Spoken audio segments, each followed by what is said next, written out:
Good morning, everyone. Welcome back to Malta, and we've got a couple of great doubleheaders for you here on this fantastic Friday. We start off with the Edix Knights against Overseas. Edix Knights got off to a perfect start, beating Sweetie United a couple of times on Monday. Meanwhile, for Overseas, it wasn't quite the same story as they started off the tournament in an 0-2 hole. Our second doubleheader of the day is a United derby, as Zira United will take on Sweetie United. We're really looking forward to that game, of course. Sweetie United, they came back strong a couple of days ago, getting 2 consecutive wins to put their record at 2-2. Meanwhile, for their opponents, it's not quite the same story. They're in an 0-2 hole as well, and they managed to make just 159 runs in their 2 innings, batting first. Well, today's a new day, and maybe these underdogs will come back strong. Are we going to see a different story? Stick around and find out, because live action is up next.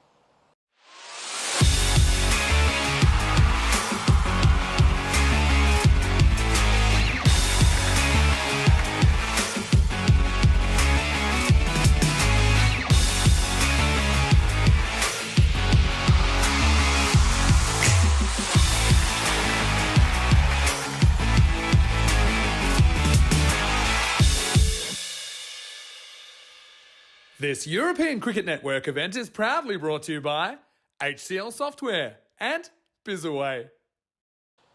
So our first doubleheader of the day is between Overseas and the Edix Knights. For the Edix Knights, all eyes are going to be on Basil George and Stam Stanislaus. Those two have been in incredible form throughout this series, making tons of runs, and I'm really looking forward to seeing them play today.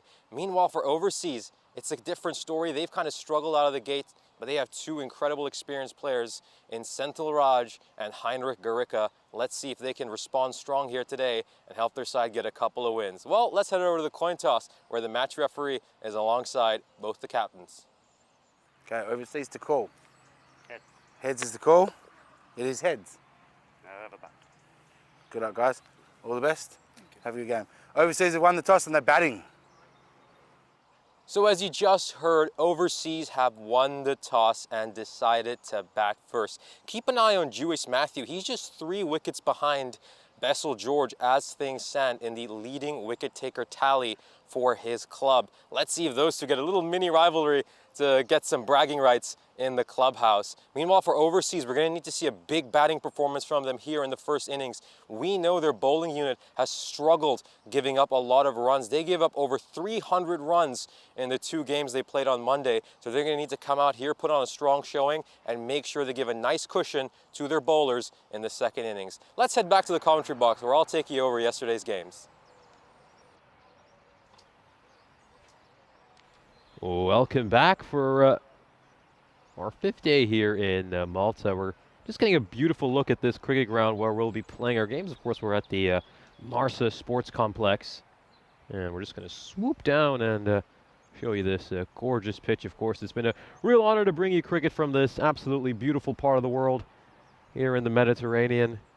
And, well, let's have a look at some of the games we had yesterday. Of course, our first doubleheader was between Gozo Zalmi and the M-Sida Warriors. Of course, the Zalmi defending champions and the ECL representatives for Malta got off to a great start, absolutely hammering the Warriors by 58 runs. They were led by Zishan Khan, the ever-reliable batter who made 70 runs off just 32 deliveries. There were some good innings to support him as well by Ali and Varun Prashath.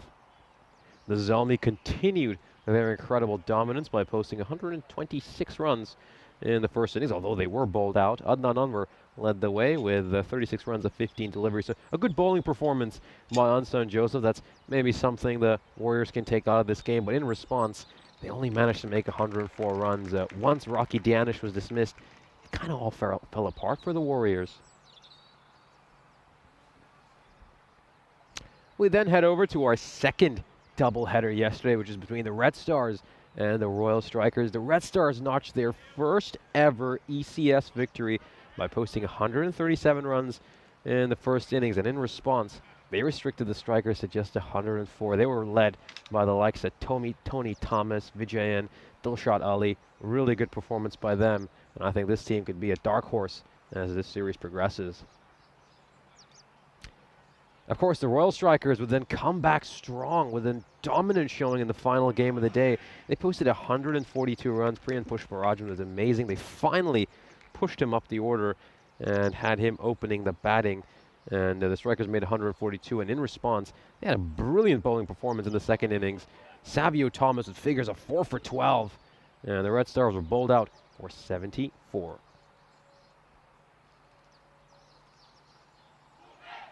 And of course, the teams are just about ready to take the field. But before they do that, let's have a look at the standings for Group A. Of course, the Southern Crusaders currently leading the way with 2 wins into the Edix Knights not too far behind them. Of course, the only thing separating those 2 teams right now is their net run rate. Meanwhile, overseas, what we'll see right now, they lost both their games on Monday, and they'll be looking to do a much better performance today.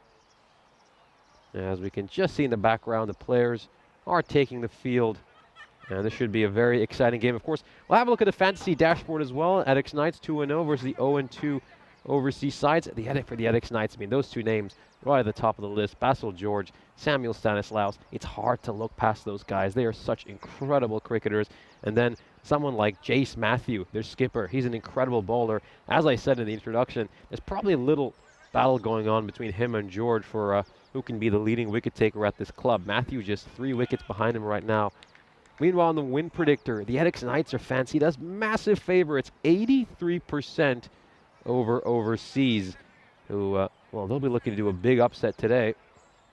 And of course, I've got the great honor of being joined in the commentary box by a Spanish national team coach and European cricket legend, Corey Rutgers. Yeah, good to be back, Nish. Thank you for that lovely introduction. And hello, all the viewers around the world. We're all set for some T10 action here in Malta. 4 live games today. It's good to be back. I hope everyone's been really well the last couple of weeks while I've had a bit of a siesta, I'll be honest. But I am looking forward to getting into the cricket, Nish. Certainly, this should be really, really exciting. Of course, the series in Malta so far, we had a lot of really close games. But one thing we haven't had yet is a golden ball.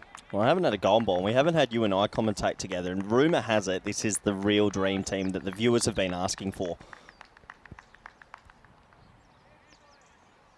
Looks like they're going to start with a deep backward point, deep square. Hopefully a good game of cricket. Both these teams look like they're playing in the same strip. It's almost blue and black everywhere. Here we go.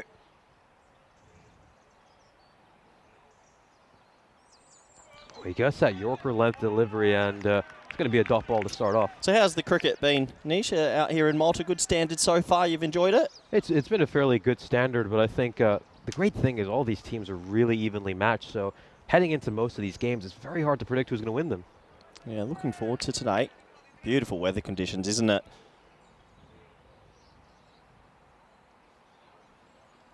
Oh, it's a full toss, and it's knocked away towards square leg. It's going to be a single.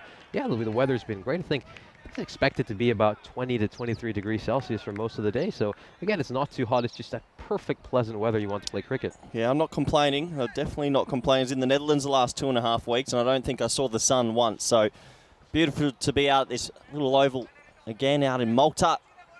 Great to see these cricketers once more. Really looking forward to being a part of the team again the next few weeks.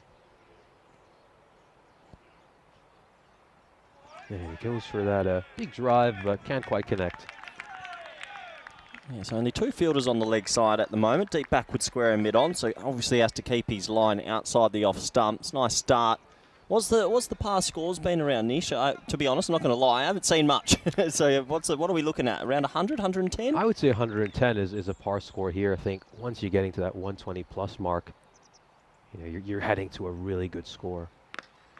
Now, this one is a bit too straight, as you said, just the 2 fielders on the leg side. So if he bowls anything a bit fuller than that length, he might get carted away. Yeah, so around 100, 110. And many teams, have they been able to get around 120 or higher, or is it bit rare? There certainly are some teams, the likes of the Zalmi, Sweetie United, I mean, the real big boys. I mean, they back themselves to even get above 130, but I'd say for most teams, 100 to 110 is what they're looking at realistically.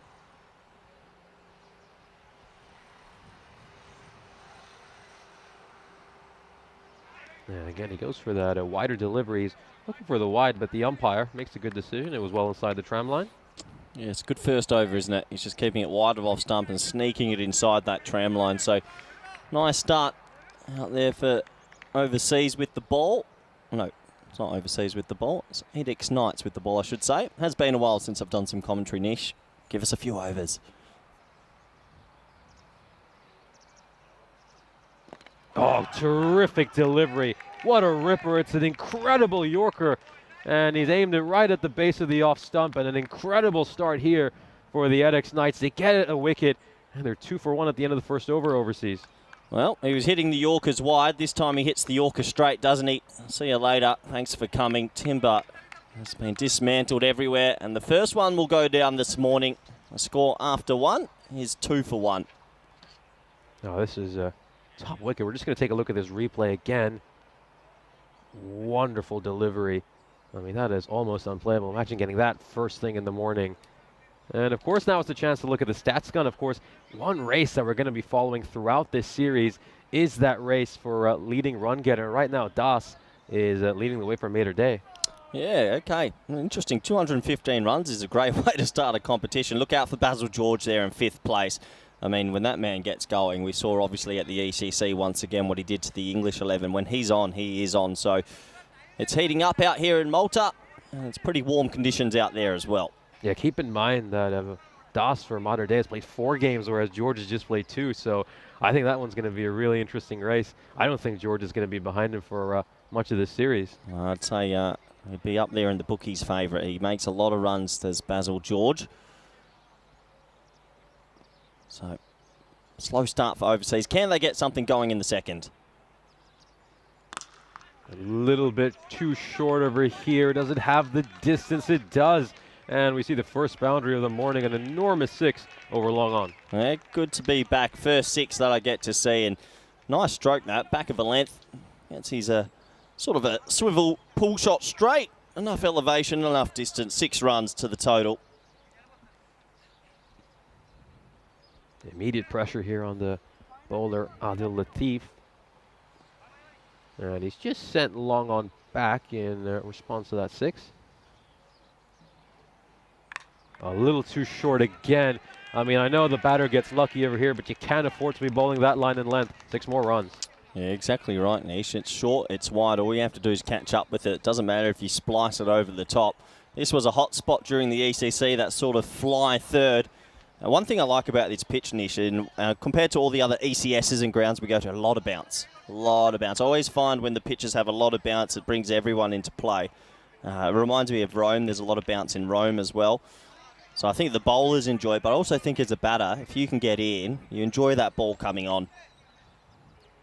And I think one thing about here is we've barely seen any uneven bounce. It stays pretty true. Oh, a little too short and wide again, but he actually might get lucky and get a wicket this time around. So Latif will pick up Anderson's wicket at last. Anderson just catching that one with the toe end of his bat, and he has to depart. Yeah, it's the old 6-6 and out. It sounds like backyard cricket. This was wide as well. You have to say it's a bit of a nothing shot in the end. He sort of reaches for it, no feet, and it costs him his wicket. And Edix Knights, they've got 2 now. Yeah, Anderson will be gutted. He's departed to that ball. I think he really should have sent that one towards the boundary as well. We'll take another look at the wicket. You just see no real foot movement, as you said, and it comes off the bottom end of his bat. And it's a pretty simple catch for the fielder at cover. Just a little bit stuck in the crease there after back-to-back 6s. So 2 early wickets now, but starting to get the rate up overseas. And it's the captain, David Marks, who's come out for overseas. Oh, he's got the old mongoose. Oh, I've got a lot of time for this. Well, cricket's a pretty hard game at the best of times, but then to take away half of the bat makes it a lot harder. I mean, if it's Matthew Hayden, I get it. But good luck to the skipper here of overseas, David Marks, with the old mongoose. It looks a bit funny, doesn't it? Oh, this one popped up in the air. Should be a simple catch. And if you wanted a better case to not use the mongoose, you won't get one better than that. Well, I'm going to go look at my flight ticket. Get me back to the Netherlands. What have I just seen? Why has he walked out with a mongoose? It's half a bat, and he uses the half of a half, and it doesn't look great, does it? No, it certainly doesn't. I think it's the first time I've seen a mongoose bat while I've been commentating. Why would you? I mean, mathematically, you're an intelligent young man, Nish. Surely the percentages get a lot lower if you're using half a blade. I mean, at this stage, why don't you just come out with a baseball bat into a cricket game? I mean, yeah, I just don't understand why they use this bat as the simple catch over there. And again, Latif now, he's on a hat trick. So after getting carded for a couple of sixes to start the over, he could potentially have a hat trick here. So is he going to be our 43rd player this year to get a hat trick? I like it. They've gone a slip and a wide slip. Hat trick ball. Oh, and he almost gets it. That one is in the channel. And he was just fishing for one, the batter outside the off stump, and he can't quite find the edge. It's a good hat-trick ball, that. Just shaping away, a little bit of deck, and with the 2 grabbers in, on another day, easily could have flown through. So, dream start this for the ECS Knights. Overseas and a little bit of strife here.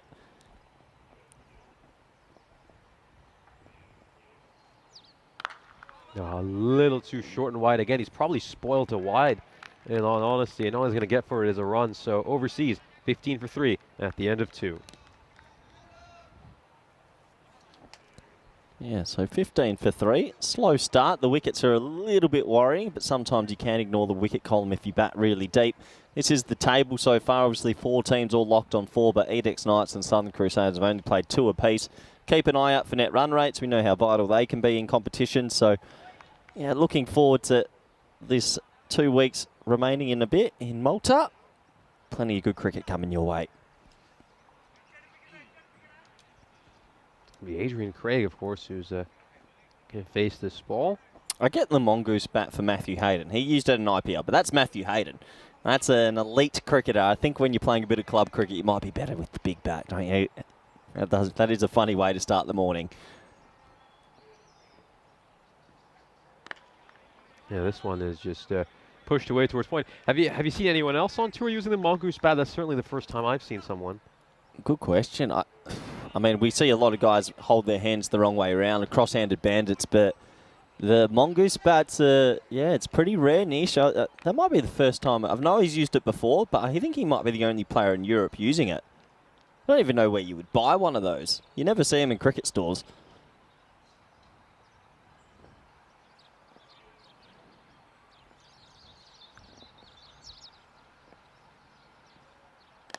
Yeah, this is played away to the fielder behind point, and he's made a meal of it. Oh, that looked like it was going to be a regulation bit of fielding. He's really disappointed with himself. 4 more runs for overseas. This ball going at about 2 kilometres an hour, obviously showing that it's never easy to stop the ones going at a nice shin height, and it's a bonus boundary for Stewart. What a lovely way to get off the mark. Yeah, real let off for him over here. And again, overseas, with the kind of start they've had, they're going to need a lot more of these freebies.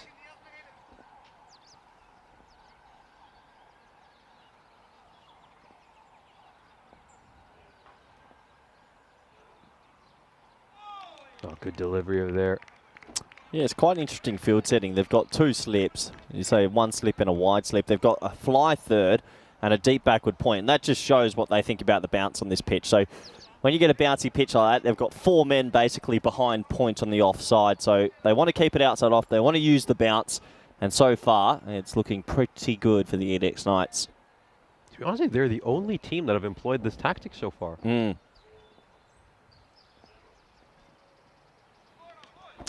A little too wide of it there. And again, that's kind of the risk and reward of this strategy. I'd rather him miss that way and bowl a wide, because you can't get straight with this field. This is the counter to it. If you get too straight, it's almost a free hit for a batter that can get it over the leg side. So that wide shouldn't bother him too much. If he can just keep it out there, it's very hard to cut a 6 here. And, well, it's good tactics from the skipper, Matthew, of the Knights.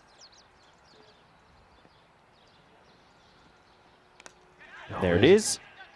And there he goes. So that is exactly why you keep it outside the off-stump niche. And there goes the bat. He's thrown the bat. It's all happening early here, and you've got to love some ECN cricket.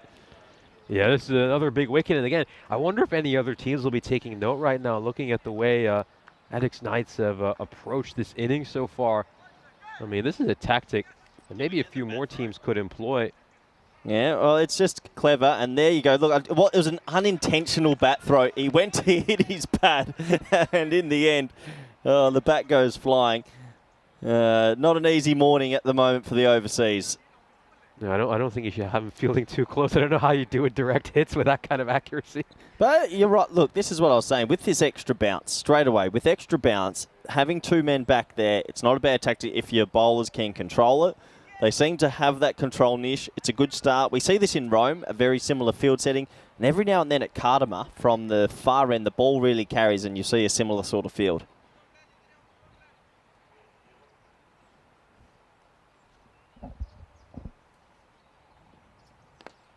This time he goes a little bit straighter. It's going to be a thickish outside edge that is going to allow them to get a single. I think he was trying to work that towards the leg side.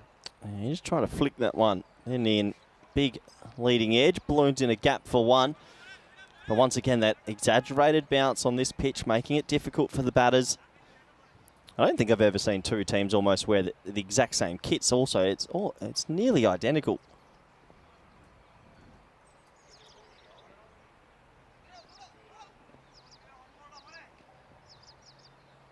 Yeah, for some reason, I really thought it reminded me a lot of the Sussex Sharks kit. Yeah, good call. I think our very own Harrison Ward, who's done some umpiring for us, plays at Sussex, and I dare say he would vouch the same. 3 overs complete here. It is all the Knights, 22 for 4. And a very good start here for the Essex Knights, of course. Overseas coming off a couple of losses on Monday. This is a nightmare start for them. They were hoping for a much better performance. But, you know, the last thing they want to be is a side that everyone else looks at as the drubbing boys. Of course, a bit of inexperience in this team. Not a lot of them have played in European cricket. Much of their batting lineup are playing in their first ever ECS. So you can understand there might take a few games to settle in. I think T10, even some of the better players you see, they'll always say it takes a few games to find out how to go about it. I would like to see the Knights maybe keep the pressure up here. They've put mid-off and mid-on back. I reckon you could bring mid-off up here and keep a little bit of pressure on these 2 at the crease. But for overseas, I mean, they need runs on the board. Someone, if they can play a cameo, they might be able to get up to that 100 mark.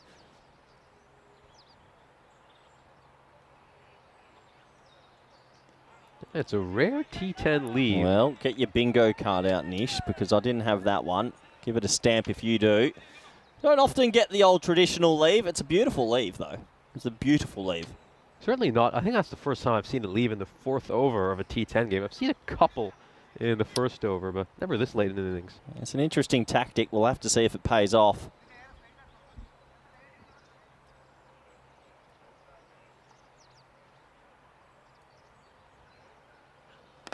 Takes a few steps down the crease. A good bit of initiative by him, but he's only going to get 1 run for it.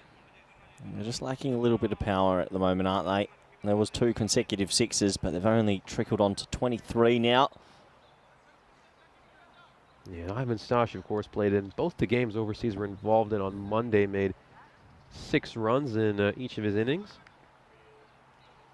Meanwhile, Adrian Craig was out for a duck in his sole innings. This one is drilled down the ground. He tries to get his foot out, almost like a goalkeeper to prevent that, but it's still going to go for a single. Yeah, I'm always amazed when bowlers, I think it's just a natural reaction, they stick their foot out. One day, a little bit of Michael Jackson about that as well. One day someone's going to get it in the shin and it's going to hurt a lot. I'll make a point about that after this ball. I had an incident like that in August, actually, where I put my shin out trying to prevent a ball. It's not great. It was, so you live in Cyprus? Yep, live in Cyprus. Do you play a little bit out there, or? Mostly I played a bit when I was in university in Cardiff. A little bit of village cricket, good part little league. Still a good level though, Cardiff. Good area, good part of the world. It is play down to the ground. Yeah, of course. I went to the a few years ago. Went to the Ashes test out there at Cardiff, dressed in a full Australian sort of kit, and I got it from the crowd for about 8 hours. It was good fun. Yeah, they love their sport, the Welsh, and obviously Sophia Gardens itself is a great ground. They've got the Swallow Stadium right next to it. Been there for Nets a couple of times, and of course Wales. You can't not talk about Wales and not mention rugby. They love their rugby. This one's either short and wide, and it's gonna be struck towards cover. Does it have enough to trickle over the boundary rope? It certainly does. He stuck a foot out there, Nithin Babu, but he wasn't able to prevent the boundary. Yeah, and that means another over complete. So nice shot. 4 at the back end. That's 29 for 4 after 3. You're talking about Wales, actually. Quite surprising they're still with English cricket. I reckon there's, Phil Salt's Welsh. Rich Edwards, who just played the ECS, Welsh. They could have a pretty good individual team these days. Yeah, I think with Wales, I think the thing is that it's cricket's more popular, I guess, in the southern half of the country than it is, say, in the north. Yeah. Can you speak a bit of Welsh? I'm not sure many Welsh people can speak a bit of Welsh. I think only a quarter of the country can speak Welsh. Yeah, it is an interesting dialect, that's for sure. Looks like we're going to get our first look at spin on this Friday morning. I think that's Stanislaus with his sunnies on. Right arm off spin. Once again, only 3 fielders on the leg side. He likes to bowl wide of off stump, try to spin it into those stumps. Let's have a look. That's exactly what he does over there. Maybe a little wider than he would have liked, but there was half a chance for a run out there if the throw was closer to the stumps. Yeah, not the greatest throw you'll ever see. He went straight to him and he tried to get it low at the stumps, but made the keeper have to reach up for it. Gets home safely.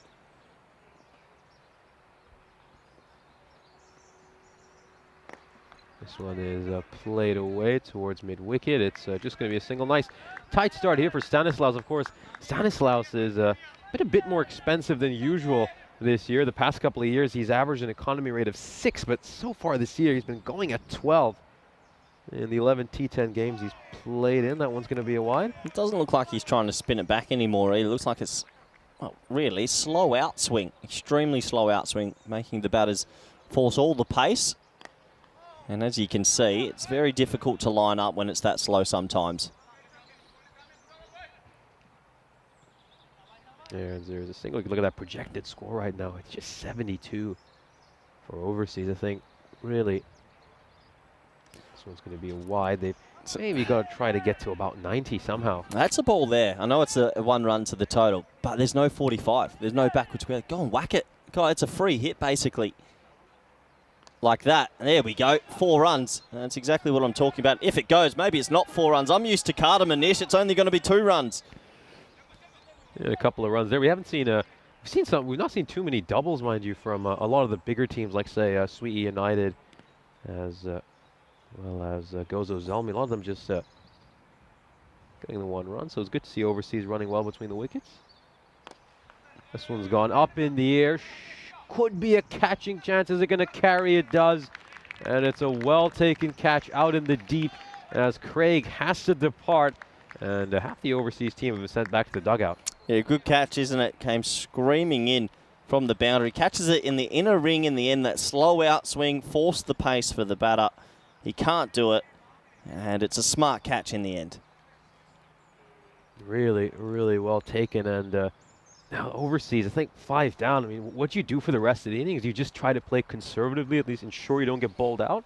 I don't think so. I don't think that you have room at 5 down. Maybe if you're 8 down, yes, but they're going to need runs, aren't they? You have to get to 80 at least, maybe even 90 still. So you got to back in your 6, 7, 8, 9 to be brave, take the game on.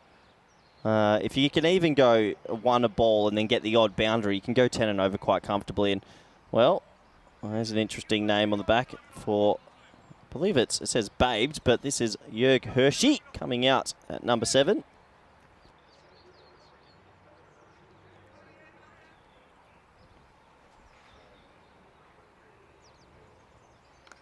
This one is just going to beat the fielder at third. Does it have enough to go to the boundary? No, it doesn't. Just timidly rolls over the field for a bit. And Craig, also known as Babes, is off the mark.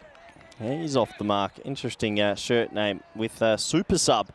So it looks like they've got a couple of nicknames on the back of their shirts. I don't mind that. Sort of like the old T20 cricket. 37 for 5. This is what we've got coming up early next year, 26th of February. I haven't seen this graph yet, actually. That's quite exciting. I heard about the draw. Boy, there's some good groups there. I think I'll obviously straight away catch my Group B, Group of Death. I mean, two English teams, the Belgian team, club team, Swedish and the Czech team. That is an amazing group. I think Prague, I believe they're on a 19 to 20 game winning streak, I believe, domestically. So, yeah, that group is going to be really, really exciting to watch. And I think if you can get out of a group like that, you just must have so much confidence heading into championship week. You're hardly going to be intimidated. Yeah, and the Spanish rep, it says there, that'll be figured out this weekend. 4 teams are playing in Alicante this weekend. I believe it's Paco Care back there. I beats Levante, I believe, and there's one more, but I'm not going to guess it because I can't remember.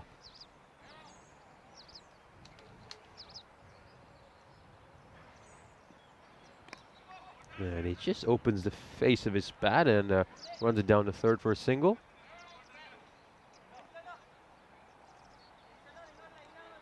And Stash is now back on strike. Yeah, looking forward to that. That tournament's going to be very exciting indeed. Plenty of good cricket. Obviously, we've got the women's coming up, the ECCW as well, so more marquee events mixed in with our ECS. I think we found a really good balance.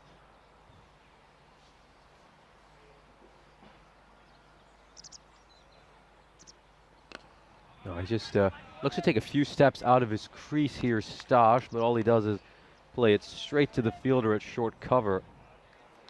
And Costa del Sol was the 4th team, the home team, actually, I should have mentioned. So if they were to get up, they'd be playing at their home ground at the ECL. So we'll have to wait and see.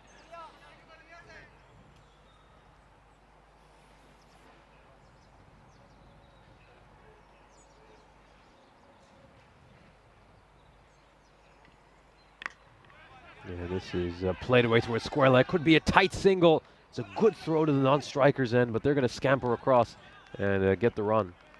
Yeah, good running, staying aggressive. Trying their best to get this total up. Good to see everybody in the chat as well. I haven't said hello to the chat this morning. I usually have an interesting relationship with the chat. Helix is in there. Rob Thompson, Jeffrey, Helix, everybody, good morning. Hope you're well. Looking forward to a bit of banter with you all for the next few weeks. How's the chat been? Have they offered us anything yet? Oh, the chat's been absolutely wonderful. Going to make a point about them after this ball. Oh, and he plays that one really well, but it's a good bit of fielding on the deep to come across and cut it, but not a bad idea to play it that fine. But, you know, I just want to tell everyone in the chat, every stereotype you've been giving me over the last couple of days about what it would be like to commentate with you has proven to be false. Yeah, the chat has no idea. The chat, look, I'll tell you who the chat are. They're all sitting at home watching 10 hours of cricket. They've never met me. They have not. Ask Dave. I met Dave at ECC. He's a good man. Love to free water. I hope he's doing well out there. He'll be in the chat at some stage, I believe.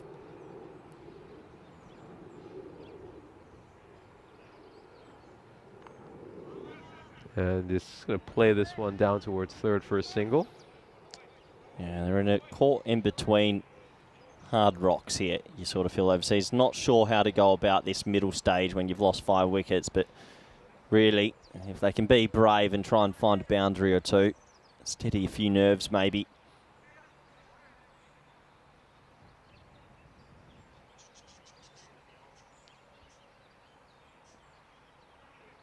Slight adjustment to the field. Looks like one of those 2 backward points has gone back into slip. So quite aggressive from the Knights the whole time. They've had a slip in place, and you don't often see that in the T10 fixture.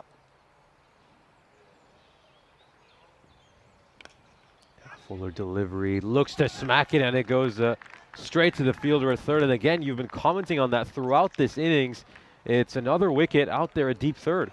Yeah, it is, and that's because of that extra bounce, the extra pace in this pitch. And it's a little bit unlucky as a batter. He got a fair bit of that, but he picks him out. Good, smart catch. And it's become a bit of a hot spot in T10, this position. And used to be you hide your worst fielder out at third, but these days you put one of your best fielders there because opportunities will come. Yeah, it's almost become like a specialist position in many ways. I mean, you've got to be nimble and agile. And it's been incredible. There's been a number of sides that I've seen who've just not put anyone out there. So, again, I hope a lot of the teams are taking note of what the Essex Knights are doing. Well, I always think that it's better to have actually mid-off in. Put your third man back and move your mid-on straighter and move everyone around a bit, because you don't see many people at this sort of level play through the V and over mid-off. They're naturally going across, meaning the ball splices over the third. So these are little things that I think a lot of teams will pick up over this tournament. As it looks like Stanislaus, right arm, sort of hybrid off-spinner / right arm slow outswing comes back. Oh, this one just turns back in, and it's a good ball over here. Stash currently batting on 7 off 11. Yep, the old mustache. 7 off 11. Can he get a boundary? No, he can't. Not the right shot selection either. He's trying to whack that towards cow corner. Oh, this is good. He comes down the wicket, tries to meet it on the full, but he's picked out the fielder, and it's just one run. Can I just say, this is a beautiful time of year to be in Malta.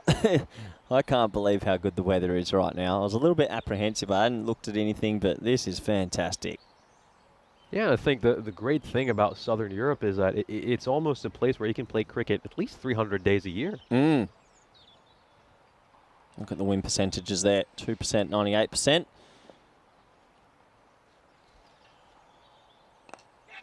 Now he pushes it this one. Does it have enough to go to the boundary? It's just going to stop short of the rope. And we've not seen a boundary since all the way back in the 4th over. It's really all dried up right now for the overseas, who are 44 for 6. Remind me, Nish, was it Intelligent Cricket that are doing the 98.2%? Is it that the group that are doing that for us? This one is probably going down the leg side. I believe it is still them. Yeah, I met a few of them actually. I think it was Joe and someone else at the ECC. They said they listen in to every ECN game. Unbelievable to get those percentages. Also questionable. Well, if you're listening in to us right now, very good morning to everyone at Intelligent Cricket. Another over complete. 45 off 7, 6 wickets down, and that 3% chance, I think it should be 1% chance. As we have a look at where we've been this year, Nish, we've been everywhere, of course. This is our ECS calendar, currently in Malta. I had a great time in Rome. Rome was beautiful as always. We've missed a few of our night series and T20Is, but it's so good that we're getting so much cricket to these European countries. And it's great. I mean, just going to all these different places, you get this great blend of different cultures and cricket. And, of course, we still got one more ECS to come after here in Malta. We'll be heading to Spain. You coming to Spain, Nish? Are you there? Of November. No, unfortunately not. Unfortunately not. I'll make a call, because I'll tell you know why we don't have commentary cam anymore? Because Vinny and Rico aren't here. They just want to be on the camera. So now that we don't have to worry about it, I'll make a call. I'm going to get you in Spain. Let's get you to Spain. Campaign. Oh, this one is a great Yorker to start off. Again, I think they've been really metronomic with their lines and lengths here at X-Knights. Everyone's stuck to their plan perfectly. Yeah, they bowl well. Credit to the bowling unit as well. They've not bowled many long hops. They've kept it out the offside, the off stump, and done what they've needed to do. Oh, another great delivery over here. Just edges it back onto his pads. A couple of dot balls to start off. And again, Sarambikala, he's aware of the fact that that clock is running out. So every time he delivers the ball, he sprints back to his mark again. Just keep an eye on that clock. Wow, it's probably going to be about 10.5 minutes when he delivers this ball.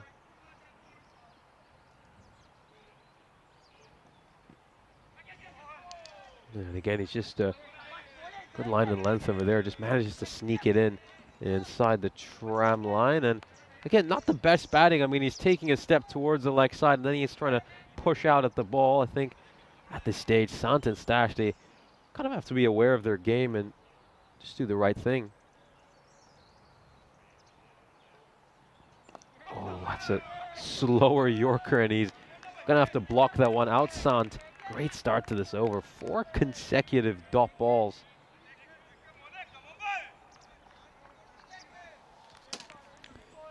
Yep, you're right. 4 consecutive dotties. Looking at an 8th over maiden here. Don't often say that either. Good, nice long run up. Good powerful at the crease. And that is what we call the commentator's curse. Bowls a big wide. Yeah, but other than that, they've generally been pretty decent. Just 4 runs of extras so far. And a pretty disciplined performance by overseas.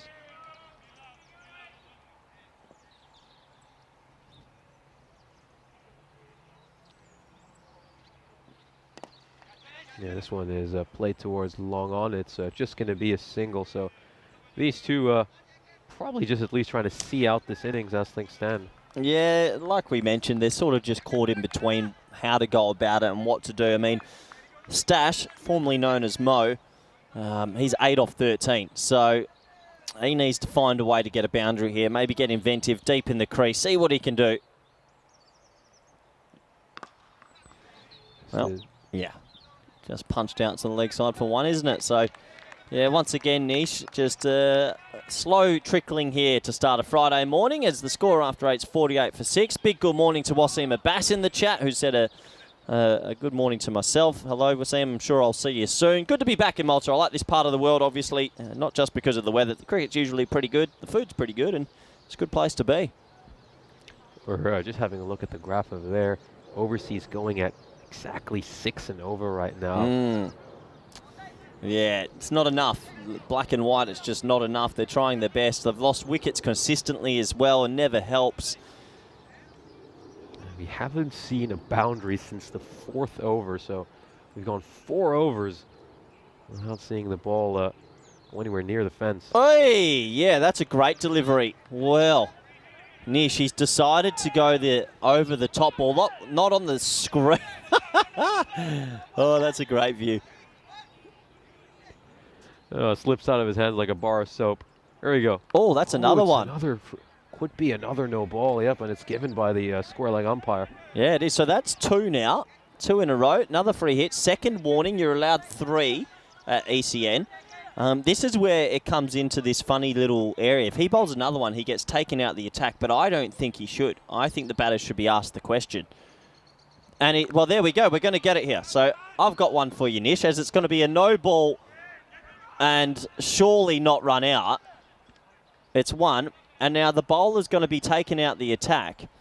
See, this is where I think it's so unfair for the batting team. What should happen right now? The umpire goes up to the batters and say, do you want him to continue? Do you feel there's a threat of safety? If they say, of course they're going to say no. These are free runs. But now a better bowler will come in. This has to be changed from the ECN. I've been saying this for a year. No one listened. Change the rule because now the batting team is disadvantaged from what just happened. Oh, 100%. I think Matthew coming in now is going to be a huge plus for the Edix Knights, as first ball he lands is almost Yorker length. Well, it just ruins the basically, if they kept him on, the batters any day would say, I'd like him to keep bowling. What happens if he doesn't get it right for 10 minutes and all of a sudden you get 30 free runs? It does move the game. Got to change that rule for me.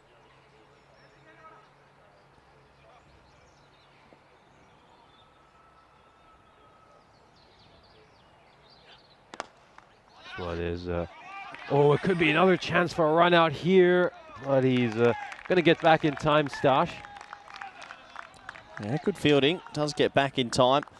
So obviously Matthew comes back to bowl the over. And he's a very talented bowler, isn't he? And he won't bowl as many big no balls like that.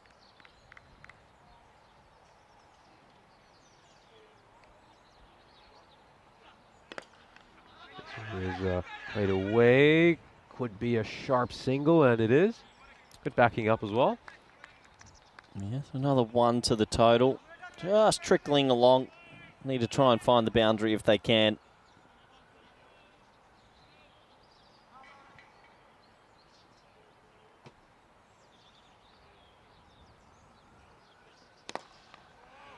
And has he picked out the gap over here? It looks like he has. That's going to be 4 runs. That's the first boundary off the bat since the 4th over. It's taken a while, but they finally get it. Yeah, nice stroke as well. Gets a low full toss and pumps it through the offside for 4. So handy runs in this over. 13, well, not 13 off it, I was going to say. It's 13 off Matthews, but plenty off it so far. Oh, this time he just strays down the leg side. Intelligent cricket by Stash came down the wicket, and he just helps it along towards the vacant boundary. Back-to-back 4s after not seeing one for 5 overs. Yeah, good shot as well. A little clip off the hip. You're right, back-to-back boundary. 63 now, 7 balls remaining. If you go 2 a ball, you get 77. Yeah, good to see Kroom in the chat. He agrees as well. I think batsmen just, all they have to do, go up to the batter, say, do you want him to keep bowling? 100% of the time you say yes.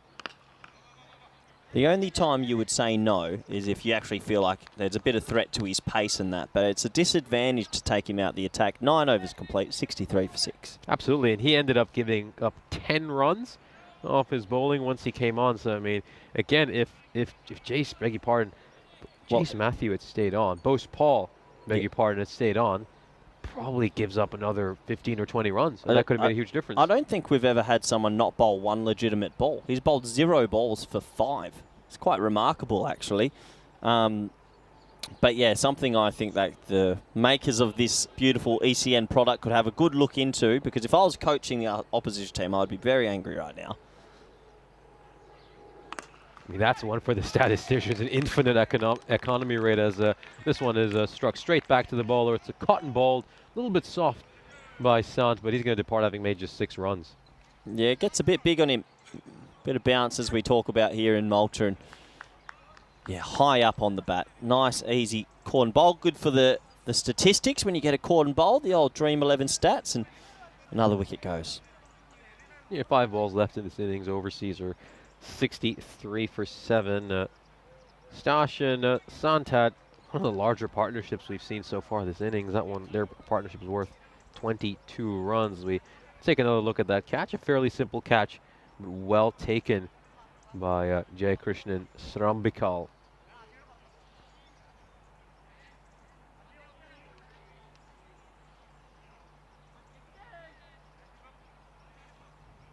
Nazir coming out for overseas.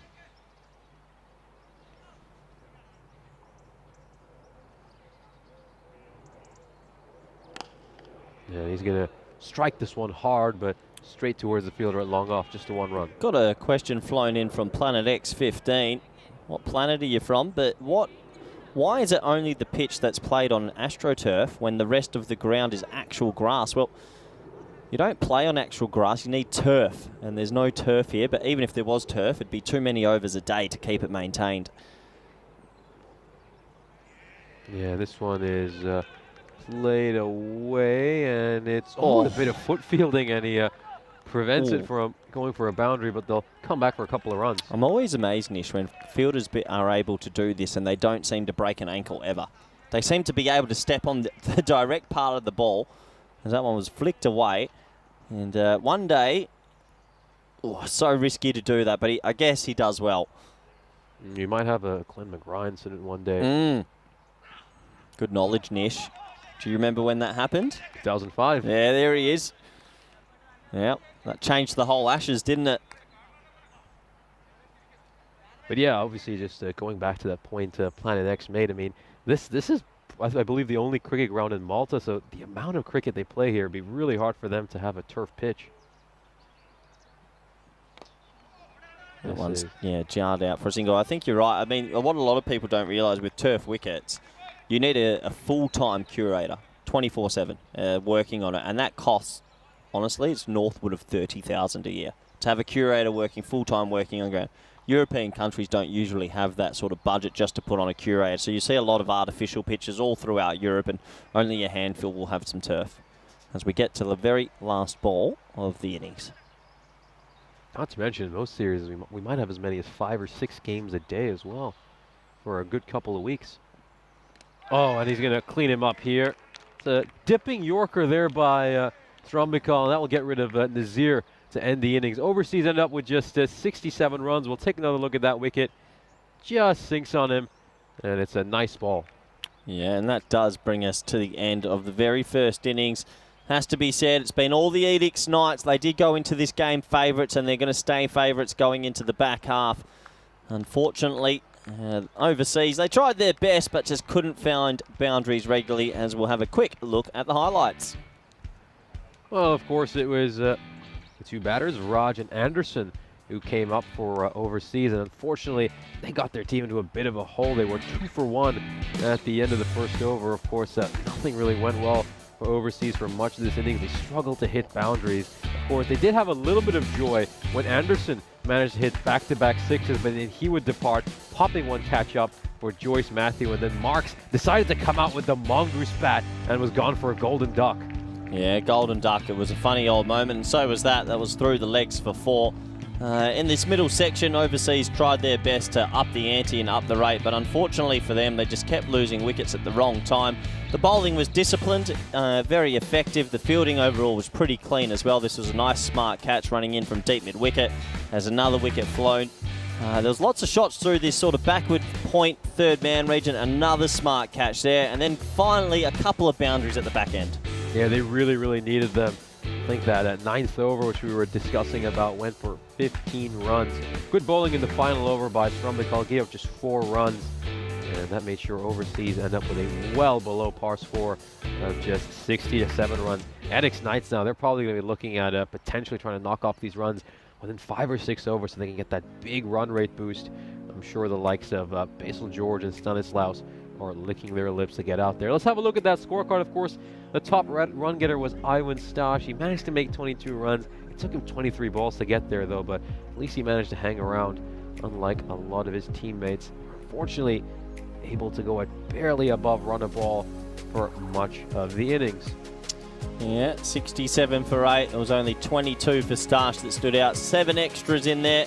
Have a quick look at the bowling figures, and well, wickets shared around 2 for 7 for Strumpikal, 2 for 11 for Babu, and 2 for 13 for Latif, and overall a good bowling performance from those men on your screen. So in the end, Overseas will end up with 67 runs in their allotted 10 overs, and Edix Knights will be feeling very confident about their chances to secure a victory. Join us again in a few moments as we'll bring you the second innings.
This European Cricket Network event is proudly brought to you by HCL Software and Bizaway.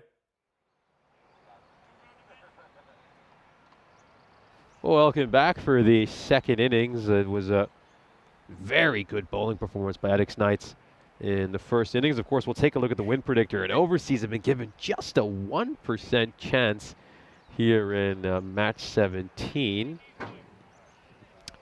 And it's going to take quite a miracle for them if they want to pull this one out. Again, I think Essex Knights, what they're going to be looking for here is trying to finish this game off as soon as they can so they can get that big net run rate boost. And of course, they're quite lucky. They've got the likes of Basil George and Sam Stanislaus opening the batting for them, two explosive hitters. Really looking forward to seeing these two play. And the first over is going to be bowled by Liam Stewart. And you want to talk about fancy nicknames. I mean, look at that at the back of his shirt. Number 77, the Pole.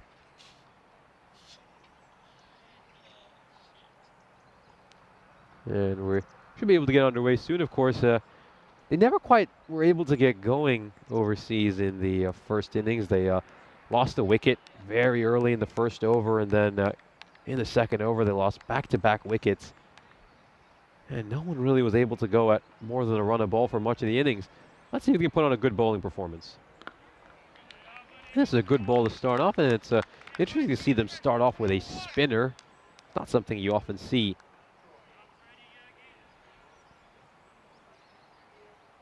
Two fielders outside the ringer stationed at deep mid-wicket and deep cover. This one is struck away, and it's going to be a single, so Stanislaus is off the mark.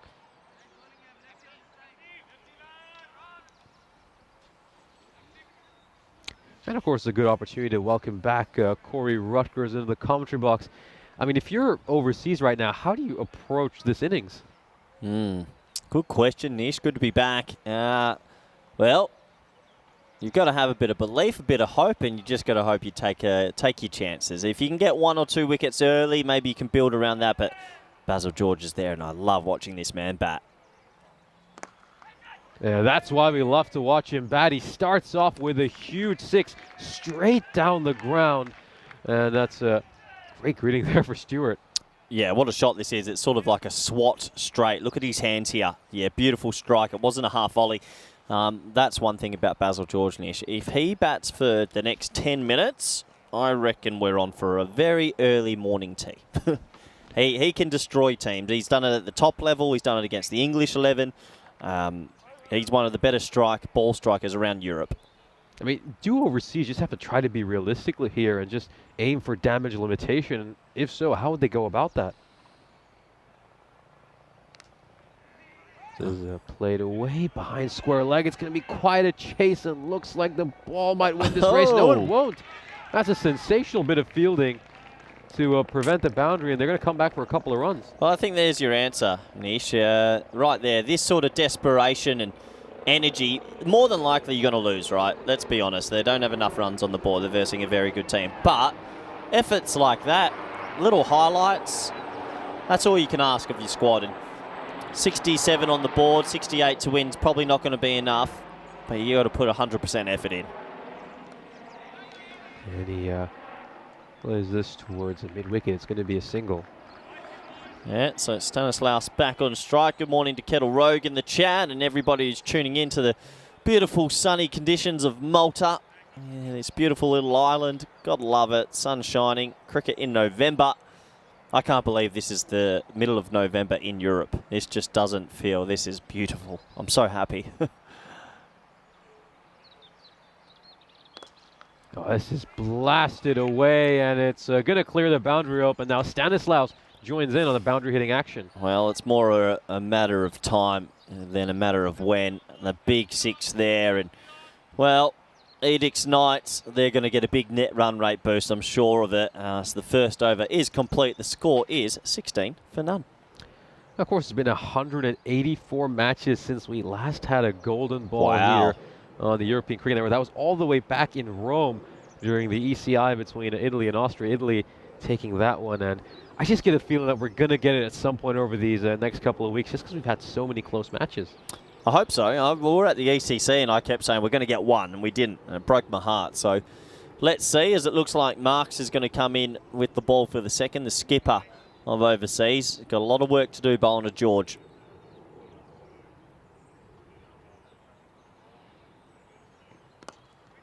Yeah, it's a good ball to start off, full and straight. Yeah, surprised he didn't bowl the first over, but coming in for the second.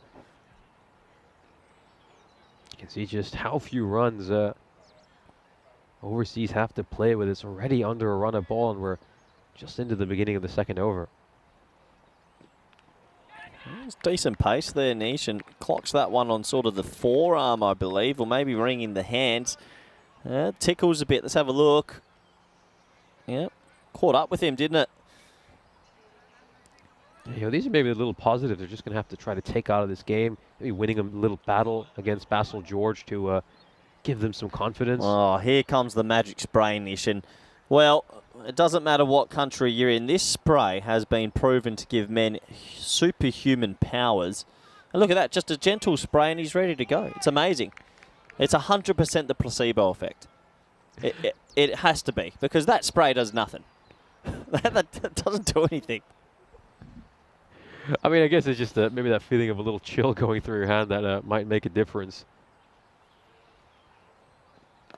Oh, this one's gone up in the air, so maybe the magic spray cursed it, but the fielder slips over as he's trying to take that one. That's Vincent Cost. Oh, that is a great blooper. He's come curtailing in. The ball was going straight to him. It gets a bit big on Basil George. He chips the easiest catch you've ever seen, but it's not the easiest catch. Oh, no. Oh, it's good to be back. Oh, boy. Oh, that's the beauty of European cricket. Oh, he came running in like a puppy dog on Christmas and just had to stand still. Unfortunately, George gets a life.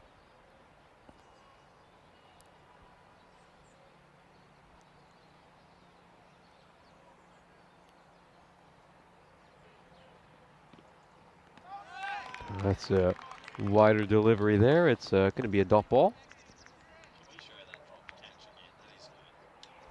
Yeah, another dot ball. Good bowling.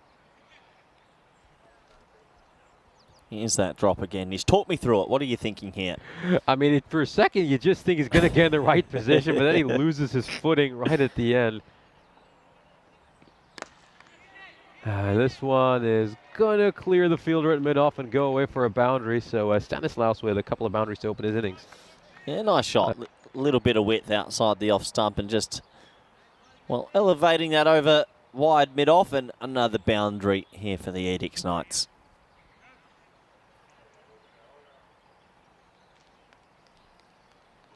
He just sent the long off back in a response to that previous shot by Stanislaus. Oh, and he goes full and wide, but he hits it straight to the fielder at cover. This is going to be a single.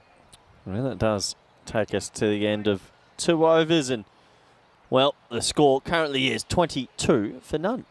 No, it's interesting because Marks is obviously a fairly quick bowler. Yet, interesting enough, they didn't employ the kind of tactics which we saw the Edix Knights do in the first innings.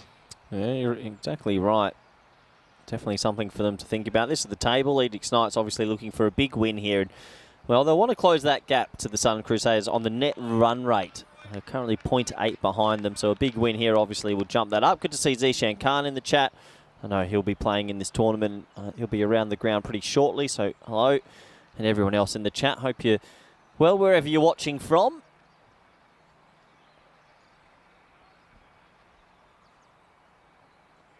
Jimmy Anderson bowling the final over. The power play, so they go with spin again. 2 overs of spin in the power play.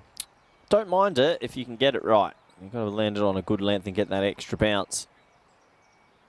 Oh, not that length, unfortunately. Low full toss, nice shot. That goes for 6. And this is the risk with spin. Very small margin for error. Absolutely. I mean, you're not going to get extra bounce if you don't even land it on the pitch. Stanislaus, that's easy pickings for him. Yeah, easy pickings for the Edix Knights overall, isn't it? 28 off 13 balls. These two both played international cricket for Malta, and they'll be enjoying themselves out there, you'd imagine.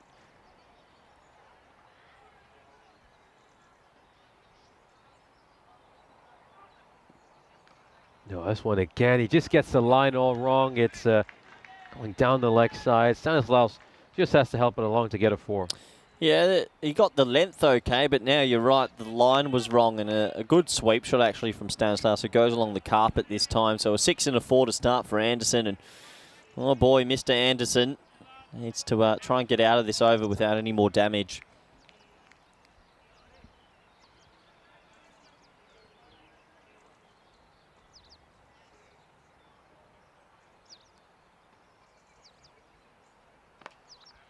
Yeah, and he's just going to push this one away towards the offside, so it's a single here for Stanislaus.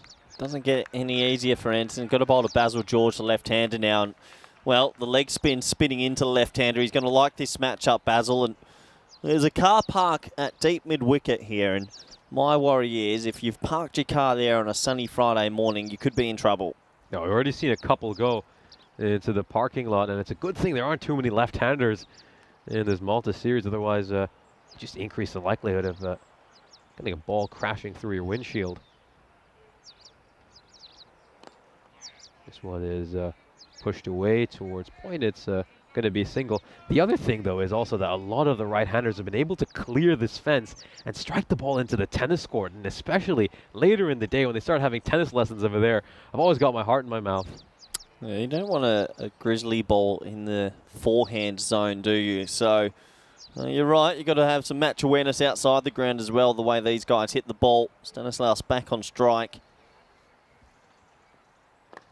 Oh, this is absolutely tremendously struck. It's going to go away for 6. Stanislaus is battering this overseas attack. Yeah, look, a little bit out of their depth here overseas. They're trying hard, but really they're coming up against 2 very good ball strikers, and Stanislaus isn't going to miss out on half volleys. So Edix Knights look like they're going to romp home here. It's just a matter of time.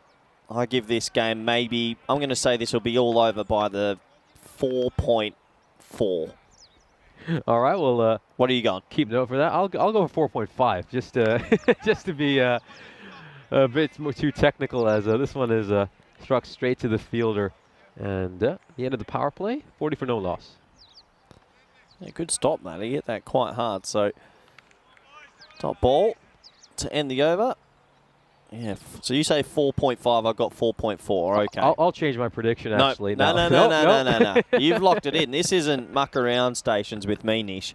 Maybe with Vinny and Rico, they'll let you change, but I won't let you change. So you're 4.5, I'm 4.4, and it's not closest to. Whoever gets it exactly right. Got to get it exactly right, or there's no winner. I think I hadn't realized it was just another 27 runs. I mean, the way they're going. This is an important over, though, because obviously this man can bowl the skipper mark, so...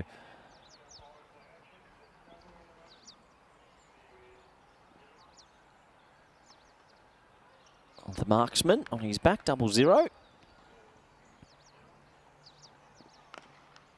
This is played away towards mid-wicket. It's going to be a single. And of course, we got a question here from Kroom Triple One in the chat.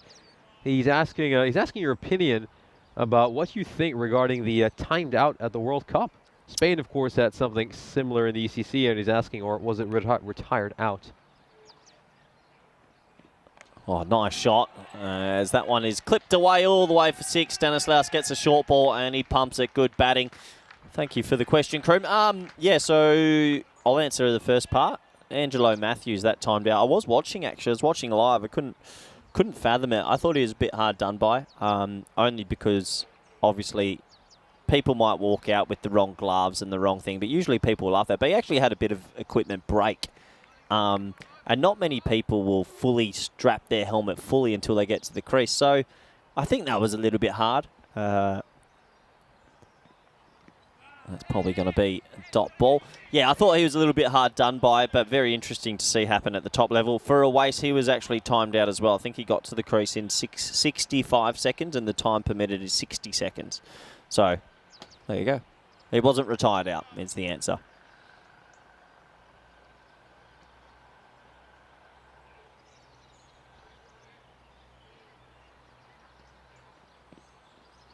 And he's going to go for a big booming drive over cover, but he'll fail to connect there, Stanislaus. Going to need one more boundary for 4.4 here. Yeah, Stanislaus trying his best. Marks has bowled a pretty good spell, though. That's only 13 off 10 deliveries so far. Yeah, again, it's about taking little positives from this game, and I guess really pretty impressed with the way Mark's bowled. I mean, he could easily have had Basil George's wicket as well. I think he bothered him quite a bit in that first over, and it's going to be another dot ball. Oh, no. I reckon we both might be in trouble. Another dot ball. Glenn Tavilla says hello in the chat. G'day, Glenn. Hope you're well wherever you're watching from. Good to hear your name again, mate. And a lot of good people tuning into this Malta series, that's for sure.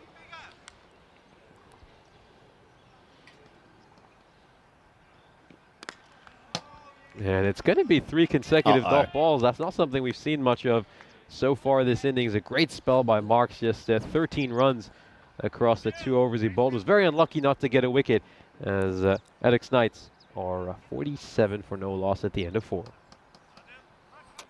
Yeah, I reckon our, well, guesstimations are in trouble here. As you can see, the comparative worms, let's just say, and it's been a pretty lopsided morning match. Just another 21 runs needed for Essex Knights to see themselves over the finishing line, and it's going to be the danger man, Basil George, who's surprisingly been the quieter of the two. He's on just 12 of 8, while his partner has been motoring along at 35 of just 16 deliveries. Looks like Nazir, right arm seam coming around the wicket. Oh, no. That's a no ball 7, and all the guesses come back on, Nish. That's what we needed. It's a 7-up. I mean, I just had the feeling that this over might have been one that could go magical. Of course, that's a rather dangerous beamer, and it's been whacked away behind square leg for a huge 6. So it's 7-up, and a nightmare start to the over. Oh, boy. That sort of negates the 3 dot balls at the back of the area. So what did you say, 4.5, and I said 4.4. We've got a genuine chance now, Nish. I mean, the way he's going, I mean, this could potentially even be a 4.3. Well, you never know. Well, I was just taking a few moments here to fetch the ball, but of course, we're almost at the point where we can start discussing the next game. I mean, what's really got to change here for overseas when they come out? Is it these 2 teams again, is it? Well, I dare say, Nish, that overseas they need more runs, more wickets, and need a field as good as the Knights. It's not going to be easy, let's be honest. Who's batting first in that one? I believe we heard that overseas are going to come out and bat first again, although I'll confirm that for you right after this ball. It's once again, it's going to go away for a 4. That is really nicely played by Basil George. Actually, it's cut out, beg your pardon. Well, that makes it a little bit more difficult for me. I needed a boundary there, so just the 1. Thought he got away for 4 as well. He's got some pace about him when he gets it right.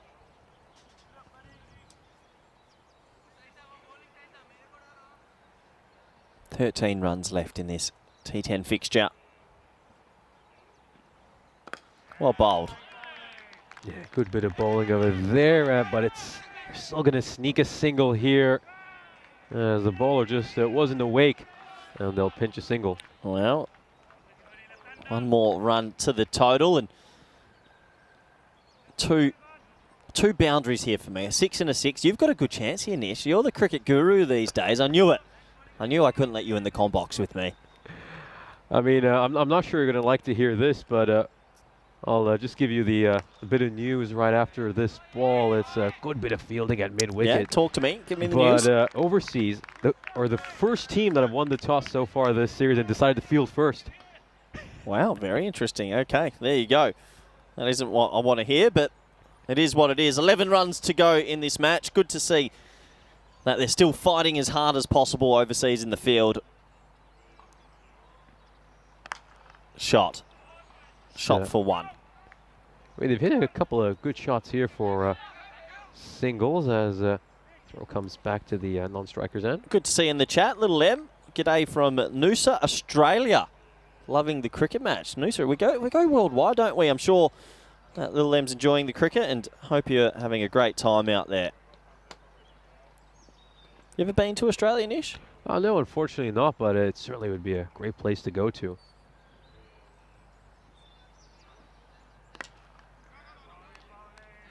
one is hit straight towards me. I reckon you'd fit in well as well, Nish. I reckon it's your type of scene. And definitely you'd enjoy the Australian sort of culture and the humour, I think. It is a beautiful part of the world out there, Noosa in Queensland. You should look it up. Really beautiful part of the world.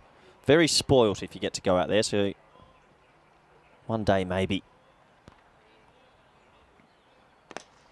Yeah, this one is hammered away. It's going to be a 6, so just 4 runs needed. And unfortunately, both our predictions have been spoiled. They come close to 4.4 and 4.5, but they still need another boundary.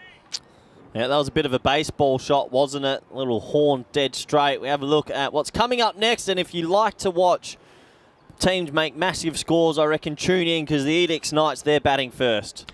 Yeah, overseas gave up more than 300 runs in the 2 games they bowled in on Monday, and so far things aren't going particularly well for them in this innings either. Edix Knights going along at a run rate of just under 13, and they're 1 shot away from securing their 3rd victory of this ECS. Cost was, of course, part of that rather comedic slip, is going to bowl this over. And it's blasted away. He's just going to bowl 1 ball, and that's going to be the end of the game. So Stanislaus wraps it up and puts his overseas side out of their misery. A dominant victory for the Edix Knights. They take this one by 10 wickets with 4.5 overs to spare. Yeah, dominant. 10-wicket victory. You don't see that too often. Well done to the Knights. Back to the drawing board for overseas. But let's be honest, it's a bit of David versus Goliath, isn't it? It's not going to be easy for them in the next match as well.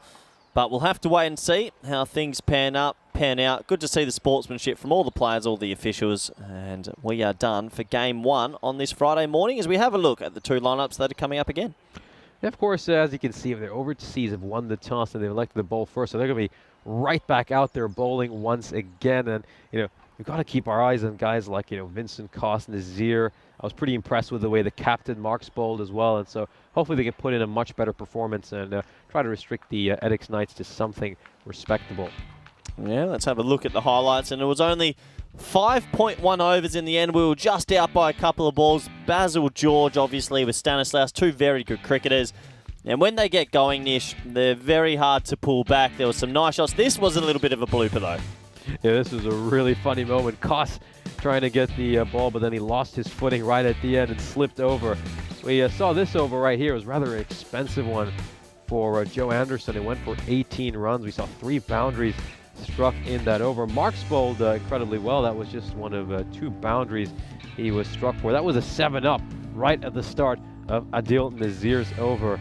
And we're just taking a look at some of these great shots that Basil George hit. Vincent Koss would come on to bowl just 1 delivery before Stanislaus would batter him down the ground for a huge 6 over long on, as this was a sensational victory for the Edix Knights, who take this one with 4.5 overs to spare by 10 wickets. Great innings there by Samuel Stanislaus, made 43 of 19. Basil George, it's not often that he's the one who's the understudy during an innings. He made 26 of 13. Yeah, those 2 70-run partnership and 31 deliveries, they did the job, didn't they? And, well, they made it pretty comfortable in the end, not losing a wicket. So that'll be a good boost for the net run rate. Let's have a quick look at the bowling scorecard, shall we? Well, look, not easy. Credit to Marks, the skipper. 6.5 economy is pretty good. 36 economy for Koss, so he'll probably be happy he can get some rest. But overall, it was a one-sided game. And credit to the Knights. That's what good teams do. So, that does bring us to the end of Game 1. Looks like we've got a bit of an extended break due to the early finish. We'll be back in a little over 40 minutes, I believe, or maybe a little bit under that, for Game number 2 on this Friday. It'll be the Knights taking on overseas again. Bye for now.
This European Cricket Network event is proudly brought to you by HCL Software and Bizaway.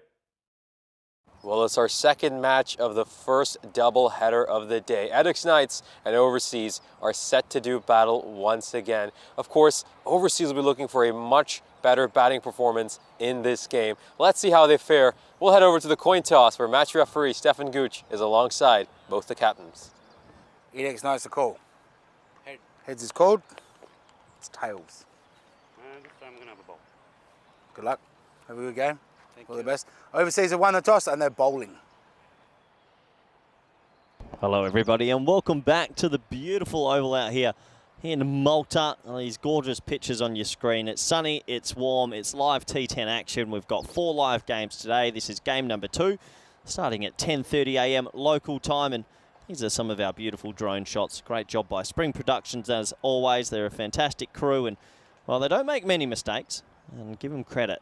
Now, boys and girls from Latvia, they do a fantastic job. We have a look at these 2 lineups, and well, interesting decision from Overseas. They must like a bit of pain because they've elected to bowl first here. And Essex Knights, well, Basil George, Stanislaus, Babu, Nias Mohammed, AJ John there at the bottom. There's such a good team, and you imagine they're going to pile on the runs here.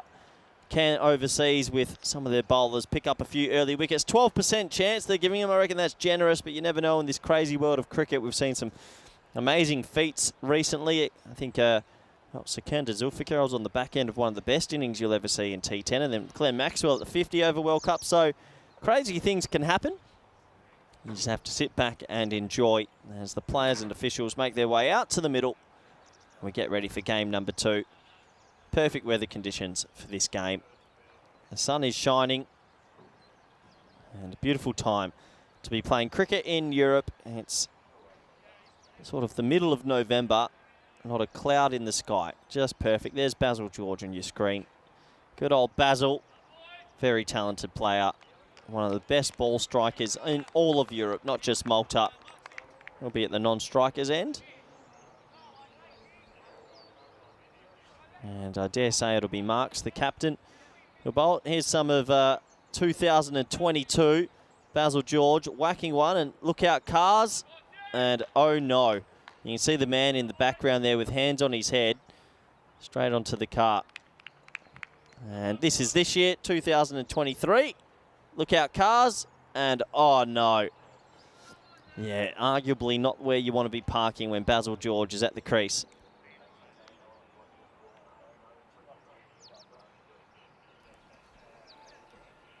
So we're almost set to go. Just getting the fielding angles correct. So let's have a look. We got deep mid-wicket and deep cover in place.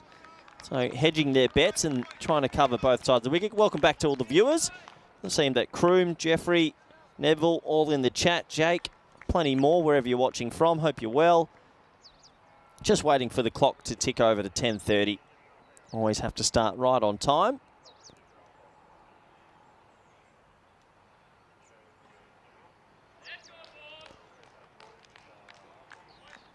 Yep, on my watch, it has gone 10:30 now. So the umpire says play. We're almost set for ball number 1 of this T10 match.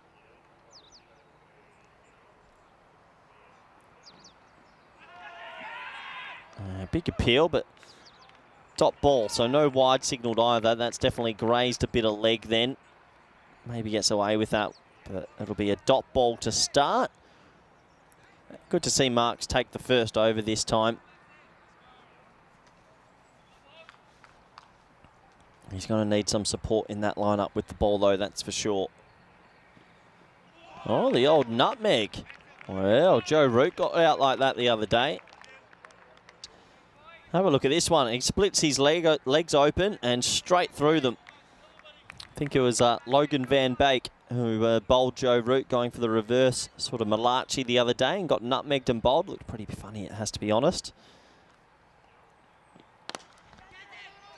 Oh, hit hard but straight to the fielder, and well, 3 dot balls to start. This is very good from Overseas, who I thought surprisingly elected to bowl first. And you could see the Knights captain Matthew was nodding his head in approval when he heard that toss decision.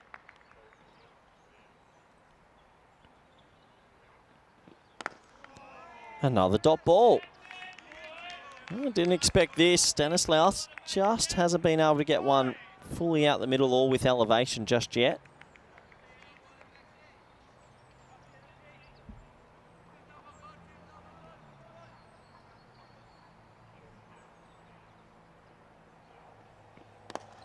And, oh, it's a catching opportunity. It goes through his hands and it'll go for the first boundary.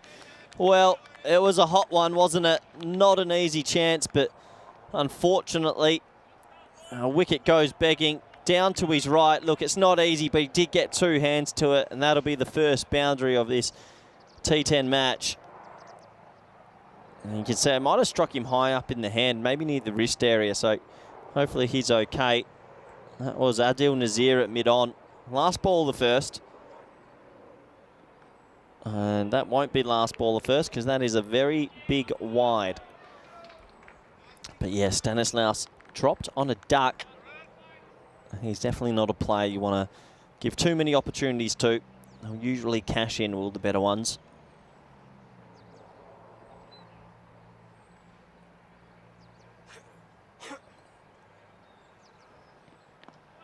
Cramps him for a little bit of room. So that'll bring us to the end of the very first over of this match, and the score is 5 for none.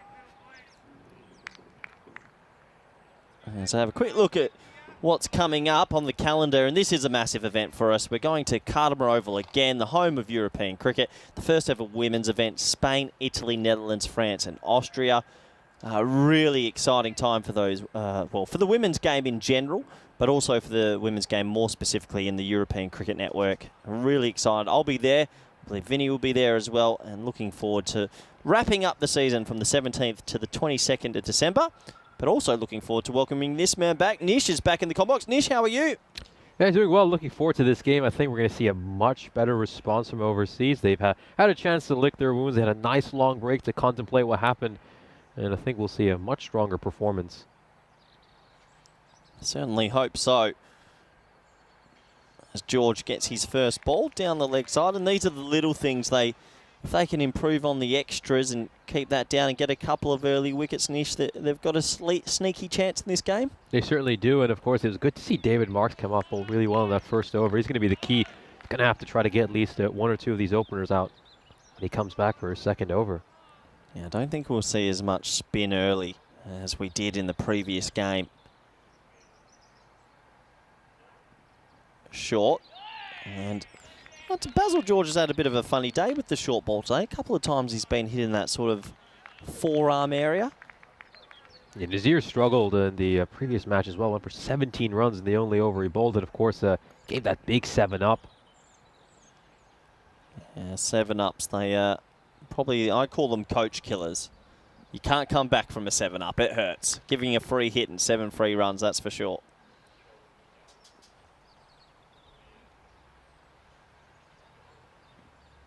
Down the leg side again, and big appeal from the keeper. There was a little noise, but I'm pretty sure that's a wide. Oh, it's a decent line and length to a right-hander, but he just needs to make the adjustment. I think Basil George is sometimes with that pull stroke, looks to hit it a bit hard. He can time it. I mean, he's such a natural timer of the ball.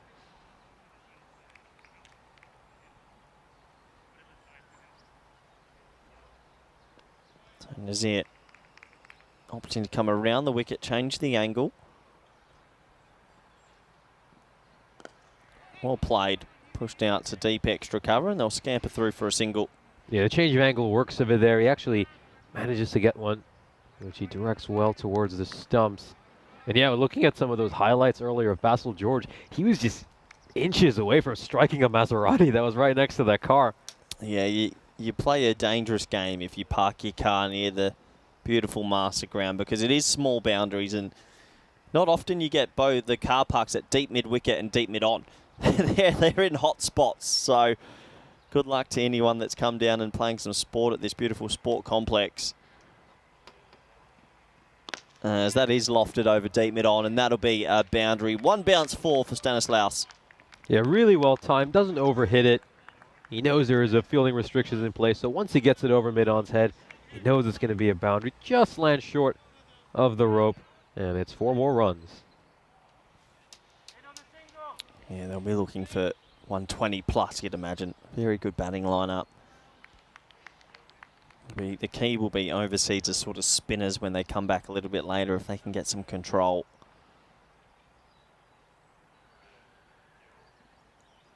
Low full toss this time, takes it on the hand again, does Nazir. Good stop.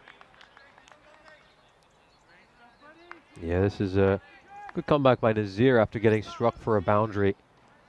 Just took some pace off that delivery as well.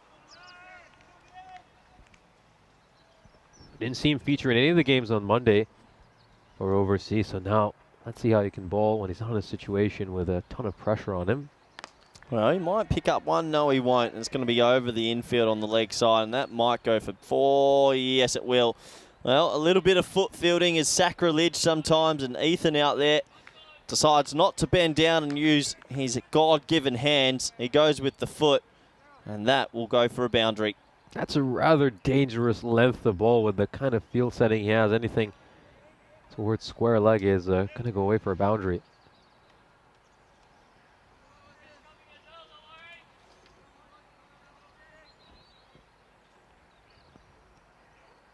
So last ball of this second over. In the air, spliced away, but it hits a big pocket of space, and that'll go away for another boundary for Stanislaus. Yeah, a little bit of luck here for Stanislaus. Outside edge, beats the fielder a third, and it races away for a 4. So this is a decent over for the Edix Knights, but I don't think Nazir bowled too badly. 11 runs go off it. As well, of course, take a look at the standings. Edix Knights, 3 wins in 3 for them. They've had a great start to this series. Overseas, well, they already find themselves in a bit of a hole, and, you know, it's going to be quite a race between them and signs like Mater Dai and also Sui United to grab those 3rd and 4th spots. Yeah, tough for overseas here. A bit of David versus Goliath about this one, isn't it? 3-0 versus 3-3. As it looks like they're going to keep the pace on the ball. I like that decision. Looks like Aaron Alton will come in and bowl the 3rd. In the previous game, they went to the spin early, and it did go the journey.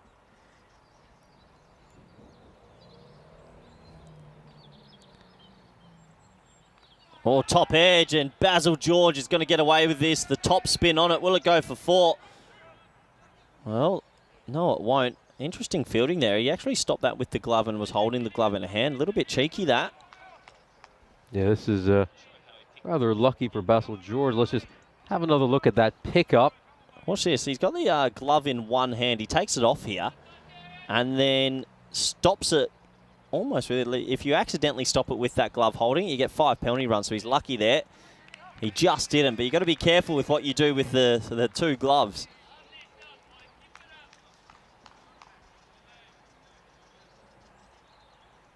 Two fielders outside the ring are currently stationed at a cover point, and a fielder just in front of square leg as well on the leg side.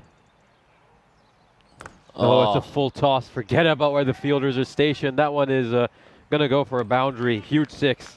Yeah, it's a loose delivery, isn't it? Thanks for coming, Boom Shakalaka. If there's anyone you don't want to bowl a loose ball to, it's probably Basil George. No, I certainly don't. And this one is positive towards the cow corner boundary. And this over for Alton, 8 runs off it already.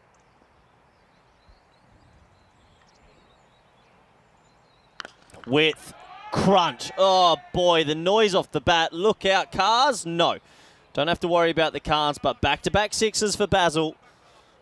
Tons of pressure here on Alton early. He just leaves this one in the slot. He gets underneath it so well, Basil George, and elevates it well over the boundary rope for a 6. How's the noise off the bat?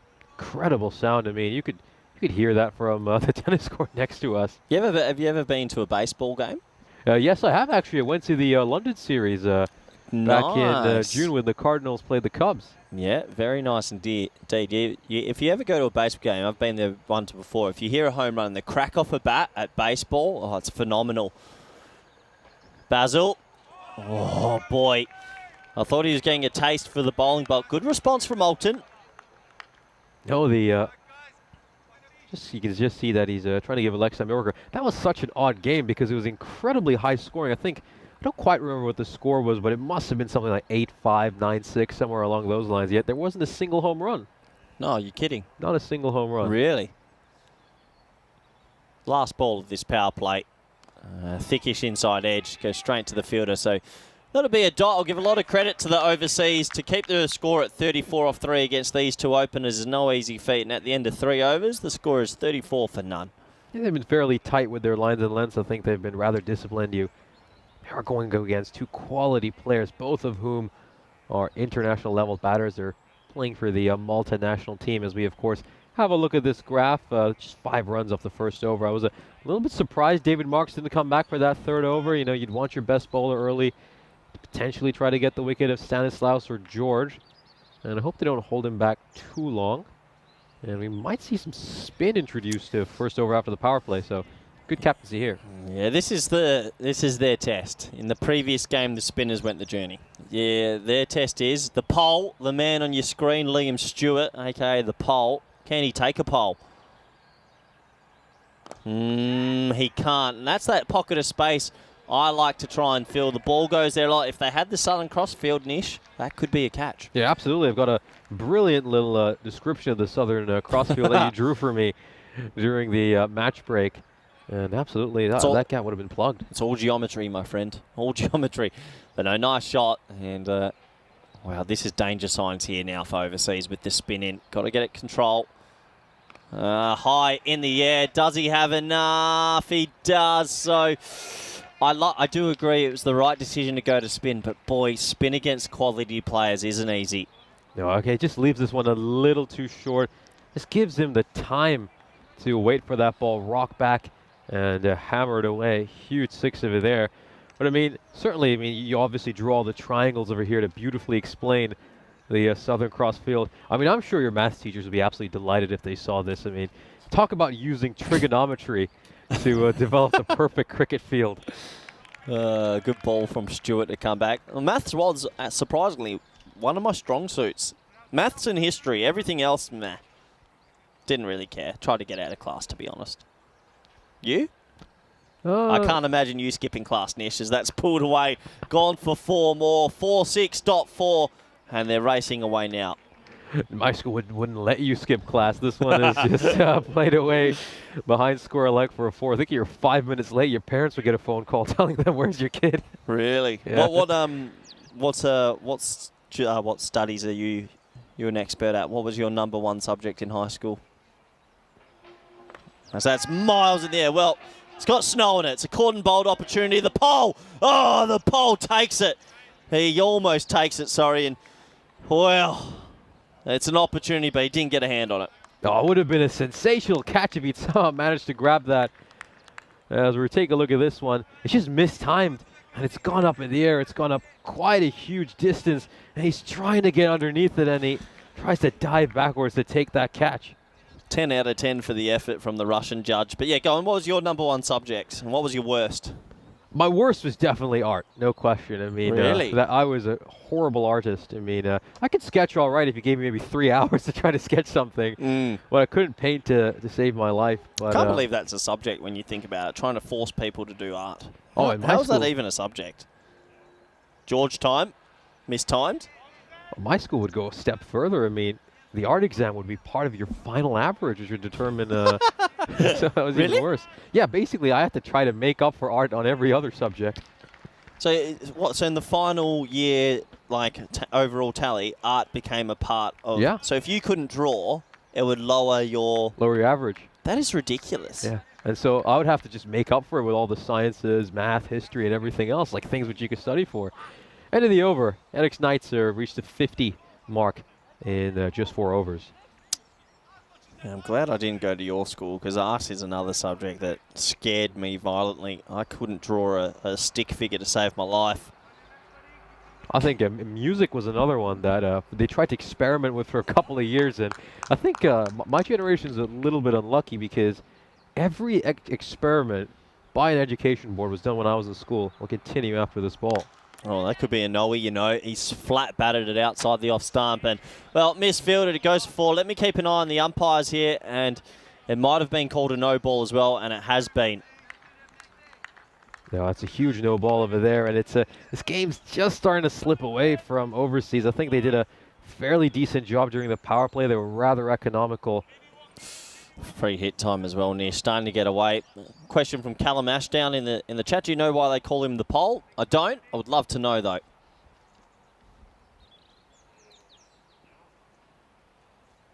Free hit time to Basil.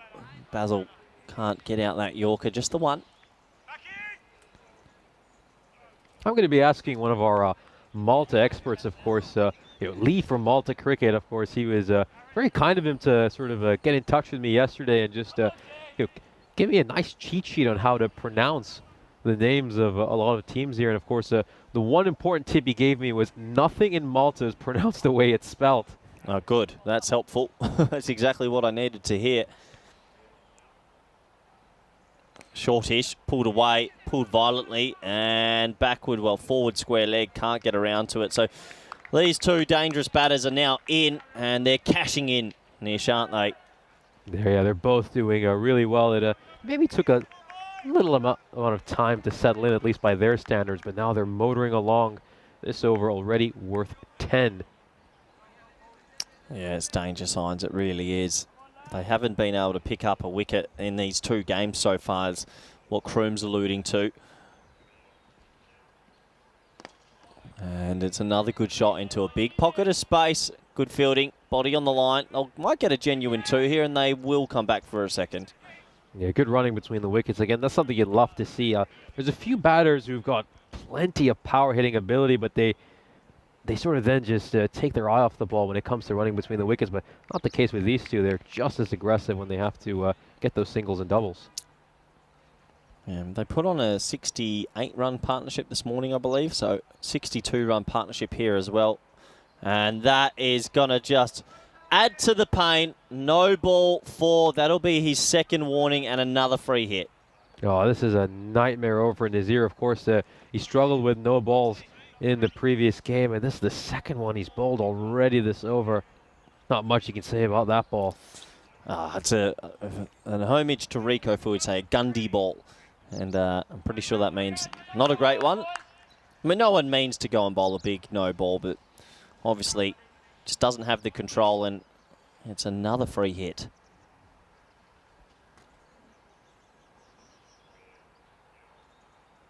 Better ball, but bye-bye, adios pelota. 6 more to the total. A huge hit over there, taking full advantage of the free hit. He batters it over long on. It's slightly over-pitched. And a great pose there by Stanislaus. Nish, I'm going to take you back to the toss. You were out there doing the pre-game. Overseas win the toss and they elect to bowl first. Tell me, why do you think that is? We'll discuss it right after this ball. In the air, 1 bounce, single. I think a few underdog sides sometimes decide to bowl first just because they believe that if they can restrict the team to a lower total in the first innings, and maybe they can make up for it with their batting. Maybe they just don't back their batters to post a high enough total. I mean, that's all I can think of, although... You sure they don't like pain? Because some people do, as that's a short ball down the leg side. And an innocuous-looking appeal. The over is complete. 5 overs gone. Pitching a mile outside leg stump. Missing leg stump. Going over the top. Definitely not out. And the score is 74 for none. Well, I was trying to be generous to them, but in all honesty, they gave up over 300 runs in the 2 innings they were involved in back on Monday. Well, of course, take a look at the groups for the European Cricket League. Some great groups over there. Of course, you emphasized how dangerous Group B looks to be. That might be the group of death. And, of course, the representatives from Malta, Gozo Zalmi, they're involved in Group E. Yeah, looking at that, let's have another look. Even looking at Group E, yeah, you're right. Gozo Zalmi with the German champions, the Dutch VOC, and the Scottish. There's another very, very good group. Starigrad will go into that probably as the rank outsider, but you never know. So we get back to the action, and we're going to get a wicket. This time it's a keeper's catch. Leave the keeper to catch it, and he does. Good catch in the end. It's Senthil Raj, the wicket keeper. He holds on to it, and the first wicket for overseas today. Captain and wicketkeeper combined over there. I'm a little bit surprised that David Marks held himself back until the 6th over. Would have liked to see him bowl the 3rd over. And he does manage to get a wicket. And as soon as he comes back on, that's the dangerous Stanislaus who departs, falls just 2 runs short of a half century. Yeah, good innings. They needed that, did Overseas. Obviously losing by 10 wickets this morning. It's taken them 5.1 overs to get a wicket here. And there's the old traditional hat flick off. And nice catch in the end. Never easy when it balloons into that beautiful blue sky. And a lot of damage has been done. But getting a wicket, you get the boys together in the huddle. And always you can have a word then. It's actually quite an important thing. The new batter is Yadav Manu. He's been pushed up the order. He was originally listed at number 6, but they've decided to give him the promotion out of Nitin Babu, who's a fairly experienced campaigner for this Essex Knights side. Yeah, pretty traditional looking drive that, and he'll get himself off the mark with the one. Can you imagine Basil George now will take over sort of the leadership role in this partnership?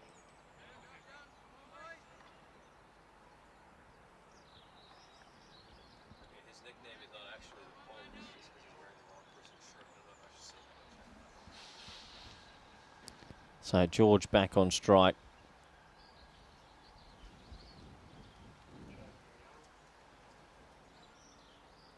Just a slight adjustment, as looks like the Manu, who just got himself off the mark. He might have had his helmet strap broken. A little bit of Angelo Matthews there, but he faced a ball, so we can't get timed out. Pretty clever.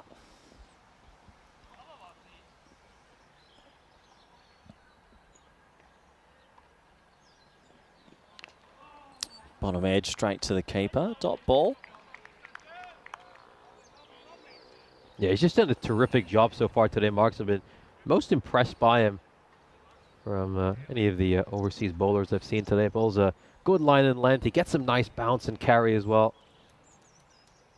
Terrific bowler.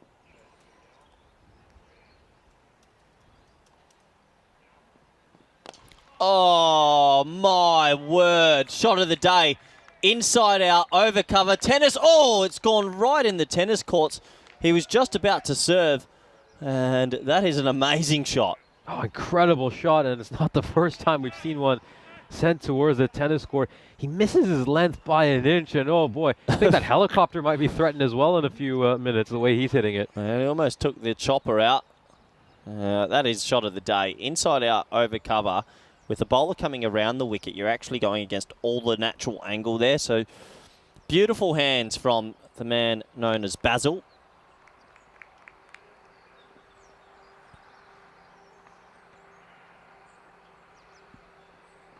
Slow ball, high. He doesn't get it. Catching opportunity. Got to steady himself.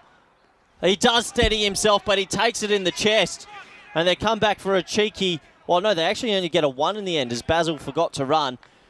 But he takes it squarely in the chest as Adil Nazir. It's a brave option to go chest first into hands. I really feel bad for David Marks because this is the second time he's managed to get a huge chance from Basil George. We saw, of course, a catch put down in the first match when he managed to draw an edge. And here he deceives him with a slower ball but can't get the wicket. Yeah, top spell from Marks, who once again shows he... one of the leading bowlers in this competition. 2 overs bowled for him, only go for 13 with 1 wicket.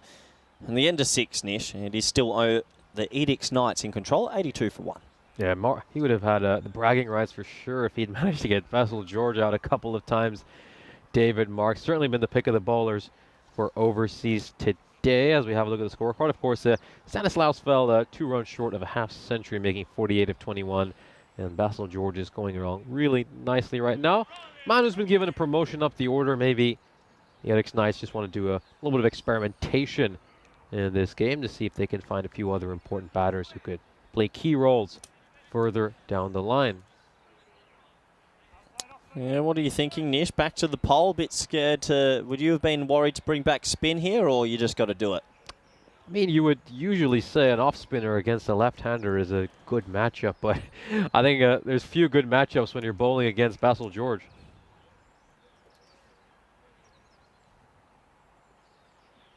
Oh, it's a bit short. Cuts it away, and it's over backward point. Not many fielders are out there, so 4 runs to start this over. Short, wide, gets the treatment. It's just slashed behind point for a 4. Yeah, danger, isn't it? You've got to bowl your spinners at some stage, don't you? But Yeah, some cricketers out there, they just love facing spin.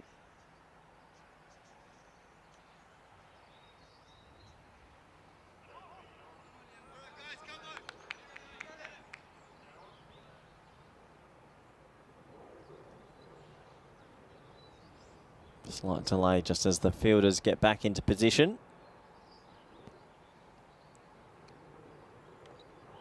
Another toe into the ground. Well, hold on. Has it been called a wide? I was looking up live. That can't be a wide, surely. He's hit it. He's hit it straight down into the ground, and it's gone up. And, yeah, the decision's been changed, so I don't know if the umpire... Umpiring's not easy at the best of times, but when they hit it, it can't be a wide. You know, this reminds me of the old Roger Federer video where he's explaining the physics of how the ball has to be out. I think that was the case over there as well. I don't know if he thought it went under the bat and hit the keeper and just went up and down, but yeah, a bit of the correct decision's been made. That was overturned, so he quickly changed his decision. Good work from the third umpire and the extra officials who are also watching quite intently. Now that will be a wide. That's down the leg side. What do you think, Nish? What are they looking at, 130, 140? I think they essentially, if he's still out there, Basil George for another 3 overs, they're potentially looking at even 145. Oh, will he still be out there? You bet. And, well, has to be said, he's had a little bit of luck in this innings. Absolutely, and keep in mind, of course, some of their key bowlers, like David Marks, they've been bowled out, so at some point they're also going to have to introduce a 5th bowler, so we might see a few expensive bowlers coming in later this inning, so you could easily see that run rate continue to balloon up, especially with the Knights having 9 wickets in hand.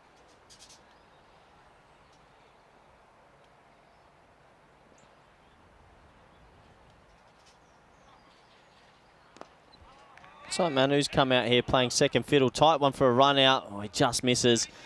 Yeah, it looks like he just wants to get Basil George on strike, doing his job. Yeah, it certainly looks to be the case. I mean, maybe if a different batter like Babu was out there right now, he might have been a bit more aggressive. However, it seems like he's just keen to get Basil George on strike here, Manu.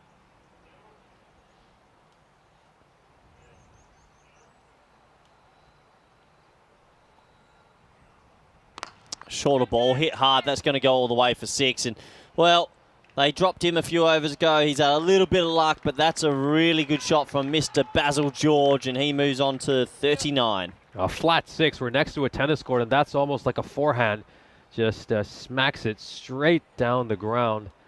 And that would be the second boundary of the innings. Of course, we've got some great events coming up for you here on the European Cricket Network. We'll be here in Malta through to Friday the 24th of November. And, of course, the weekend after this coming one, we've got a fantastic weekend of international cricket where the Maltese men's team will welcome the Cypriot men's team, and the women's team will, of course, host the Estonian women's side. Then we head over to Spain for a wonderful tour over there. We start off with an international weekend this time. Usually it's the other way around. We tend to conclude tours with international cricket. Yeah, we got our Spanish boys will be up against Romania and Portugal, I believe. So a little tri-series. And back to Barcelona, which is super exciting. We haven't had cricket in Barcelona for a long time. And the Barcelona Bash is chaos. There's some big hitters up in Barcelona as we get into the 8th over. Little push on leg side. And look, Nish, I know you're an educated young man. Can you please say that last name for me? Zurab. Yeah, okay. How many points would that be on Scrabble? Because that looks like a great Scrabble name. Well played. Zurab coming in.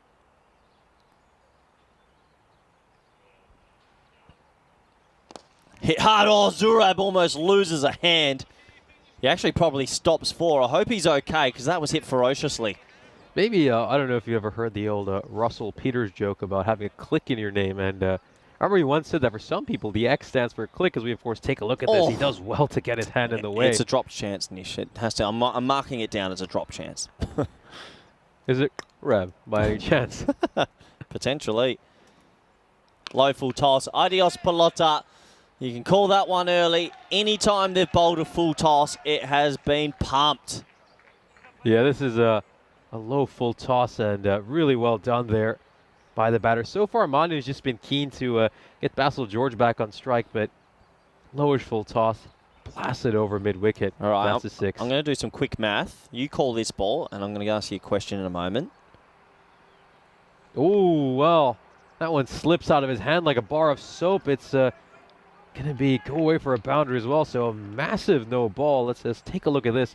We've seen a few incidents like this from overseas, and he just does well to get some bat on it, and this is going to be a free hit. All right, will be a free hit. If his name was on a Scrabble board, how many points would he get? What would be your guess? You see, I've not played enough Scrabble to answer that question. Have a guess then. You can't lose. I'll go for 11. 17 points as it's a free hit. And wow! Heads up, tennis court. Oh no, heads. Oh boy, that is massive. And look, the people are playing tennis, having a great time, and the worst thing in the world is to get a grizzly ball in the back of the head.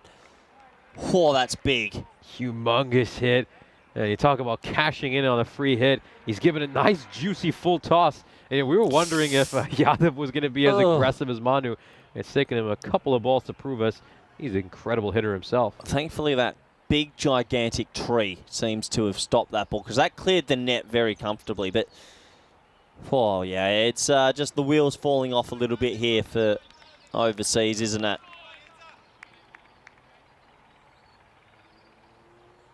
Oh, no, another full toss, but he doesn't get it, and it's a catching chance. Oh, and he spills another one. Well, it's all happening here. Unfortunately, Adil Nazir couldn't catch a cold at the moment, and another chance goes down. It's the 4th catching opportunity they've had this morning, and they put 3 of them down. It's another full toss, and he at least felt the bowler deserved a little bit of respite with a catch over there. He won't even get that. Instead, he has to bowl to Basil George. Oh, and Basil just goes, thank you, too many full tosses, most of them being hitting for 6.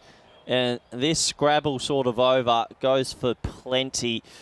And that is the over that sort of breaks the back of the Knights. It goes for 26, and the score's 121 for 1 off 8.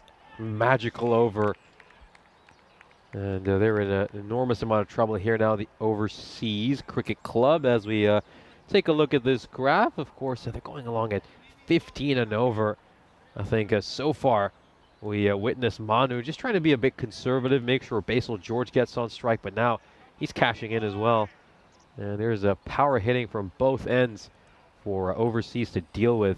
Going to be quite a difficult decision here for the captain to decide who he's going to go with. Alton went for 14 runs in the sole over he bowled, but instead the skipper introduces a 6 bowler into the attack. He goes for Cost, who bowled just 1 ball in the previous game, which went for 6. Well, you can only improve from there, you'd imagine. What can Cost do? Good start, but nice shot. It has to be said. Wasn't the worst ball you'll ever see, but it's a great cricket shot for 4. I guess it is an improvement since it's just a 4 this time around. Yeah, it is, technically. Still got a long way to go, but nice cricket shot, that. Traditional cut shot. Got to admire it. And that 150 now looks like a realistic target. It certainly does, and shifted up the gear so well at the death. Well, top edge, and this is going to be an opportunity. And caught. Well, holds on to it, puts a little bit of mayo on the ending. Oh, the ball almost touched the ground there, but no, that is caught. So Cost picks up a wicket. Manu has to go, and that is the 2nd wicket down. Good catch there by Ivan Stash as Cost gets a wicket. He did a roll. He played a really good roll over here, Manu. A nice cameo, 24 of 10. Set his team up incredibly well for these last couple of overs. Look at this, a little bit of mayo. Big roll. Well, that's not bad. I think the Olympics are in Paris next year. Might get an opportunity. What do you think, Nish, about cricket getting included back into the Olympics for 2028, I believe? Good news? I think it's incredible news. It's great news for European cricket as well. I hope we get to see a lot of European teams in 28. And what it does is it sort of, cricket's unfortunately got this reputation of being a rather exclusive club. And here at the European Cricket Network, we've done a great job of breaking that. And with cricket going to the Olympics, that's only going to serve us even better in our mission. Should help for funding, I think, for a lot of European cricket nations as well, once the sport's a little bit more recognised globally. Absolutely. There's a great documentary on that called The Death of a Gentleman about just how much money a lot of these associate nations would get. The sport included in the Olympics. Did you see the article about French cricket recently? I believe it was going around in the group chats. Have but, you had a read? I haven't unfortunately had a chance to have a read Tell yet. you what, if you get a bit of time and you're interested in some, well, it's not a great story, but you should read it. You should read it. Very interesting. As that is spliced away, top spin will be on that, and that will go away for 4. So Mohammed will start his account with the boundary. He might give that a read during the innings break as he decides to attack this one. Slightly overpitched delivery. Flies over the top and goes for a boundary. One thing with sport, controversy doesn't fall far behind with any sport, not just cricket, but that, yeah, what's going on in French cricket, it's definitely worth a read. I don't even have an opinion on it, but worth a read if you do get time. Look it up. That's hit hard down the ground. It should just be a single.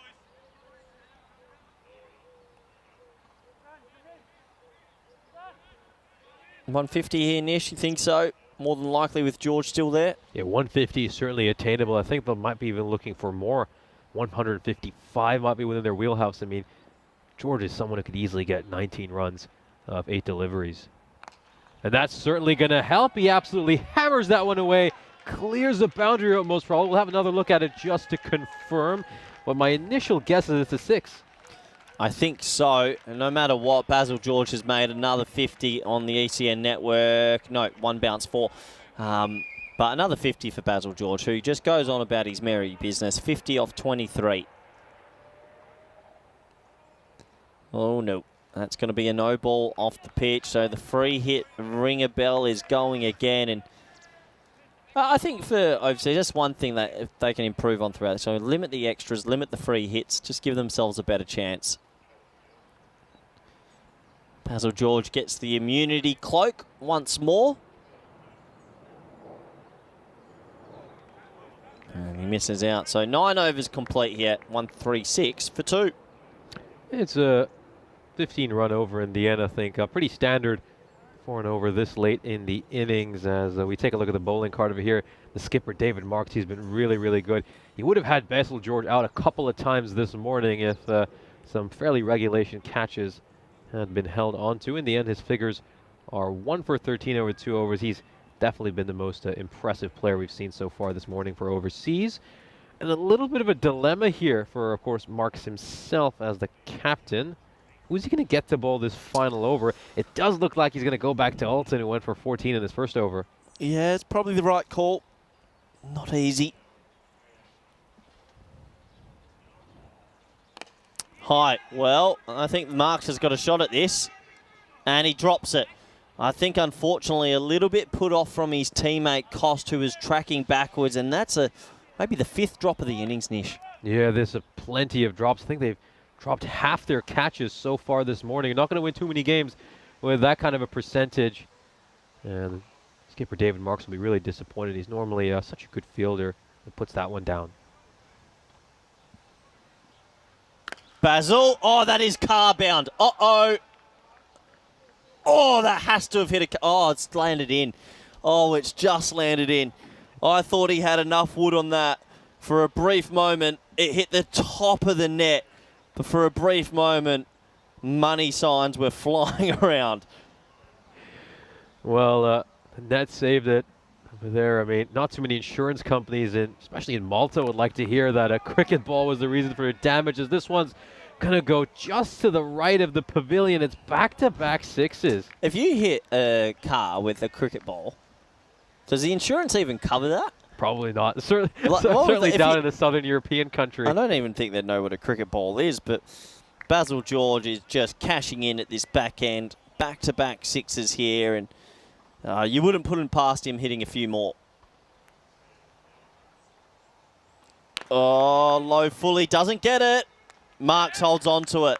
So a wicket, well, a bonus wicket there for Alton. Good catch from Marks in the end, and George will go for 62. Very well taken there by Marks. He, this time around, he takes it. It's a full toss. I think Basil George would be rather annoyed he's found a fielder and not cleared him by a good 10 feet. But a wicket at last year for Alton, so something to cheer about if you're an overseas fan. But Alex Knights now just 1 run away from 150, and we've still got a couple more balls to come. Yeah, wicket goes, and well batted to that man on your screen. Another ECN 50 for his trouble. Probably the best ball striker I think I've seen in Malta, that is for sure. Sometimes the low full toss, you just get off that toe of the bat. That can happen. I think it's just going to be an incredible race between him and Michael Das for the rest of this series to see who gets that leading run getter mark. It's a subplot I always like to follow during a European cricket series, leading run getter. Yeah, it's always nice to have that mantle. I think we should bring in different coloured hats for leading wicket taker and run scorer, especially for week 2 as someone's missed time down the ground. That will bring up the 150. And a warm round of applause from their team over on the left. Last ball of this first innings. Yeah, it's going to be Mohammed facing it, who's already hit a big boundary. Let's take a look at this. Can he finish strong and get his team to an even bigger score? Well, he does. 6. Nice shot, half volley, puts it away. We're going to end up on 156, and that's a very big score. So they do manage to get above 155. I think just a couple of overs ago we were discussing that, and it's an incredibly strong finish for the Edix Knights. They managed to make 61 runs in these last 3 overs. You talk about a knockout blow to the opposition. They'll be delighted with the way they batted. Some excellent cameos at the end after they were set up so beautifully with a terrific opening partnership between Stanislaus and George. Let's take a look at the highlights of this innings. Yeah, that was an opportunity early. That was one of many drops, and unfortunately when you're versing really good cricketers, you can't give them second lives or even third lives. And Basil, George, Stanislaus, they did what they had to do. They came out, they hit the ball to all parts, they hit some really big thunderous sixes, and it was a joy to watch. As the highlights just kept on coming. This was an opportunity, corn bowled, not an easy one though. Obviously, overseas just need to do a bit of work on their fielding and the training sessions, and I'm sure they'll come back stronger for it. Stanislaus, he was the first man to go though. This was a really good catch from Raj, the keeper. Mark's getting his first wicket, probably the pick of the bowlers once again. But yeah, these drops, as we just touched on, do come back to hurt you. Basil George went about what Basil George does, hitting big sixes, and he hits the ball so ferociously, you've got to be careful even as a bowler. He was well supported throughout the innings. There was some comical cricket throughout. That was an amazing stroke, really. The tennis courts were in danger. The cricket fields were in danger. The drop catches were in danger. It was all happening, that is for sure. This one was actually caught and well held in the end. A little bit of mayo on that, but good catch from Starsh. And Basil George in the final over got a couple more big sixes away. Brought up his 50, and that's what he does. He's a very talented player, always a joy to watch, and just going about his job, and he loves playing on the ECN network. He really does. He hits the ball so hard to the leg side. This was when he was dismissed. Good catch from Marks, deep mid on. The low full toss doing the trick. Got a warm round of applause, and you can understand why. So got us right to the back end of that innings. The last ball getting hit for 6, and the score ended up 156 for 3.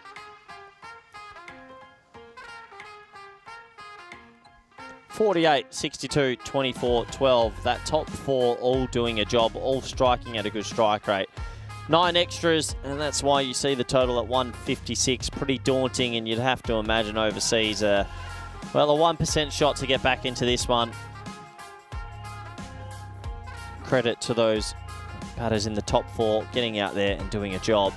Have a look at the bowling figures. It wasn't easy for them, but Marks was the pick. 2 overs, 1 for 13.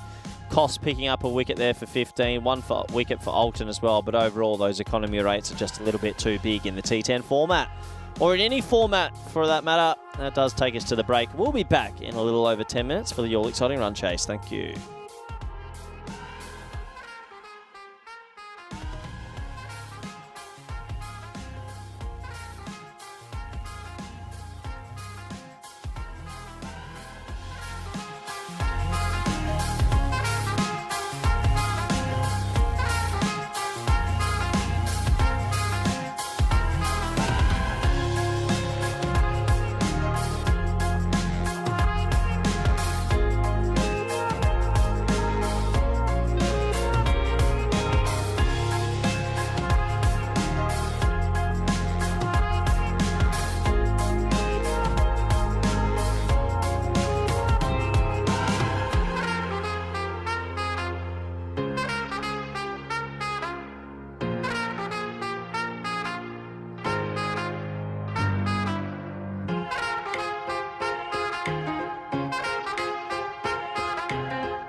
This European Cricket Network event is proudly brought to you by HCL Software and Bizaway.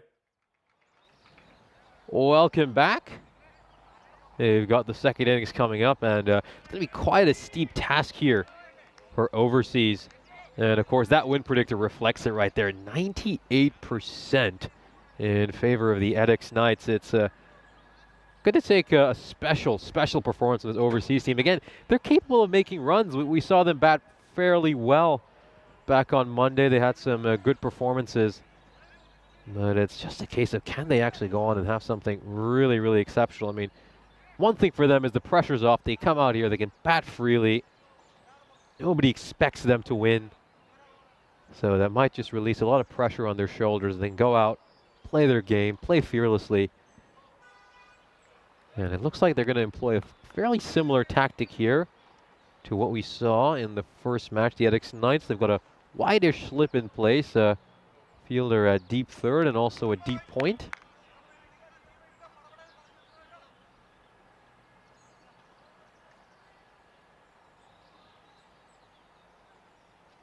Just panning across and taking a look at this field. As you can see, fielder at mid-wicket, mid-on. There is also a backward square leg. So I expect him to bowl well outside the off stump. And probably on a good length. Let's see how he fares over here. The bowling is going to be opened by Nitin Babu. And we're just about to get underway in the second innings.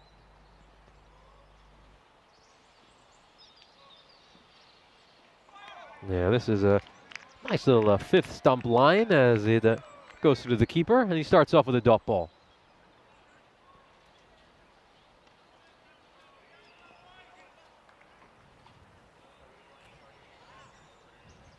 Jeffrey Mobbs, of course, chiming in on our discussion about whether an insurance company would pay if you had a cricket ball go through your windshield.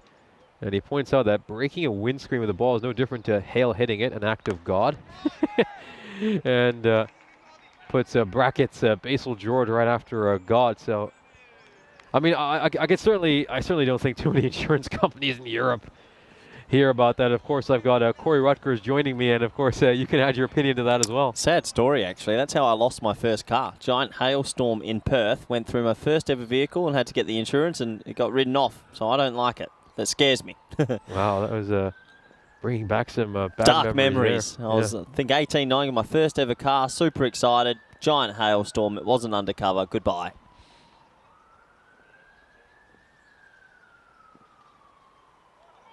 Yeah, just take some pace off that ball and. Yeah, look, this is. Let's be honest. It's going to take a miracle if overseas get there, but miracles happen in sport. Glenn Maxwell the other day, I think, showed everyone that you just can't stop believing. Can someone from overseas do something remarkable here for the next 40 minutes?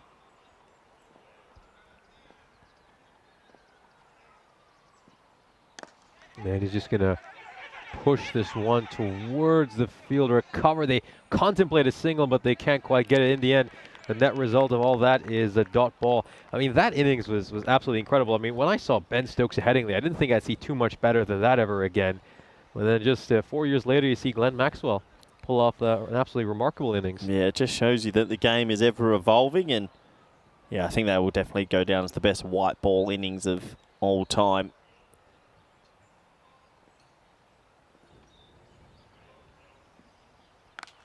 Oh, this one is hammered away. A good shot. And it's going to be a 6. Very nicely played. Just waited for that one. And this is a good pull shot. Yeah, great shot. Really nice shot. Good extension of his hands. Gets out early to it. Gets it away for 6. And, well, overseas need a little bit more of that, Nish. And you just can't count them out just yet. Can they pull off a minor miracle here? Be something really special if they can somehow win this. I think they need another boundary to close out this over, just to keep things nice and interesting.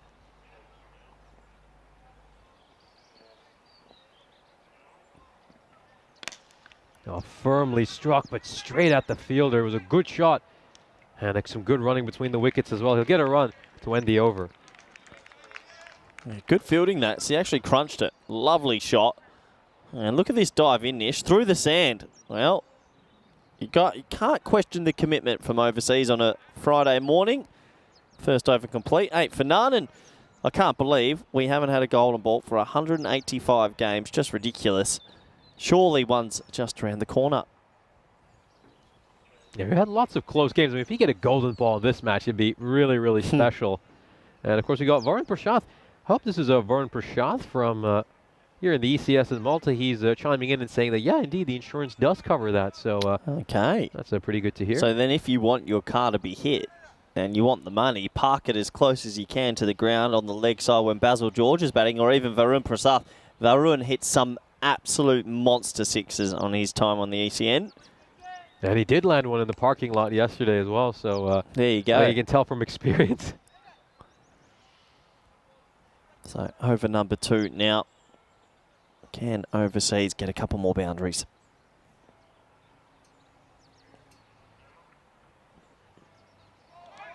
And again, probably doesn't quite get the stride out that he wanted. You can see that in his rehearsal of that shot. Yeah, play and miss. Need to try and get some momentum. 2 players get themselves in and really get going.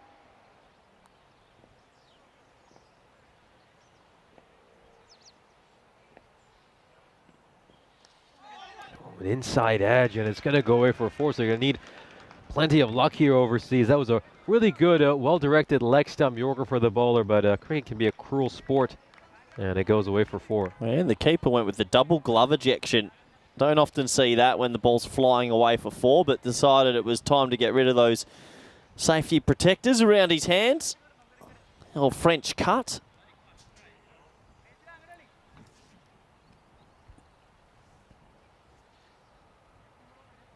Double 0 on the back. Never bet on double 0 if you go to a roulette wheel.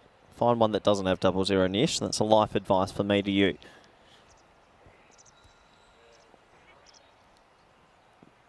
Oh, this one again, he's aiming for that leg stump Yorker again. Wouldn't it be better life advice to say just never play roulette in general? No, you gotta chance your arm at this world, and you never know. Always go on number 4, number 7, number 28. They're my 3. Never lose either.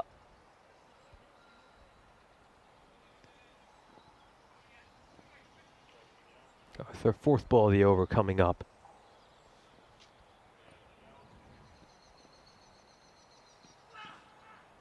And he just tries to go for a big heave across the line. Would probably be better serve trying to play that towards the offside, but it's a dot ball. Yeah, it can happen. Get a little bit leg side orientated, don't they, when you need to score at 15s and over. There is the offside though as well. Decent pace here, mixed with some slower balls. The Knights just showing they're a very well-rounded team.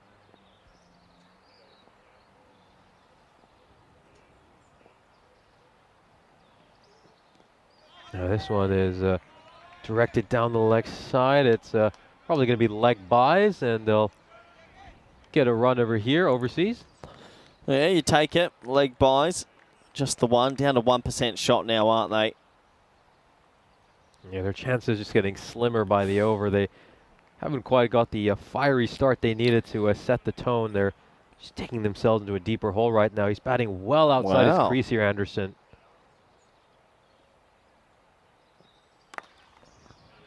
And he's managed to turn that into a low full toss, but it's still just going to be a run to end the over. So Anderson will stay on strike. Overseas just 14 for no loss at the end of 2 overs.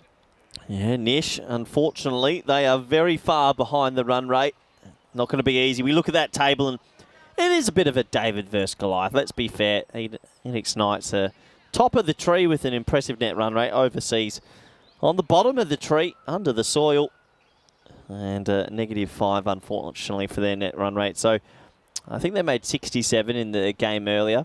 Being realistic, you're probably not going to get 150 odd. You probably set yourself, let's try to get to 100. Let's improve bit by bit by bit.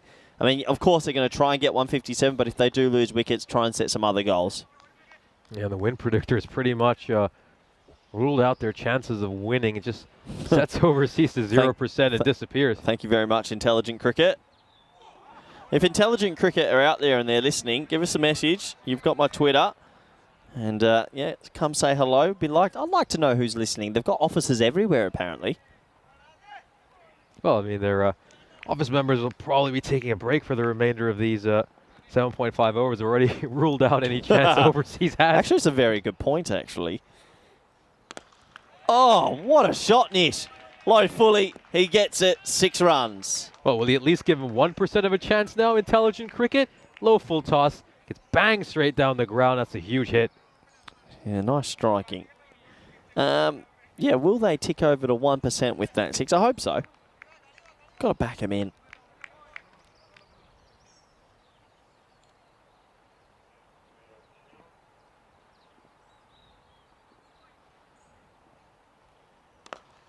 This one is played into the ground. It's getting a quick single. Is he in trouble over here as he hadn't made it on time? We're going to take another look at this. This might be a tight one. Oh, I haven't seen the... Yeah, there he is. The umpire took a while to signal for third. I think you just got to check it. We've got the technology, so why not? Did he ground his bat? It's in the air. Got to slide that bat in. Not on the ground yet. His foot's in. Well, he's done it the old funny way. I think he was worried about the bat getting stuck in the turf, and sometimes you can jackknife yourself. But in the end, his foot's in, so that'll be 1 run to the total. Yeah, not the conventional way of trying to get back in safely, but job done in the end. They get the runs. Now, can they hit another boundary here? They need to start stringing together multiple boundaries every over. Oh, inside edge, and they might use the edge of their bat to achieve that. It's a French cut for 4. Well, we put in the article the other day of, or just before, sorry, of the French article that's doing the rounds. A couple of French cuts in this one. I'll tell you what, if you can perfect that shot, Nish, you're one seriously good player.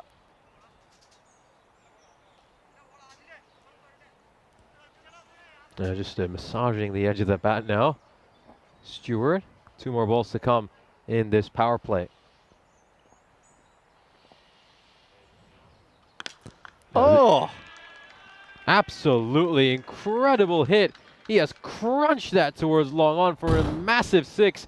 And this over is going really well so far for overseas. They desperately needed a big one. Oh, we didn't see any of this morning from them. They really struggled to get the ball away.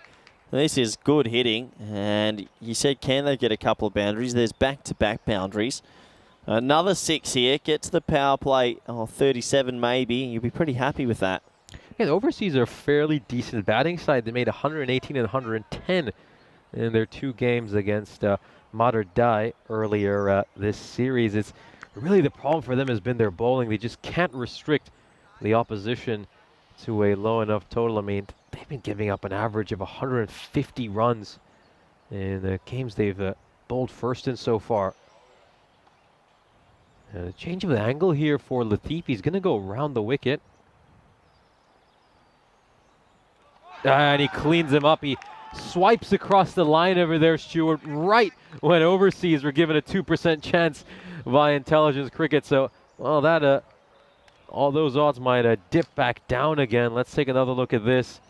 Crashes onto middle stump. Yeah, just not playing the right line of the delivery, and the stumps are dismantled, so he'll have to go.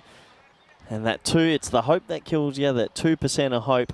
And it's going to go back down. You'd imagine the score at the end of the power play, 31 for 1. Yeah, very good innings here by Stewart. Made 21 of 12. We take another look at that shot. As the power play comes to an end, Overseas are 31 for 1 at the end of it.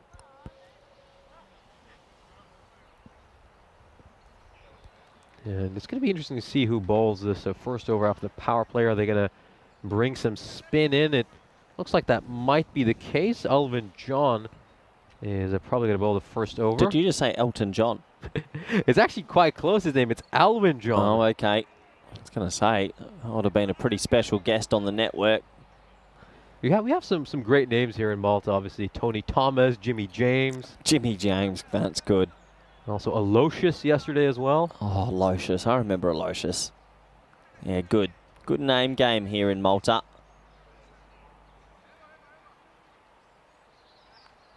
Just bring mid-wicket back into the ring, and they send Point out. And he's almost been given a wide. I think it's just gone over the tram line.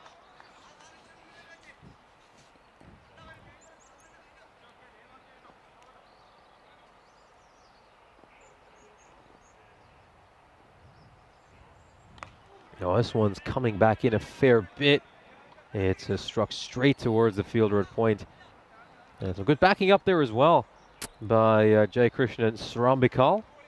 Yeah, the Knights just doing what they need to do here. Bowling in a good channel, and they're very sharp in the field as well.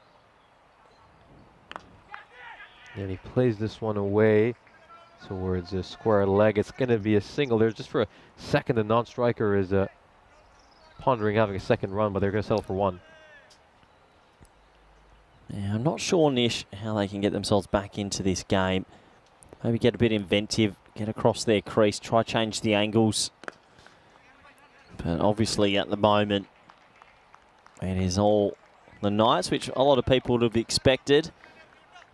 Two teams wearing pretty much identical kits. I really don't think I've seen two teams that look that similar before. Yeah, I mean, I think at this point they're probably just playing for personal milestones. It's about just getting some runs on the board and just feeling better about themselves heading into their next match. Of course, might see them back on action again on Sunday. Oh. And of course, this was the innovation you were looking for, but it comes off the leading edge rather than the middle of the bat, and it pops up for a fairly simple catch for Ajay John, who's going to take that one, and the second wicket falls here for Overseas. I like the intent. I like the idea, because there was no fine leg and no 45, but unfortunately he gets a leading edge and it doesn't balloon away enough. But that's more an execution issue. That was the right idea with the field setting. A nice catch from the keeper in the end. AJ John, who holds on to it, and another wicket will go down.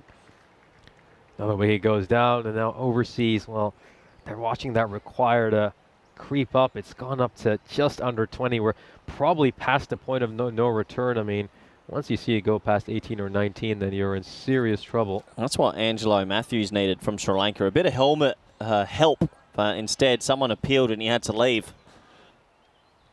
Well, in his case, the strap just broke, so, I mean, I guess the only way to help him might have been to actually physically try to tie it. Yeah, quite remarkable that, wasn't it? Oh, he plays this one really nicely towards third man, and it's going to be a single. Nice way to get off the mark. So have you had a chance to have a look around Malta, Nish? Have you been able to have a little look at this beautiful island? Unfortunately, not much, just because You've we been obviously we've been working till quite late most days. So did have a walk around Parts Closer Hotel. We'll just watch this one sail over the boundary row for a 6. Really nice hit. Maybe that'll just bump up their chance of winning 1% on Intelligent Cricket's win predictor. But no, yeah, it's a very unique country, isn't it? Because it is obviously a European nation, yet there's an enormous Middle Eastern and Arab influence over here. The language is a blend of Italian and Arabic, but you know, a lot of the signs are in English over here. You actually see English more than the native language. Yeah, it's got a remarkable little history. Have you heard there's apparently a cricket ground on Gozo as well, the other island very close. So I wonder one day if we'll be able to get out there and put some more T10 action around. There's plenty of other fields around. Yeah, I know there's one in off Croatia, Vis. Is it Vis? There's a little VIS. There's another little ground on one of the islands there, and Yeah, quite remarkable that we're able to show cricket in November with such good weather. Oh, it really is sensational, because it's a shame that a lot of countries like Malta and Cyprus, who were of course once part of the Commonwealth, didn't quite become a heritage cricket nations, but maybe now European cricket is just helping them get to that point, as this one is played away towards square leg for a single. Yeah, one more to the total. I mean, this is a great country to play cricket 10 or 11 months a year. I mean, cricket's not a summer sport in Malta. It's an all-year sport. It's a year-round sport, no different to football. Just keep playing. I do wonder if they do what the domestic fixtures are here, or how they spread them out, as that is clipped away down the leg side, probably just for one. It's difficult to get twos on small boundaries. I think it's fairly similar to Cyprus here. They start their season in February, and they just keep playing through the entire year until, I believe, the end of November or maybe the beginning of December. Until people are collapsing. Like, you've got to keep playing. Yeah, I think that's the incredible thing. I think a lot of our fans who are watching these cricketers, I mean, this is Maltese cricketers playing at the back end of a long season. Good point. Yeah, it's amazing the commitment for these guys to move work schedules or just find ways to play. I mean, it's a Friday at 11:43 a.m. The average Joe would usually be working, but these men have found a way to get out here and play more cricket.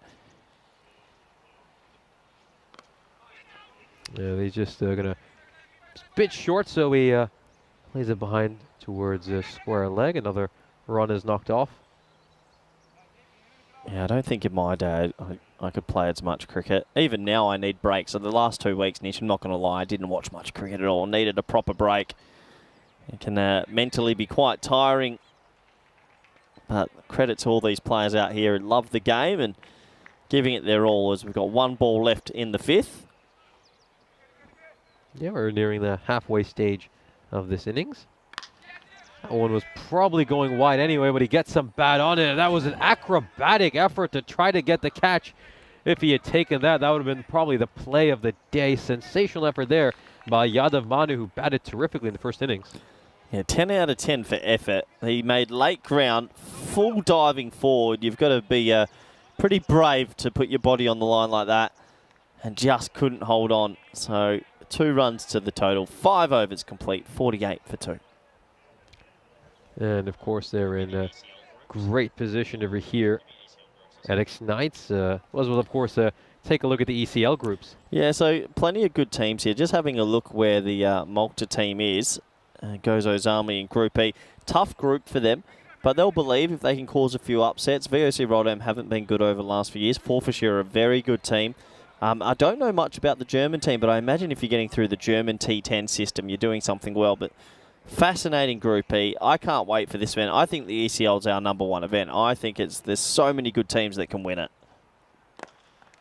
Oh, this one struck straight back to the bowler. That was a catching opportunity there for Jace Matthew.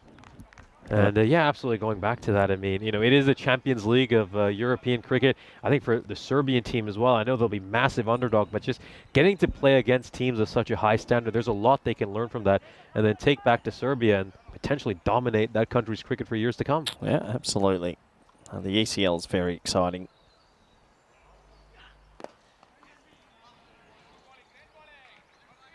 This one's going to be another single here. Stash, of course, made 20 runs in the first match these two teams were involved in, but took him 22 balls to get there. Yeah, the one thing I love about the ECL, I generally think it's, compared to the ECC, you've probably got 10 or 12 teams that could win it, maybe even 12 to 15. The ECC is a little bit more, the Netherlands and England are always going to be right there, and not as many countries, I think, can generally win it. That's hit down the graph one, but the ECL is open slather. I think we've had VOC from the Netherlands, Pac Care from Spain, and then Dre from France. 3 different countries have won that tournament, so it'll be exciting. It'll be crazy. 2 English teams as well. Very interesting. And speaking of French cricket, of course, this will be the first ECL where we'll see a French team other than Drew involved. Wow, what a shot that is. That shot of the millennium. He didn't have much of a clue about it, did old Stash, as Matthew digged it in, and he hits it off the back of the bat for 4. Well, we saw a few batters yesterday claiming that the back of the bat was involved in a few LBW decision, but that is a remarkable shot. He's bamboozled everyone. Oh, yeah. Well, that has been their hot spot, the old French cut zone, but that was off the back of the bat. What do you even call that? The Malta cut. The Malta, yeah, she could be named the Malta cut. I think that's why intelligent cricket are just giving them that 1% chance. I think the innovation that overseas are showing so far this innings, the ability to use every single part of the bat. Yeah. Well, not for David Marks, though, who comes out with a mongoose. He's probably the only one that couldn't have played that shot. The bat would have been too small. Last ball of this 6 over. Ken Stash, formerly known as Mustache. Can he get a boundary? Yeah, inside edge just went onto his pads as a 6 over comes to an end. Overseas are 54 for 2. Well, 4 overs to go until I reckon you and I are tucking into a bit of lunch here today, Nish. We look at that scorecard. Well, we don't look at that scorecard on and off. Yeah, of course, a lot of talk of the World Cup going in our chat naturally. I mean, yesterday, New Zealand managed to snap their losing streak by big win. Beating Sri Lanka fairly comfortably. Yeah, it's a big win for New Zealand because it effectively kicked Afghanistan and Pakistan out of the tournament. Pakistan have to pull off, yeah, well, yeah, they're not going to be able to beat England by 287 runs or something like that. So quite interesting in that World Cup. Especially when I believe England might have quite a bit on the line in that game. Well, they almost do, but that's going to be hit away for 6. But they beat the Netherlands, so England are now pretty much safe for the Champions League.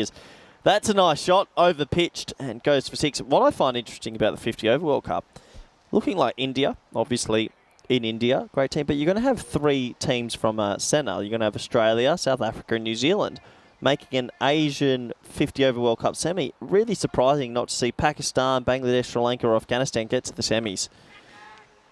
That's a hot chance. That'll be one. Because traditionally, the Asian-based teams in Asia are extremely good, but for sort of 3 teams from other parts of the globe to make the semis has been a bit surprising. I think with the IPL now, a lot of foreign players are just, and also the PSL, a lot of foreign players are now just used to playing in the subcontinent, so they aren't alien conditions to them anymore. This one is played away towards mid-wicket.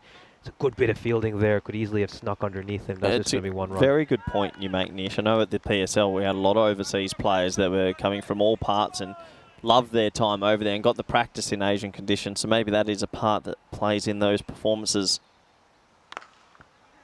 And a little bit of width on offer here. It's hit straight to the fielder at cover. Who are you tipping if you had to make a tip? Well, I mean, it's hard to look past India, and obviously I've got my own biases, but India playing New Zealand, a team that just never seemed to be able to get past the knockout stages. I mean, a few memories of 2019 probably coming back for Indian fans. Yeah, it goes back down to that area they love, and just want to credit again to New Zealand. New Zealand at world tournaments, they always seem to be in the Final 4. I couldn't tell you a time where I remember them being out of a group stage. They just find a way, the Kiwis, and boy, they're annoying as a culture, but I love them. Always a friendly rivalry between the Aussies and the Kiwis. As 7 overs complete, 64 for 2. Yeah, of course. So 93 runs needed of the last 3 overs, so we can pretty much rule out any of overseas chances. We'll have a look at the game coming up after this. Of course, it's a United derby. That's going to be our doubleheader to round out the day. Zero United versus Sui United. Zero United, though, they really struggled with the bat in their first couple of games, making scores of 79 and 80, batting first. This time around, they'll be chasing, and they've got a quality bowling attack, so let's see if they can restrict Sui United to something reasonable and then give their, well, I should say maybe slightly subpar batting order a chance to chase something lower. Yeah, looking forward to seeing some new teams. For myself, just arriving into Malta last evening. This one's popped up in the air. Could be a catching chance, and he's taken it well.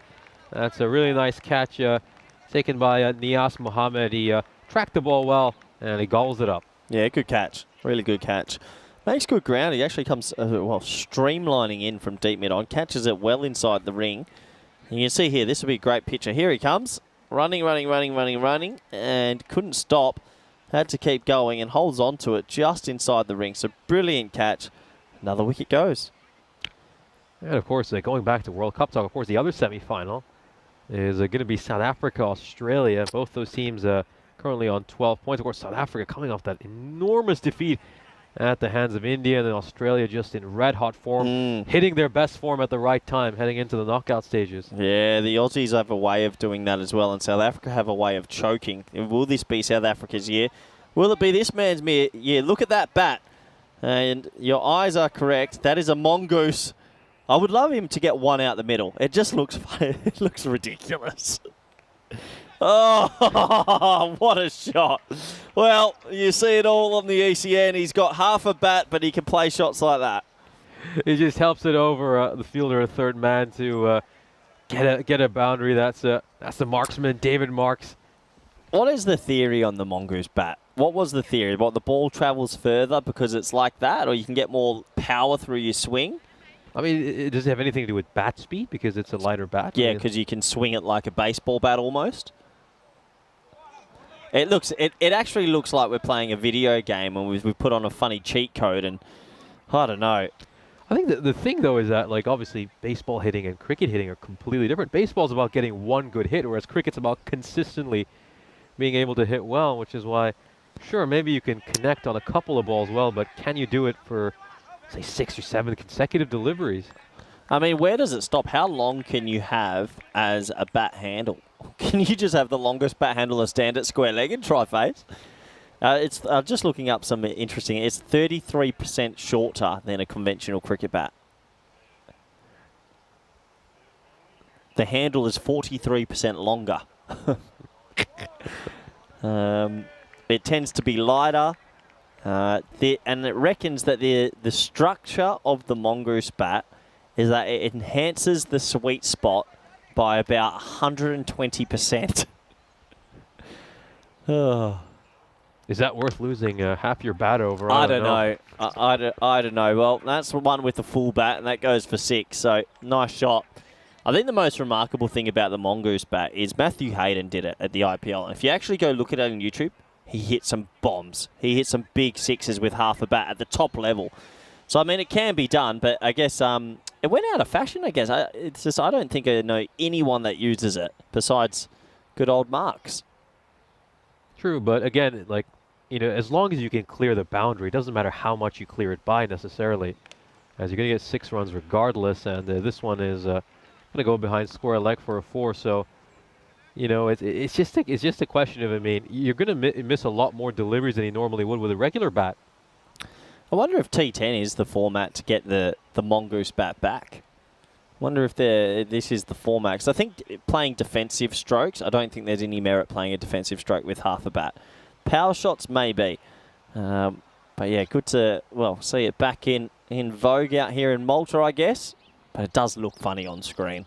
So one of the theories is that the sweet spot, what we call the middle of the bat, is actually larger than it would be in a conventional bat. Just look at it. It looks like a... Oh, it's funny. I mean, that ball there where he's missed, with a proper bat, he's probably got some bat on that.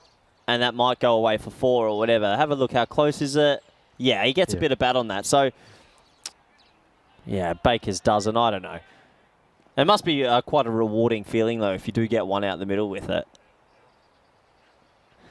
I dare say moving around doesn't help that chance. Maybe we can get Matthew Hayden's highlights up with the mongoose bat. This one, again, it just kisses the tram line along the way. I think if cricket had a sort of like a 6-hitting derby similar to the home run derby, I think then it would be a really good bat to have. This one is going to be struck away for a single. Oh, wow. I'm watching some Matthew Hayden highlights here with the mongoose. And, well, if anyone remembers Matthew Hayden, he was a gigantic human anyway. So it looks quite comical. Yeah, we're just zooming in on that bat. And there is a little mongoose you can see on the sticker. Yeah, just going to strike his pads, and it's going down the leg side. Oh, there's a potential for overthrows there, but there's some really good backing up off camera by Shanli Karoli.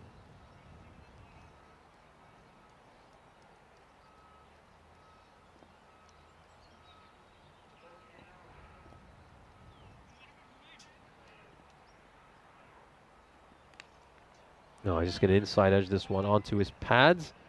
Here, Marks, he's currently batting on 6 of 6. So, again, it's at that stage where we're all well aware that overseas are going to go on to lose this game. Their next fixture is going to be in a couple of days from now.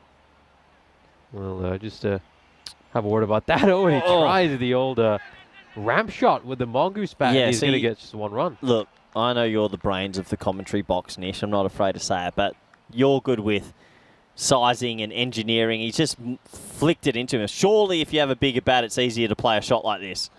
Yeah, you can just hit the ball with more consistency, you'd think. He rams it off a mongoose into his own body. Well, I've seen it all on the ECN. I've seen it all.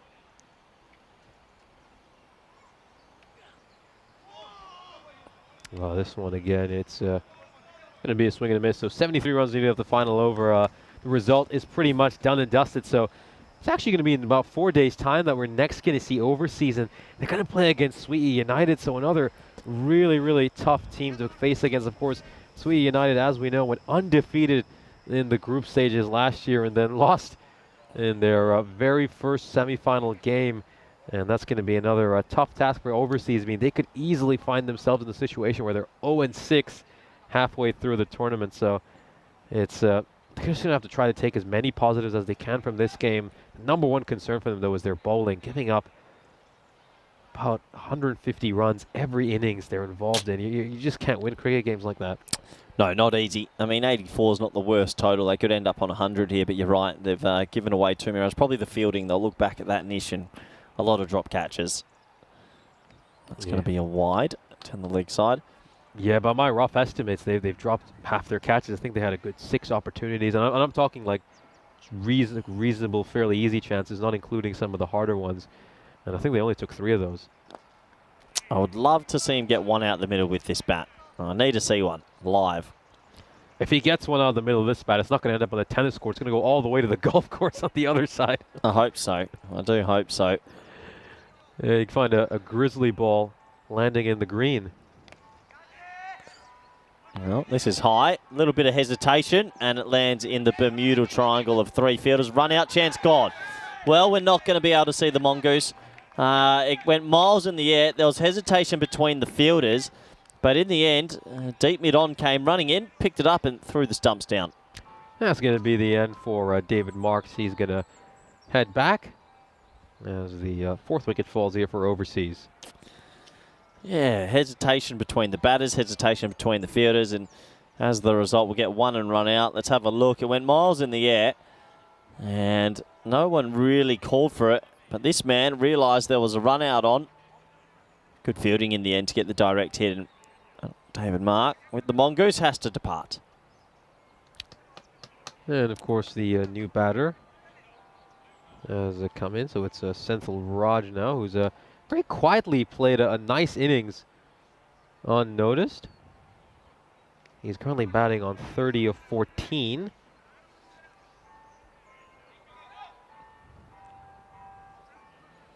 Oh, Kroom just sending in the chat his old bat in the...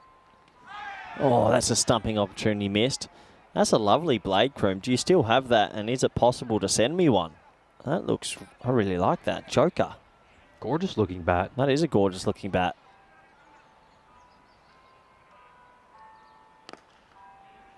This one is up towards long on. It's going to be a single. What do you think's for lunch today, Nish? I'm getting pretty peckish. We've had tuna, I think, the last couple of days. I wonder what they have in the vegetarian options. I believe back on Tuesday, they had mushrooms and rice. Well, last ball, and then it's lunchtime. Stumped. Thanks for coming. Nazir goes for a Golden Globe, and that'll be the end of the game. 69-run victors for the Knights. Another good game of cricket that's come to the end. And well done to overseas, though. They made 88 this morning. They could only make 67. So they've improved a bit. But overall, the Knights, very good team. Yeah, the Edicts Knights, now they're a team to watch out for as this series progresses. 4 wins in a row for them. Here's a look at the next doubleheader we've got coming up. We've got 2 games between Zira United and Sweetie United to round out the day. Of course, Sweetie United have won the toss there and decided to bat first. Can't look forward to seeing players like Anil Kadir, Imran Amir, some really, really terrific batters. And of course, Muhammad Ajmal, he took some stellar catches a couple of days ago. He dominated our highlights reel. So match 19 promises to be a really entertaining one. But before we depart, let's have a look at the highlights of this innings. As of course, overseas, they sent out Anderson and Stewart to bat first. Stewart did a fairly decent job. He made 21 runs of 12 deliveries. He struck 4 boundaries. He was looking quite nice. So this inning should do his own confidence a world of good. Yeah, there was some nice shots this time from the overseas batting unit. This was the first wicket, round the wicket. Thanks for coming. There goes the stumps. But I think they did bat a lot better. They tried to be inventive. Sometimes it paid off, sometimes it didn't. That's the game. That's the nature of the beast. But they seemed to find a little bit more power. That was a lovely shot over deep mid-wicket for 6. The fielding effort from the Knights, we always expect them to be good, and it was pretty good. That was a remarkable back of the bat. The Malta Cup, we're calling it. And of course, we'll continue to look at some of these nice hits over here. I think Raji played a pretty good innings, was undefeated on 32 of 18. It kind of went unnoticed as a lot of his teammates were departing. That was the old mongoose shot right around the corner. This one was popped up in the air, and it just landed safely, but then we saw this really, really good direct hit by Strumbikal to get rid of Marks. We didn't get that much. Needed a 6 off the mongoose bat. We were just curious to see how far it would travel. In the end, overseas end up with 88 runs in their second innings. As of course, we'll have a look at the scorecard. Liam Stewart made 21 of 12, a fairly decent inning. Senthil Raj with 32 off the 18 balls he faced. A good little knock by him. So overseas ended up with 88 runs. Yeah, 88. And an improvement from this morning. Let's have a look at the bowling figures, shall we? And, well, they gave the ball around. They spread it around. There was a wicket there for Mohammed, a wicket there for Karoli, a wicket for John, a wicket for Latif. And overall, they did the job. Game done and dusted. We got 40 minutes. It's time for some lunch. We'll be back for game number 3 on this sunny Friday. It's a bye for now.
This European Cricket Network event is proudly brought to you by HCL Software and Bizaway.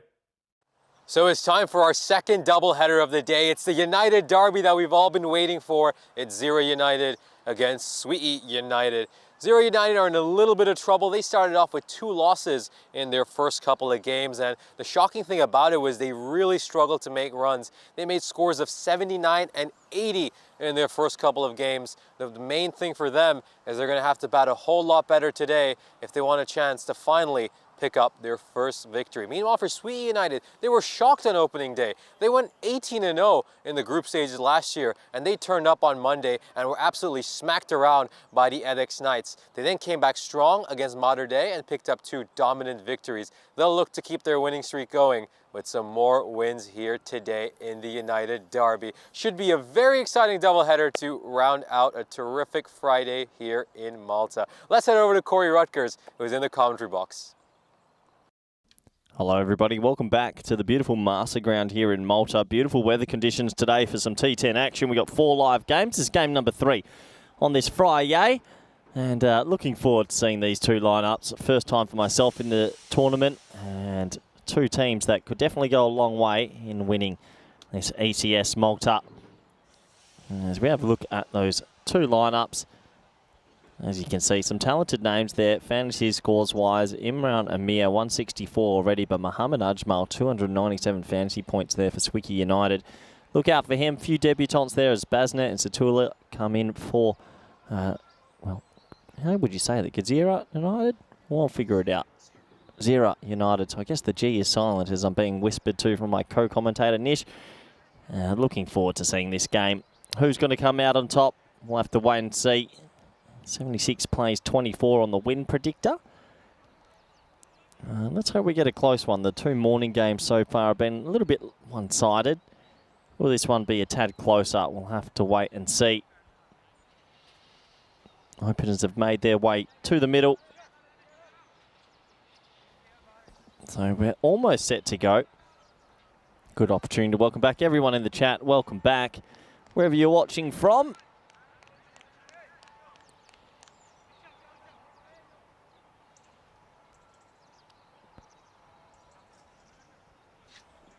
We're almost set to go. Looks like it's going to be Dare with the ball in hand. He's just warming up his shoulder, getting himself ready.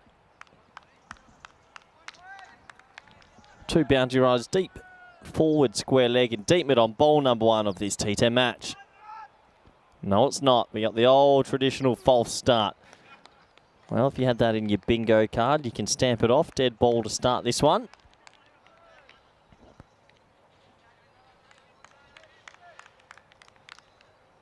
And these 2 teams will be bringing us in the double header this afternoon. Okay, let's do it again. Ball number 1 of this T10 match. Respectfully played, pushed into the offside, and overzealous bit of fielding almost results in overthrows, but just the 1 run to start. Would have been comfortably home, even with a direct hit. Good to see the intent from the fielding unit out there. Kasim and Ajmal are the 2 openers for this one. They'll be looking for a very big power play, you'd imagine. Good to see Dave in the chat, Jeffrey, Day, and many others. Hope you're all well.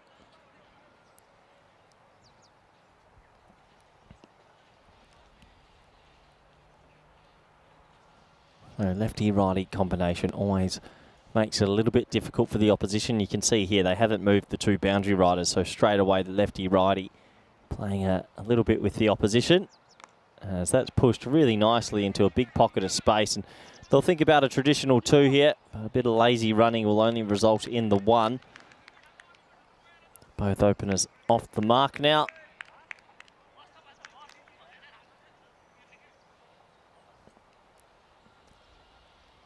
It's a perfect afternoon for cricket here in Malta. Good way to finish a week for a lot of these players who've also probably worked all week as well.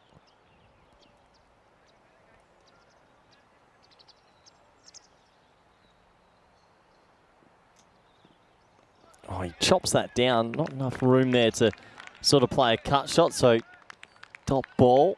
So he just remonstrating with himself, maybe saying, was that a slight off cutter or coming back into him? Plenty of mannerisms between the two batters so far.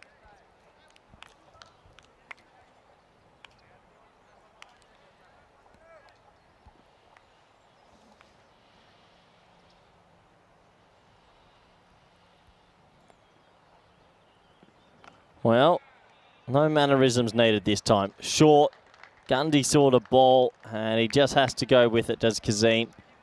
I think many players around Europe are hitting that one for 6 and just helps it round the corner. So first boundary of this match to open proceedings, really. Kazim, a very dangerous player. You give him a lot of time at the crease, he'll usually get that score up to something that his teammates will appreciate. Looks like we've lost that Grizzly into the shrubs out there. So replacement ball being thrown on.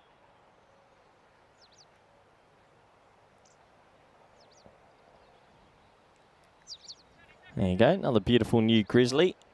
I do wonder in a year's time, how many do we lose? We must lose thousands upon thousands, actually. An amazing amount of cricket balls lost over a year.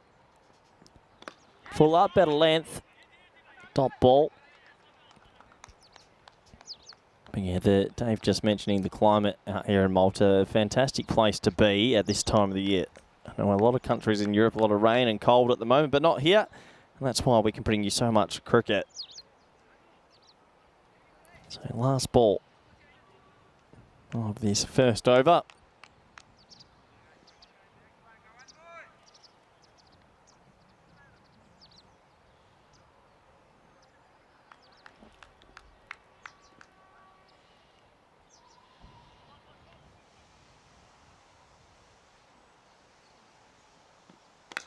Shot. Yeah, shot. Traditional. Got to love it. The old cover drive. And you don't see traditional shots so often in this format, but there is pace for them. And that was one of the shots of the day, really. Over-pitched, and he crunches that through a small gap on the offside. That'll end the very first over. The score is 12 for none.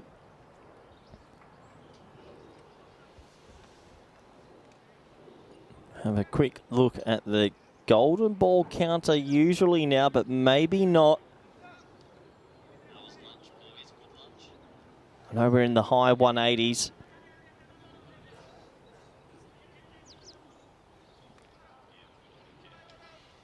And yeah, will we get that golden ball now? I know there's one man that would desperately like a golden ball. Co-commentator, good friend, Nish, welcome back. No, it's great to be back, and a good start here for Sweden United, getting 12 runs in the first over. Both these players have been in red-hot form so far this year, averaging well above 35, the two of them. Both of their strike rates have been exceptional as well. And this man, Ajmal, he was incredible a couple of days ago. And he'll slash at one that's wider, and it's going to be a dot ball. Of course, Ajmal took 2 highlight catches. He took a brilliant diving catch at the boundary, and then he took a one-handed catch off his own bowling. So 2 one-handers in the one game? No, the one here was just a diving catch. It was a two-hander, but yep, took a one-hander off his own bowling. There you go. Couple of personal highlights. This is smacked away, and then he topped that off by batting beautifully. Made a half-century in his second innings. Bowled well, too, so he had a near-perfect day a couple of days ago. Yeah, okay, I understand. So, obviously, and he started the tournament well. And Swiki United, I remember them from last year also and earlier this year. Very good team. Very good team. So you'd imagine they go into this one favourites, but don't count out the opposition just yet. And also a kit change for them. They're out in bright orange today. It's very bright, isn't it? It has a real bright orange. And this is going to clear long on with ease. Goodbye. It heads away. A huge 6 there. It just goes a little bit short there, Bhandari, and he gets punished. Yeah, Kazim looks very astute off anything back of a length, and yeah, he just muscles that over mid-wicket. Can't get too short here, otherwise it sits up perfectly. You can just see Sweden United massive favourites, 85% according to Win Predictor.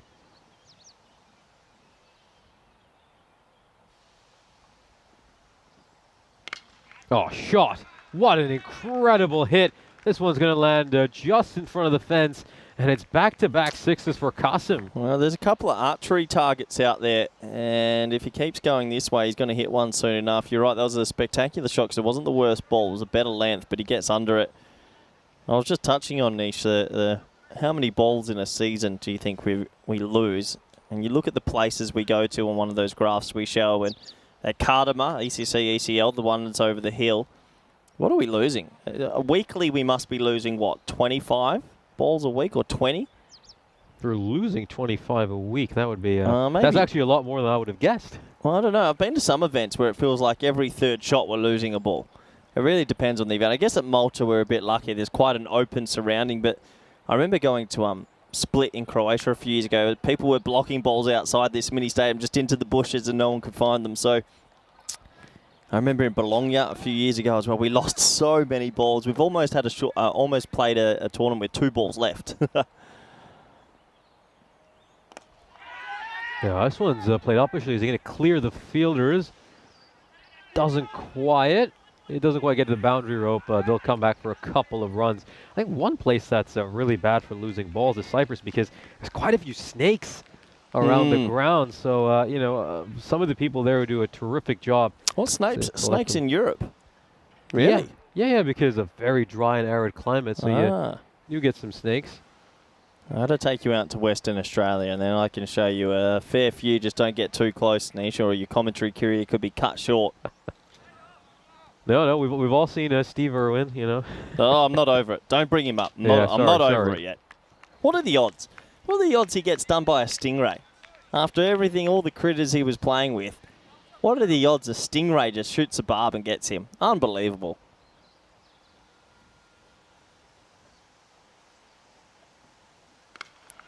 Another outstanding stroke. This one behind square leg lands on the net, and that's the third 6 of this over.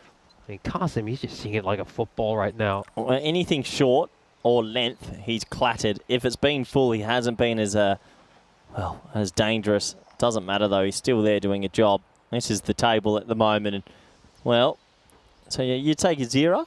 Is that how you pronounced it? 0? 0 United, yeah. So the G's just basically. Yeah, of course. A big thank you to Lee Tuck from Malta Cricket for sending over a pronunciation cheat sheet yesterday. I think the one bit of advice he gave that was really funny was everything in Malta is not pronounced the way it's spelled. Yeah. Okay, I do like that. So yeah, you have a look at that table. It might be a bit of a mismatch. We'll have to wait and see it. Good start. Qasim's 31 of 9, Ajmal 2 of 3, 33 already. And this lefty-righty as well. I love seeing teams open with a lefty-righty. If you can do it and you do have the option, sometimes it's great to use. I think in European cricket, it's an even bigger advantage where the clock is such a big deal. I mean, teams have to keep running across. Yeah, I love the shot clock. One of our best ideas a few years back. Oh, shot. 6. I didn't think that was the worst ball. Just swivel, pull shot, Nish, and he gets another boundary. It shows you how good he is right now. I mean, he's in terrific form. Takes a very decent, good length ball that's probably on the top of the off stump and hammers it away for 6. Well, I like the new kit. It's quite nice, isn't it? A bit of Netherlands about that. The Dutch at the World Cup at the moment. No, I don't know if any of our viewers remember, but this is kind of like the goalkeeper kit Chelsea had between 2009 and 2011. Like with the old orange and black. Many people might remember Petr Cech. Oh, yeah. Back in the day. He's the one that used to keep in the headgear, didn't he? You a big football fan?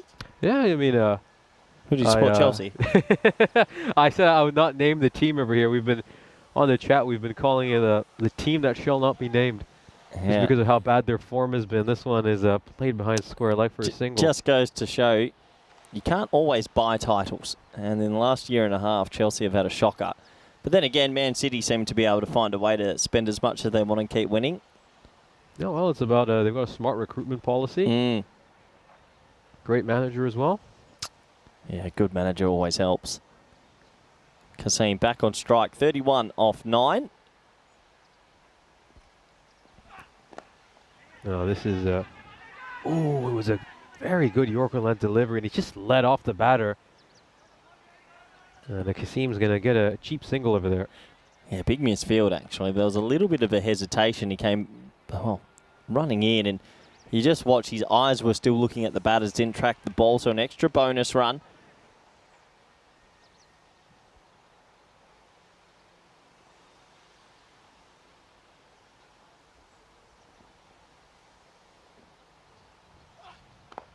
Oh, very nicely played. He went for the wide Yorker, just opened the face of his bat. Just a little change of his grip, and he struck it behind point for a 4. It just goes to show how difficult the format can be for a bowler. People say, can you just bowl a wide Yorker? Well, that is a wide Yorker, and it gets played for 4. So sometimes the margins are so small, it's difficult for a bowler to know where to put it. But that's a really good shot from Ajmal. Really good shot. I think psychologically, I guess you need to focus more on a bowler, on where you're landing it rather than the final outcome. This is a terrific ball, because when you're going up against a guy as good as Ajmal, you know, he's probably going to hit 3 or 4 good balls for boundaries. Yeah, absolutely. Yeah, good to see Dave back in the chat. Dave came out to the ECC, got to meet him in person. He thoroughly enjoyed all the chaos cricket.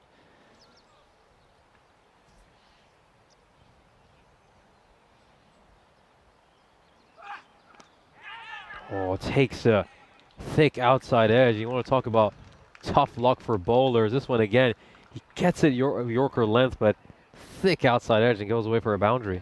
Yeah, another decent delivery, but the game is cruel. 3 overs complete, 49 for none. Very good power play for Swee United, going at a run rate above 16. And again, for 0 United, this is the roughest bowling performance they've had so far this series. I think they've had their issues with the bat, but one thing they've been able to rely on is pretty decent bowling, but they've been taken apart so far by this Swee United opening partnership. Yeah, you imagine they're going to change it up a little bit now. Maybe some spin comes in, pace off, and see if that will work.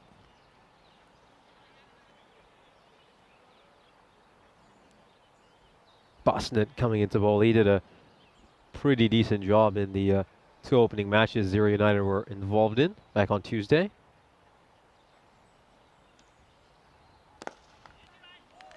And this is struck straight back to the bowler.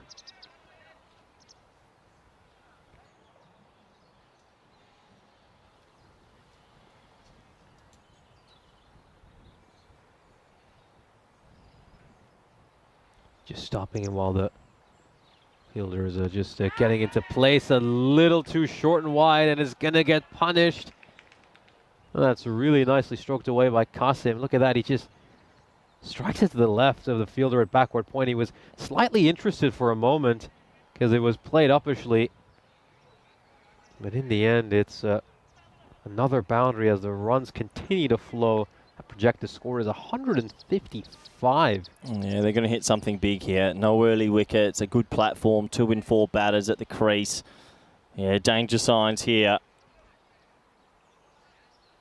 Yeah, there's a look at the dugout for Swee United. Some great hitters over there. You can see Imran as well as Mohammed. Mohammed was batting at an insane strike rate on Wednesday, just smashing 6s for fun. And I think this is going to be a really formidable lineup. They've now got an incredible platform that has been set for them by these 2 opening batters. So you look at that projected score of 155, it's certainly attainable, maybe even getting into the 160s. So they could have a pretty daunting task at hand here, 0 United, when they come back for the second innings. It looks like we're ready to get back underway.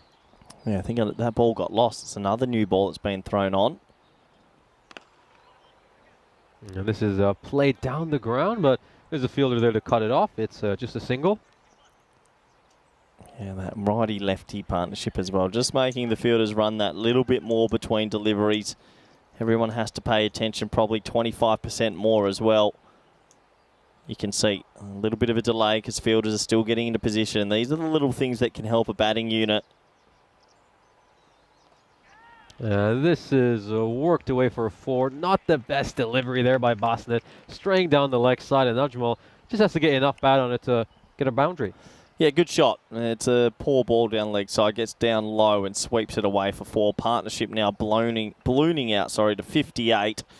No wickets down, 10 wickets in hand, 150, even 160s on here with a really good finish. Yeah, I mean, they haven't slowed down whatsoever since the power play came to an end. 2 boundaries already this over. Oh, looks to toss one up. And this one's, again, played back towards the bowler, so good recovery after hitting it for a 4. Yeah, brave bowling to toss it up. Not many bowlers opt for that.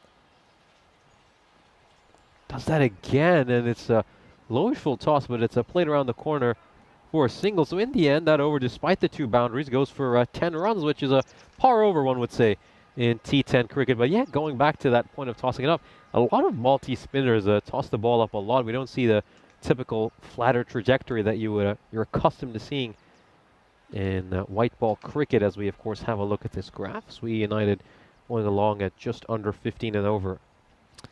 Yeah, no wickets. That's the big thing. Really hard to keep a team under 15s if you're not taking poles regularly. So more changes coming in. Keeper looks like he's up again. More, a little bit of pace, a little bit of seam. Looks like it's going to be Dare who's a bit quicker. And keeper will actually stay back here with the helmet on.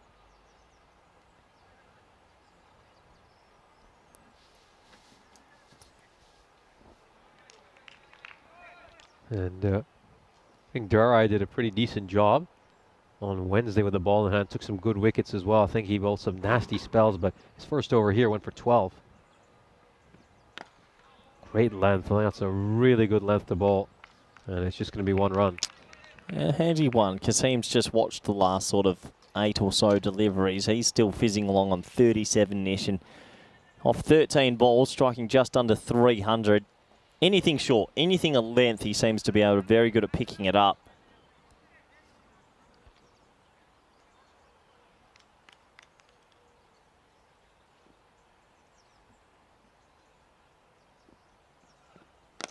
He tries to bowl fuller, but it's over pitched, and it's going to get struck away for a boundary. A firm shot straight down the ground. Yeah, nice shot. They have deep mid off a little bit wider, actually, so it beats him on the inside. They're quite surprising, but yeah, another boundary. He's on 41 now. Ricky United in control of this fixture at the moment. Yeah, Kasim now just 9 runs away from a half century. And you just have to get it absolutely spot on to him right now because, you know, if you're just off the mark by an inch, he's finding the boundary with ease. 7 boundaries he's struck so far. Good comeback. Good comeback. Not easy when you're under the pump, but to bowl a ball like that, get a little dot ball, it's a personal win. Yeah, this is going to be a very important battle between Darai and Kasim. Usually Darai is somebody who tends to get wickets for this Zero United side on a fairly regular interval, but he's got 3 more balls here to try to get rid of one of these 2 openers because the longer they stay, the worse this game gets for Zero United.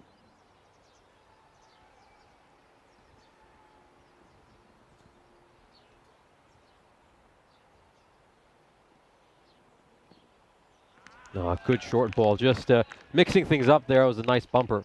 Yeah, and it is a good change up. A couple of dot balls. Individually, it's not a bad spell. 17 off 10 deliveries. And of course, he does have that fielder behind square leg, so if anything gets mistimed and it goes towards that region, he should be interested.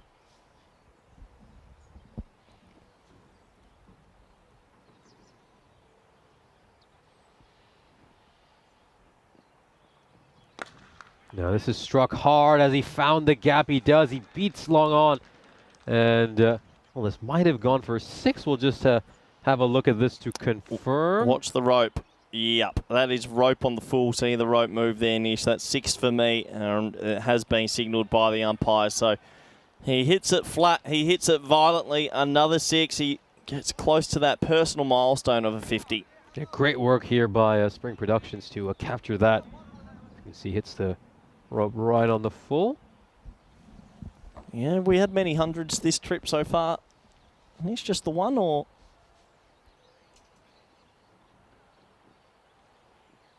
Yeah, Michael Das with that incredible 100 back on Monday.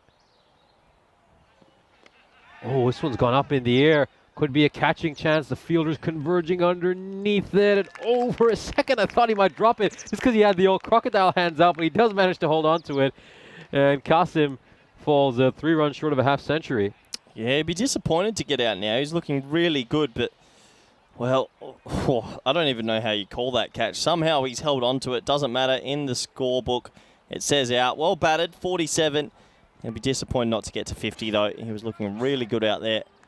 And the first wicket will finally go in this one. 70 for 1. After 5. Have a look at this. Almost bursting through these 2 hands. How close was it? Oh boy. He has just held on to that. You can see probably a relieved smile on his face. Yeah, not the ideal way to take a catch. It's going to be a Singh coming out to bat. I'm a little bit surprised it isn't Mohammed, considering the incredible form he is in. Again, I always believe you've got to send your best batters as high up the order as possible in T10 cricket. And considering Mohammed has been incredible throughout this series, I don't know why you wouldn't want him to face the remainder of the innings. But let's have a look at this calendar for the European Cricket Series. It's just been an incredible year so far. We've had the great privilege of traveling around the continent. Of course, we started our year all the way back right here in Malta when we kicked off ECS Malta on the 30th of January. We've had the great privilege of visiting so many beautiful countries, and we're back here on this island again. And this one is slapped Watch down out, the Nishi. ground. It might. Oh, it just strikes the pole to the right of our commentary tent. So the pole does its job, and the tent quite firm. It's just fine. Well, I'm not happy with your movement there, Nish. The rule number 1's protect the equipment. You didn't even move. And if that was even half a metre to the left, your laptop was gone. So rule number 1, protect the equipment. Well, I mean, I should get some practice. Maybe we could do it with some tennis balls next time. Just Some ping pong balls before the tennis balls, Nish. It's a big 6. We're quite a far way away. You got the boundary rate 50 metres. We're a good 25 metres past that. So that's a fair strike to hit us on the full.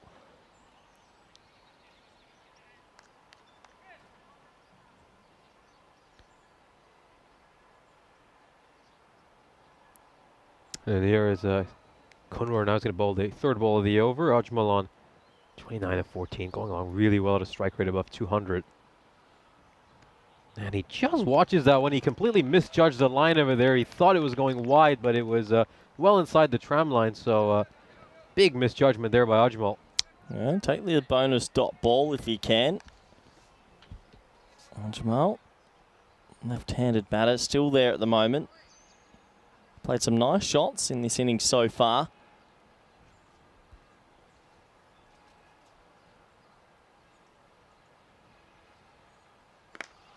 And he overpitches this delivery. He was trying to find the Yorker, but he just misses it.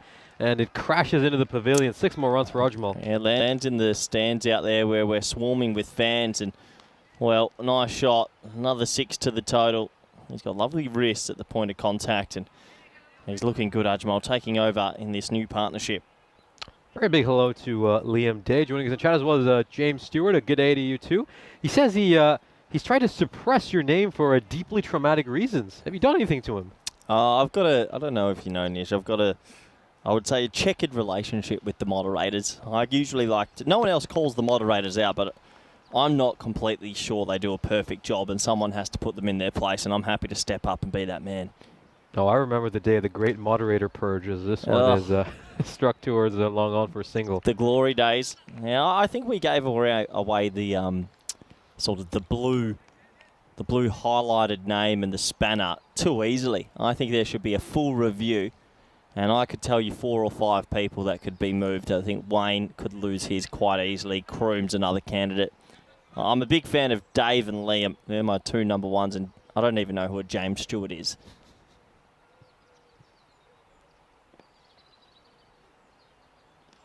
That one's going to be a wide, so Singh yet to face his first legal delivery. Yes, 84, still around that 140, 150. A big finish probably gets him up to that 160.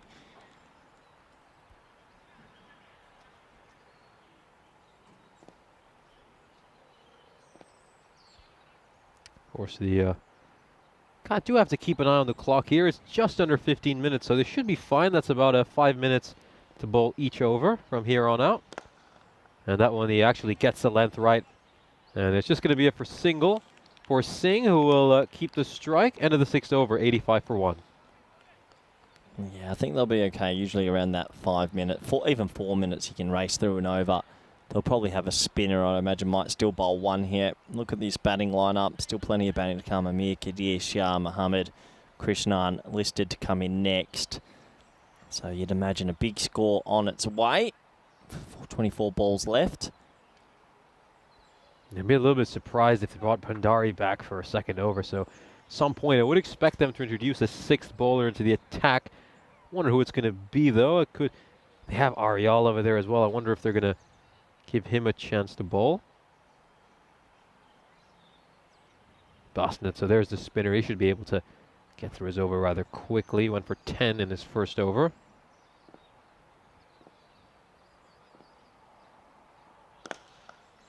And that's a lowish full toss. Not easy to hit those, and it's just going to be a single. Yeah, sometimes that low full toss is as good as a Yorker. Difficult to get under. Here comes the left-handed Ajmal again on strike. Hey, you're almost better off missing a Yorker by being a bit too full rather than a bit too short. 100%. Do not want, if you go too short, it's a half volley. And half volleys in this format get pounded away. This is struck really firmly, and is it going to find the gap? It certainly will. So a good shot there by Ajmal. Plays one along the carpet. You don't tend to see that in T10 cricket, but this is intelligent. Yeah, it's a good shot. He's Ajmal's just shown that he's played some pretty cricket-educated strokes along with power. Really liked his sweeping as well a little bit earlier. I mean, 40 off 18, he's got a good chance to bring up his personal milestone after his opening partner just missed out. Yeah, it would be his second big 50 of this series if he gets that in 3 innings. And mind you, he would have had one in the first innings as well if it didn't come to an end, as this one is just swept around the corner. Bosnet, once again, he goes a bit too far down the leg side. That was what bothered him in his first over as well, and repeats the mistake. Yeah, I like that shot. Strong sweeper of the ball. And if you can sweep the spinners, it really makes it difficult for them. You can almost hit them 360. What's he on now? 44. So one big hit away from that personal milestone. And really, it's looking tough now. I mean, side like 0 United, keep in mind, they're 2 totals so far. Have been 79 and 80, and well, they're going to bring up triple digits as well as Ajmal's half century. A great innings by him.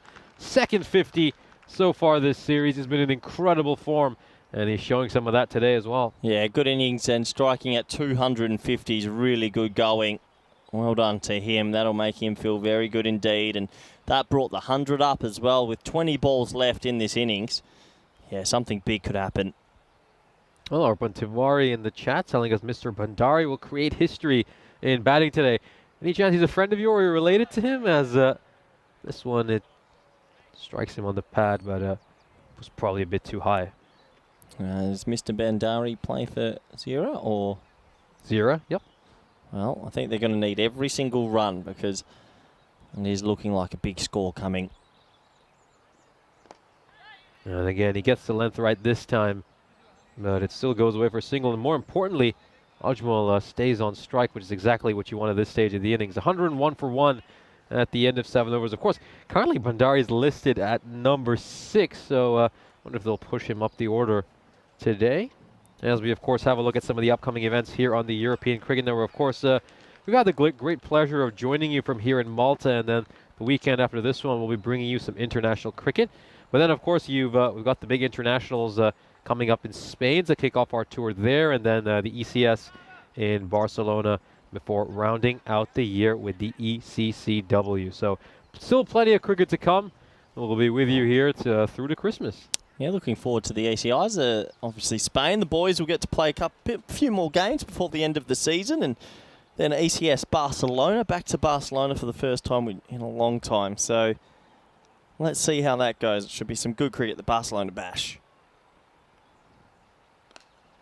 Oh, takes an outside edge and goes away for 4. And that's what happens when you're in great form. Even the edges fly away for boundaries. completely misjudges this one, but he still gets the result he wants. Yeah, it gets a thickish edge, and he's had a couple of those in between some very good strokes. So the bowler hasn't moved. He's still in his spot, sulking away, but you got to get back to your top of the mark and try again. Yeah, if he's going to bowl there, then they probably should leave that third man out, which seems that's exactly what they're going to do. I just saw the captain and wicketkeeper, Bhuvan Narayal, just indicate and they should stay right where he is, and they actually move another player across as well inside the ring. So deep third is very, very fine for that edge. They make the adjustment.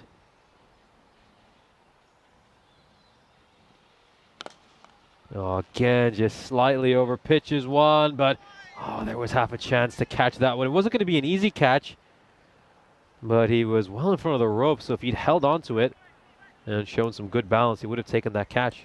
Yeah, unfortunately, above his head, he had a little bit of ground to work with still, but it does go down as an opportunity. These little half chances against good teams, you've got to try and hold on to. Singh back on strike now. Looking to get his first boundary. Big score on the cards here. Projected score is 141, but you think they're going to want that 150.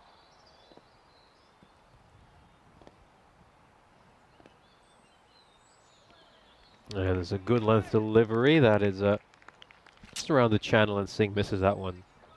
Yeah, a couple of people in the chat asking about bat dimensions and how big bats are. That bats are getting bigger these days, but usually in the match referee's tent, you'll have I don't even know what you call it actually. It's those little bat gauge that goes over the bats, and usually check most batsmen, most tournaments.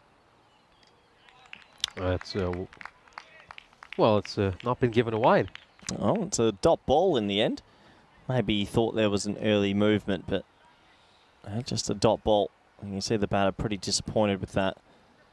Yeah, he moves a little bit early, but I still think that's probably too wide. Maybe gets away with one.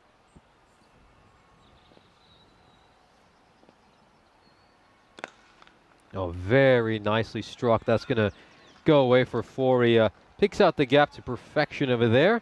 Just gets it slightly wrong, the bowler, and plays it with the full face of the bat. Nice looking shot. Beautiful shot. Really nice shot. Good timing. Gets it away for 4. Bhandari's gone for 30 now. Not much luck going his way.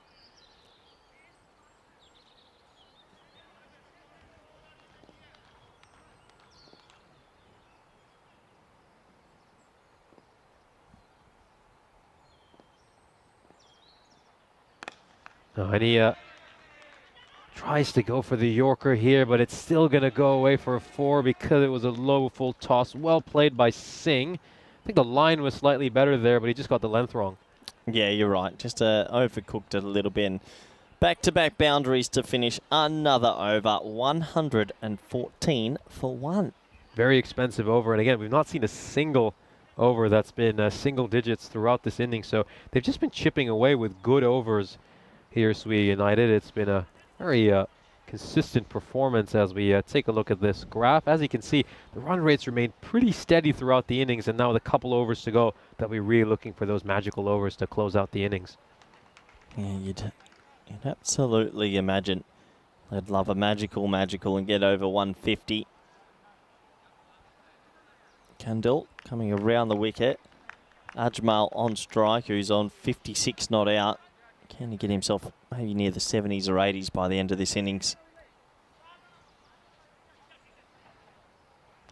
Dave mentioning that I should be listening to you quite closely. Completely agree. I mean, that's why I got this nice description here of the Southern Crossfield, and just trying to absorb as much as I can. Of course, Corey had absolute wealth and encyclopedia of knowledge, so it's going to be a learning experience for me just as much as all our viewers to commentate alongside you. Yeah, it's not always going to be good knowledge that I'm passing on to you, Nish. You've got to weed through some of the comments to figure out what's good and what's not.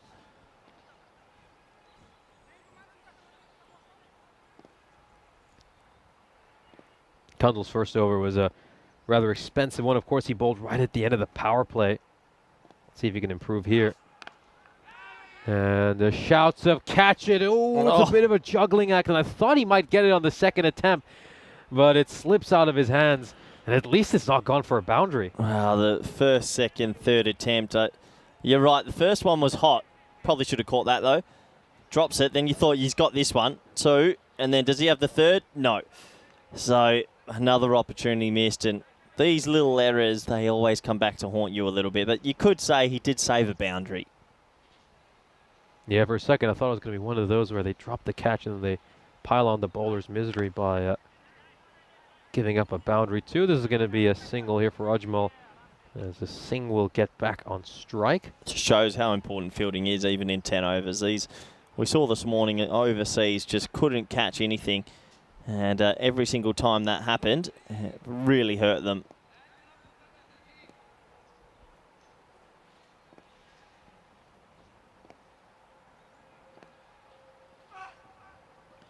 Yeah, he took some pace off that ball there, Kundal. Yeah, a bit of pace off, always good.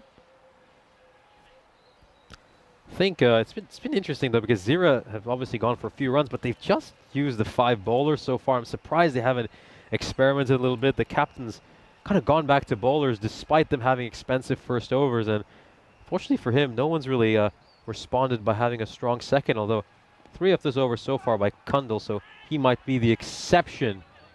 And manages to get the Yorker here. I think the batter does well to even get it down there. Some teams, you know, that they don't have 6 or 7 bowlers, just ingenuine. They'll really back the 5 main men, and always good if you have a 6th option. I think sometimes 7 options are a little bit too much to think about, but yeah, they've got the 5 options. They're trying their best. They'd love another wicket. Last ball of the 9th over.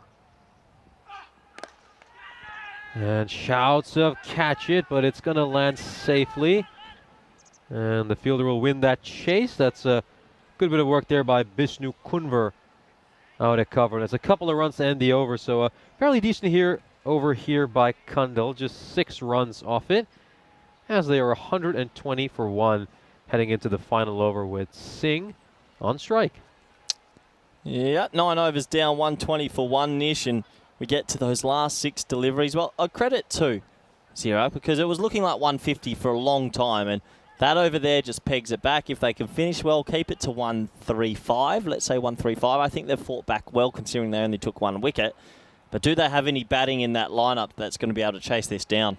Yeah, that was the first over, the 9th one, that was actually a single digits. I think one thing you have to credit Zira United for is they haven't been any magical overs so far, just the 1 big over. The second one, they've generally kept every over to between 10 to 15, which is acceptable in T10 cricket, you'd say, but it's just a case of whether Zira United can deliver with the bat for the first time this series, as a Singh will get a couple more runs over there.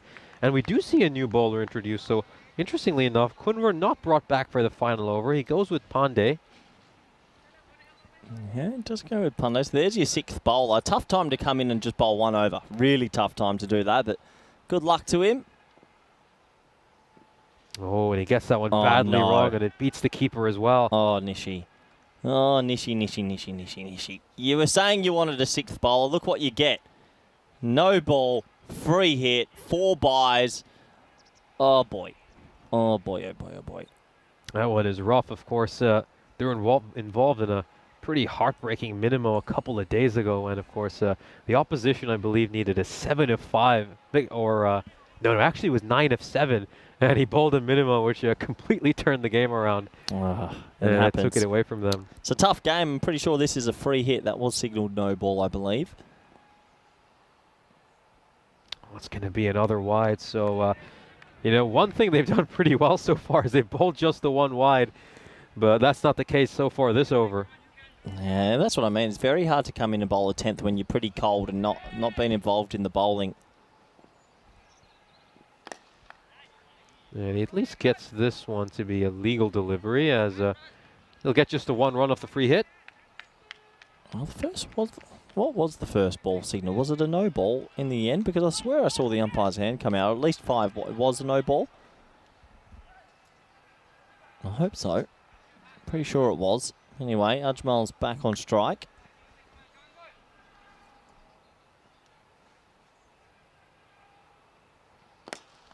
Oh, yeah. Nish, protect the equipment. Good, Nish. You get your hand on it, and that shows me progression in the comm box. Straight into us, and he's taken it in the right hand on the 1 bounce, and that is what you call protecting the equipment. Yeah, back on my feet now just to make sure that I can protect the equipment, especially with Ajmal out there. He's so strong in this long on region. Oh, and he's just going to strike this one behind point, and it's going to be a single. How old did you say Ajmal is? I actually need to look up his age. That might be 50-something? Tell you what, I wish I could play at 30-something as well as Ajmal can at 50-something. When I'm 50, I won't be near a cricket field. Might be in Noosa enjoying some sun and some wine, that's for sure. Yeah, he turned 52 in April. Wow. 2 balls remaining. This one is needs to be a quick single. The batter's just given up, daring the fielder to make the direct hit. Not a bad decision there by Singh, but they won't get a run over here. But at least Ajmal is going to be on strike to face the final ball. And yeah, going back to his age, I mean, when you see him out in the field, remember he fields it long on and long off for his side at his age, and he's taken some incredible diving catches. So you wouldn't think he is 52 looking at his age. And there's a couple of veteran players here in Malta. Of course, Johnny Grima, who still wicket keeps for his side as well, who's quite incredible. So yeah, Malta proves that age is just a number. Yeah, age is just a number. Another wicket goes down right at the back end. Took his time with the throw. He had time to line it up, but still probably 1.5 stumps to aim at. It's a good throw. And he'll have to go. So final ball of this 10th over. Final ball of his first innings.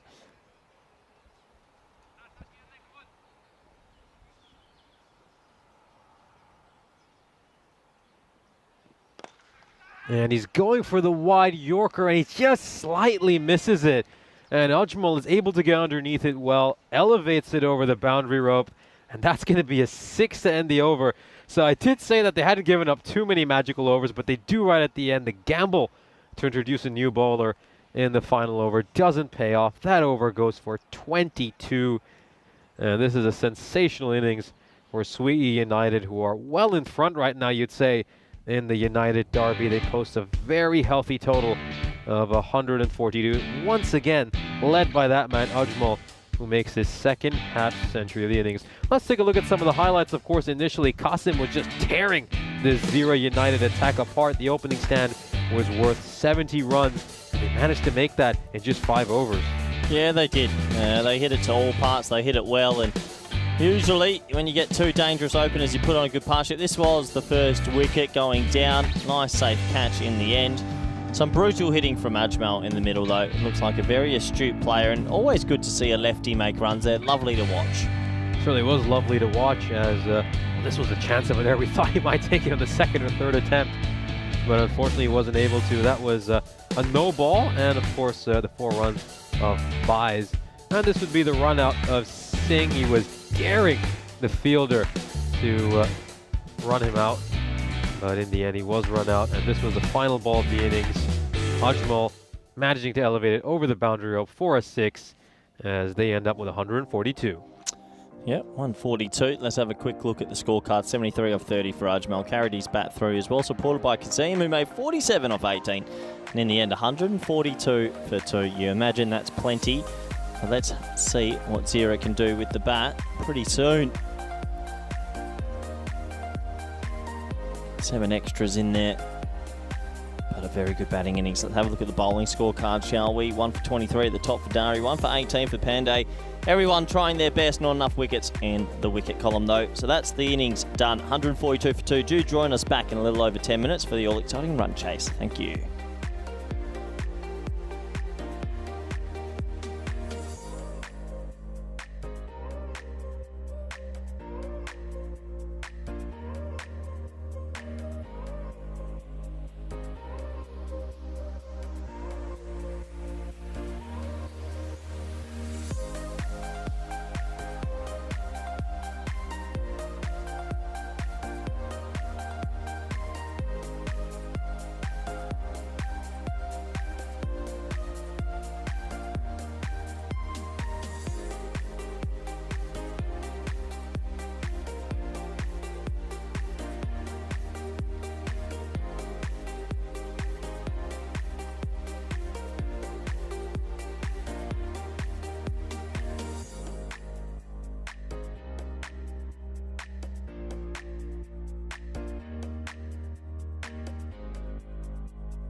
This European Cricket Network event is proudly brought to you by HCL Software and Bizaway. Hello everybody and welcome back wherever you are around the world. More T10 action coming your way. We're in the second half of this game so far. Plenty of runs have been hit on the board, it has to be said. 142 for 2 for Swicky, you know. Kenzira cause a little bit of an upset here and get 143.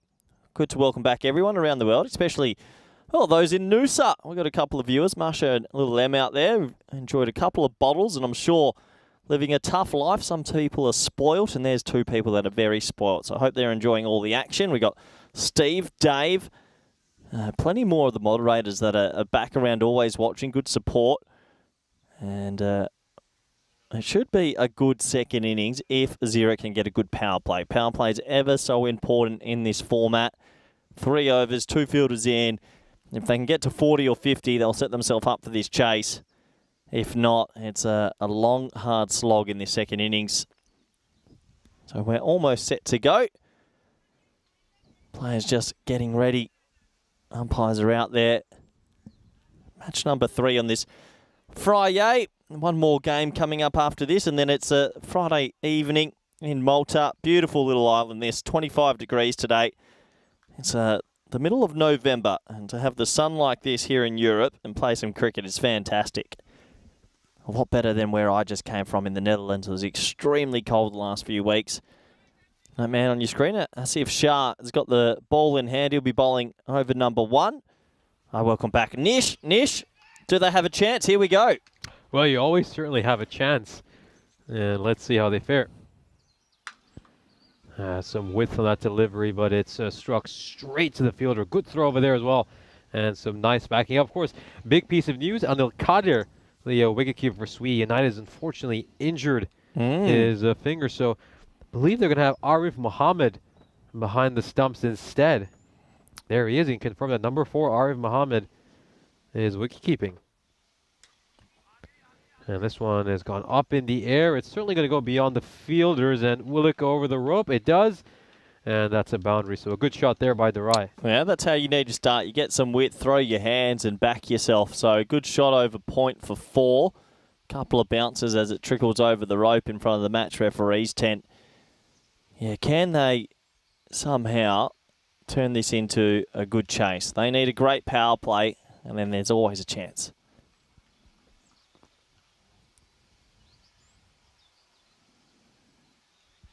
That's wide over there. Again, he's trying to go for the wide Yorker, but he just misses it there, Shaw. Yeah, he got the ball swinging a little bit here, doesn't he?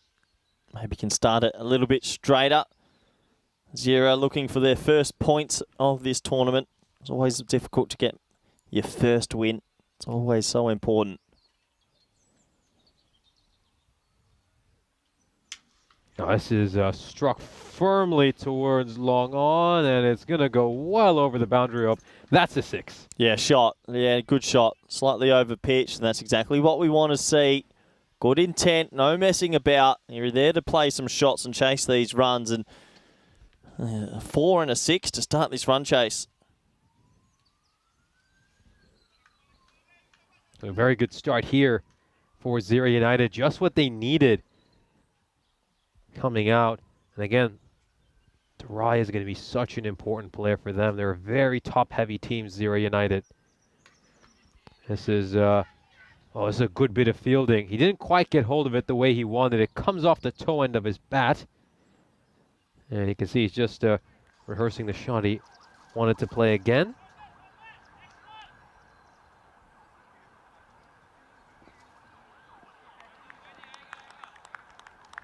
Yeah, big 2 balls coming up here in the last over, or in the first over, I should say. Oh, and he's just going to pop this up for a very soft dismissal. Not the way that Kundal would want to meet Derek. That's a golden duck for him.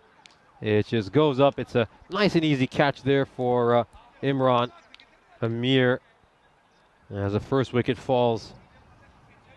Again, he's just trying to step across and maybe play it away behind square leg, but instead he gets a leading edge and just pops up for a simple catch. Yeah, it just looked a little bit soft, didn't it? It wasn't the most amazing delivery, but he has to go, and Well, that's frustration when you take a Friday afternoon off work and you go first ball. Life's tough. Golden Derrick, an easy catch. Yeah, that's the thing with cricket, isn't it? I mean, you could be out there for 1.5 hours and all you see is one ball.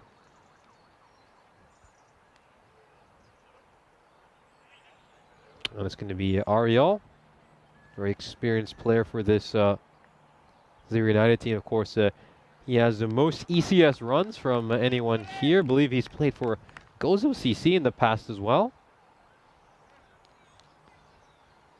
So again, this partnership between Darai and Ariel is going to be very, very important.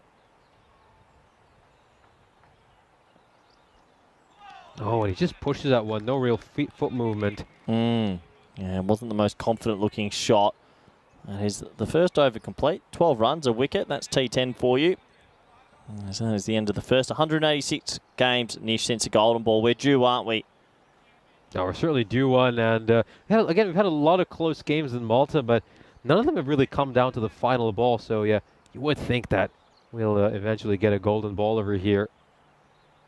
Yeah, you'd hope so. Love a golden ball. Always a nice little thing that we have on this company. The old golden ball, the inventors of. And it's going to be Ajmal, of course, a man who played superbly in the first innings to come in to bowl. And this ball is sort of on a fifth stump line again. As a left-hander, that's kind of around where we want to be. Maybe a little bit closer to the off stump just to threaten both edges of the bat as we have a look at some of the beautiful wildlife here in Malta. Yeah, a little bit of wildlife out here. Good place to live. Jamal opening the batting, opening the bowling, and he's quite young. 52. Quite remarkable, isn't it? Good ball there. Really good delivery. Full and straight. And again, left armers in white ball cricket are such a great weapon against the right-handers.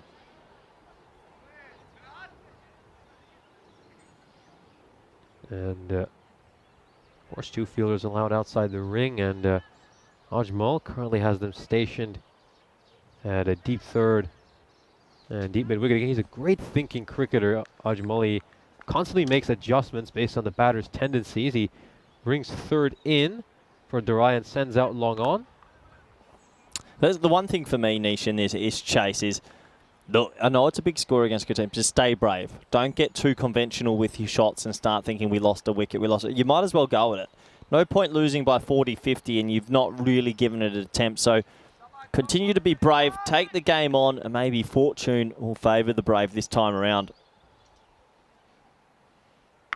Yep, exactly. Shot. That's a great shot. That's what I want to see. Come down, try and change the length, and that's a remarkable six. Really, really well hit, especially considering Ajmal probably does the right thing, just trying to pull his length back when he sees him advancing, but Darai plays an absolutely wonderful stroke.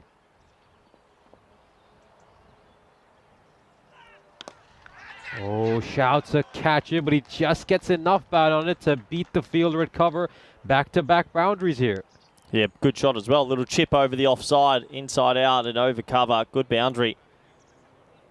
Yeah, this is the sort of shots you should be playing during the power play. Of course, you can afford to take the aerial route.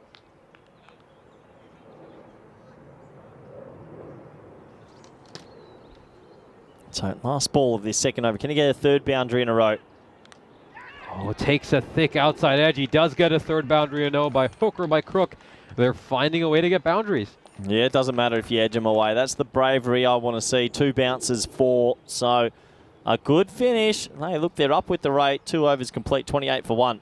Yeah, getting 16 runs off that over. As of course, we take a look at the standings for Group A. Of course, Sweet United had a couple of losses on Monday against ECS United. And then they came back very strong with 2 big performances against Mater Dei. Meanwhile, Zero United lost both of their opening fixtures and are still looking for their first victory.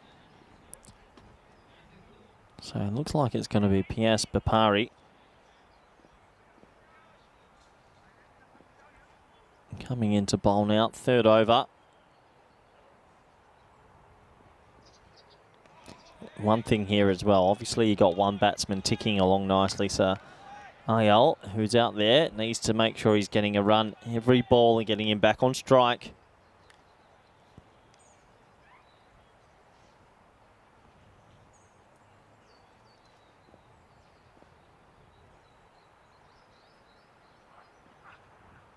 And again, the shot selection here isn't the best. I mean, there's no foot movement whatsoever. He's just throwing his hands at it. And Ariel really should be looking to move his feet, try to take a step towards the ball, get his head moving as well, because he has no balance whatsoever when he's playing these strokes right now.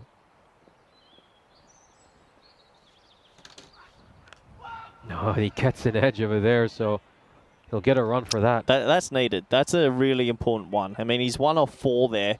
Dari's ticking. He's 26 off 9. You need him to face as many balls in this power play as possible. So 26 off 9. Can he keep this momentum rolling for himself and for his team?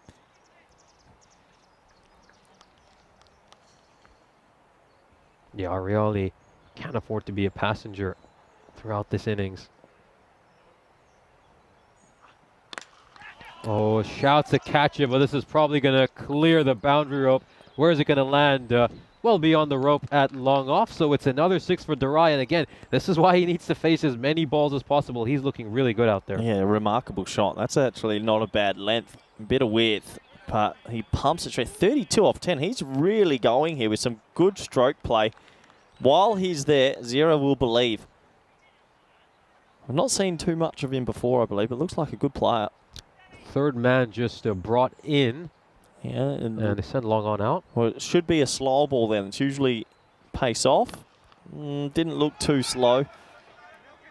Yeah, it seemed like he was just trying to go for the Yorker, and they'll get a couple of runs here, so some good running between the wickets. That's exactly what they need to do. Get the man back on strike as much as possible. 34 off 11. So a last ball of the power play coming up. And they're actually going to just move a fielder across from the offside towards just the edge of the ring at mid-wicket. I think they just want to take away that double and plug that gap he just got runs from. As is he going to beat the fielders? Yes, he will. Really good shot along the carpet. Beats the fielder at extra cover in mid-off, and he gets a boundary to end the power play. Some incredible batting here by Durai, who's now on 38 of just 12 balls. If he keeps going like this, then Zero United, well, you might as well all get on upset watch. We could be in for a very special innings. Yeah, it's a special innings so far, but you're right. Can he do it over a long period of time? You look at that there, 12, 16, 13. The numbers are good. Yeah, I think the key here really is that his partner Ariel has to get going as well, because if he's just a passenger at the other end and blocking balls out, it's going to put so much pressure on Durai. He's just going to have to feel like he's going to need to hit a boundary off every ball. So it's important that they get runs from both batters over here.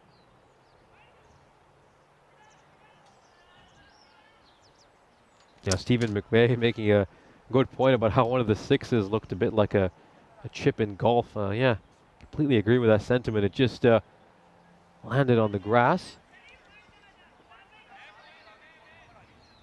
Now, one thing about Sweet United is they are a team who do often take their time to adjust the field. I mean, they're doing fine so far. They managed to get through each over in 4 minutes, so the clock should not be a problem for them. No, it shouldn't be a problem. But just taking quite a bit of time here between overs.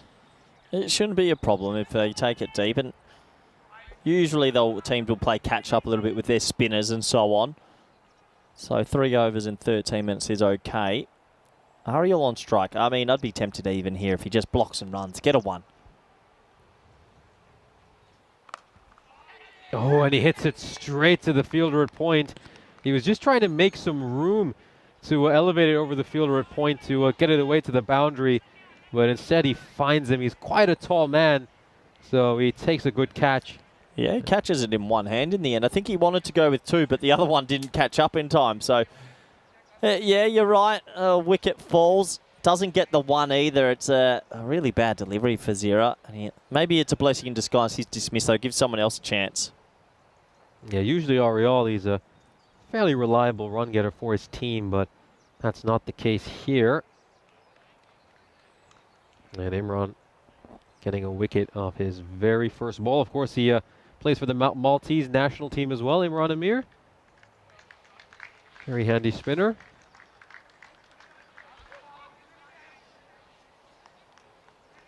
See, Patel is the new batter.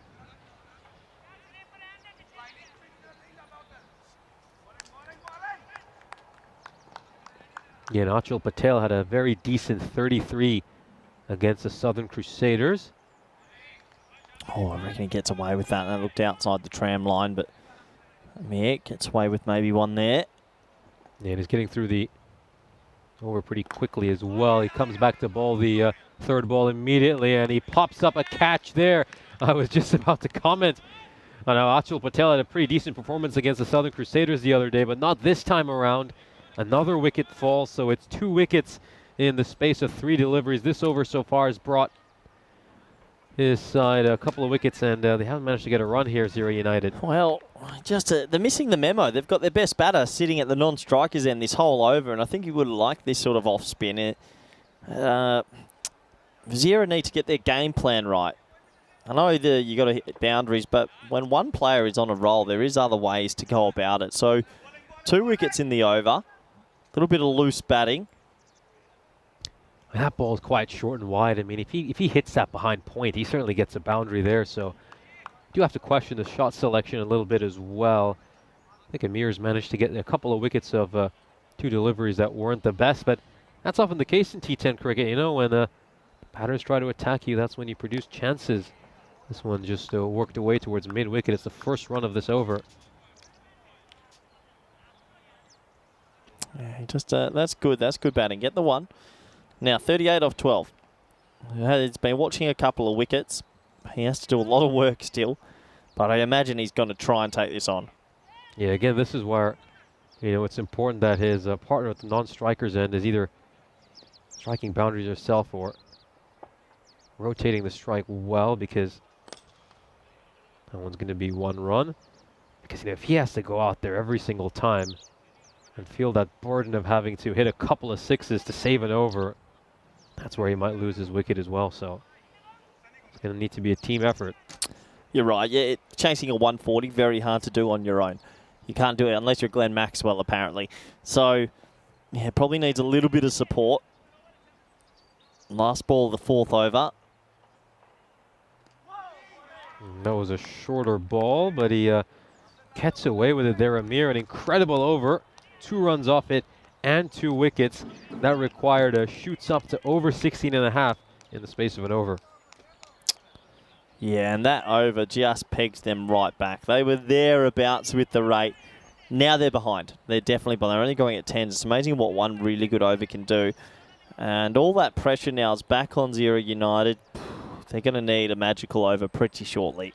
Yeah, Imran Amir, just from whenever I've seen him, both here in this ECS as well as for the Maltese national team, he's a very strange bowler. I mean, he's either going to get carded for runs or he's going to get a bundle of wickets. I think he got found out a bit at ECS. I think players liked that right arm off spin coming in, and quite a few runs went here, but at this level maybe a little bit more effective. This is wide down the leg side to start off for Khan. I think, but in saying that, there's a lot of bowlers at Cardamar this year just felt the pain. It was not an easy tournament to be a bowler. The batting level, it just has gotten that impressive in Europe. The ball striking level especially, it's freakish almost. Now a shorter delivery, and is the fielder going to be interested in the deep? No, he won't. It's going to be a 6, so really, really good stroke here by Durai. This has been a really pleasurable innings to watch. I've really liked it. He's hit it 360. He's a timer of the ball, not a slog. 45 off 14. The team's on 50, and I'm sure there's a couple of extras in there. So he's made a lot of runs here, and yeah, credit to him. It's a one-man band at the moment. Maybe he's going to try and turn into a Glenn Maxwell. Oh, another wide down the leg side. Khan just not quite able to get his bearings here. And yeah, going back to the point, I think obviously the big difference between, say, an ECS team and, say, an international team is that a lot of ECS teams are rather top-heavy. You know, once you can get through the top 4, Yeah, then you have a rather soft middle order, but that's not the case at the ECC. Number 7 and number 8 can whack it as well. Yeah, that'll be another one. Yeah, you're completely right. I reckon the biggest thing, it's also players that don't just hit leg side. The better teams will have players that can just pump it over the offside. But you're right. I think at number 8, teams bat genuinely to 8. And teams don't lose wickets as much. So if you only lose 2 wickets in the first 5, your last 30 balls are there to just try and tee it up, and the scores were crazy. Good fun. Oh, what a shot. That's his 50, and a remarkable innings, Nish. That's a gorgeous shot. The sound off the bat was absolutely beautiful. It almost sounded like you know how a good serve sounds in tennis. It was just an incredible sound. Yeah, it sounded like a home run in baseball. That really made a big echo through the effects, Mike. So, I mean, he's 51. There's been 3 wides. He's doing a Maxwell. Oh, if he probably just takes a step inside, he might get a wide, but can't fault his intent, because if he gets any bat on that, it's going away for a 4 behind square leg. Would you take the single? I think, it's hard to disrespect a number 5 batter that way. I know, but I mean, he's so hot. We're talking 51 off 15, not 51 off 30. We're talking... And Boston, has he got a hold of this? Not quite. He's just going to get the 1 run, so at least he doesn't waste the ball. Yeah, you're right. If that had been caught and he got stuck at the non-striker's end again, but yeah, he gets himself a 1 in an unconventional way. No one else has hit a boundary so far in this innings. It's another wide down the leg side. Khan, he's struggling a lot. Now, I'm not a fan of right armers going around the wicket, but maybe he should consider that. He's losing his line a lot here, isn't he?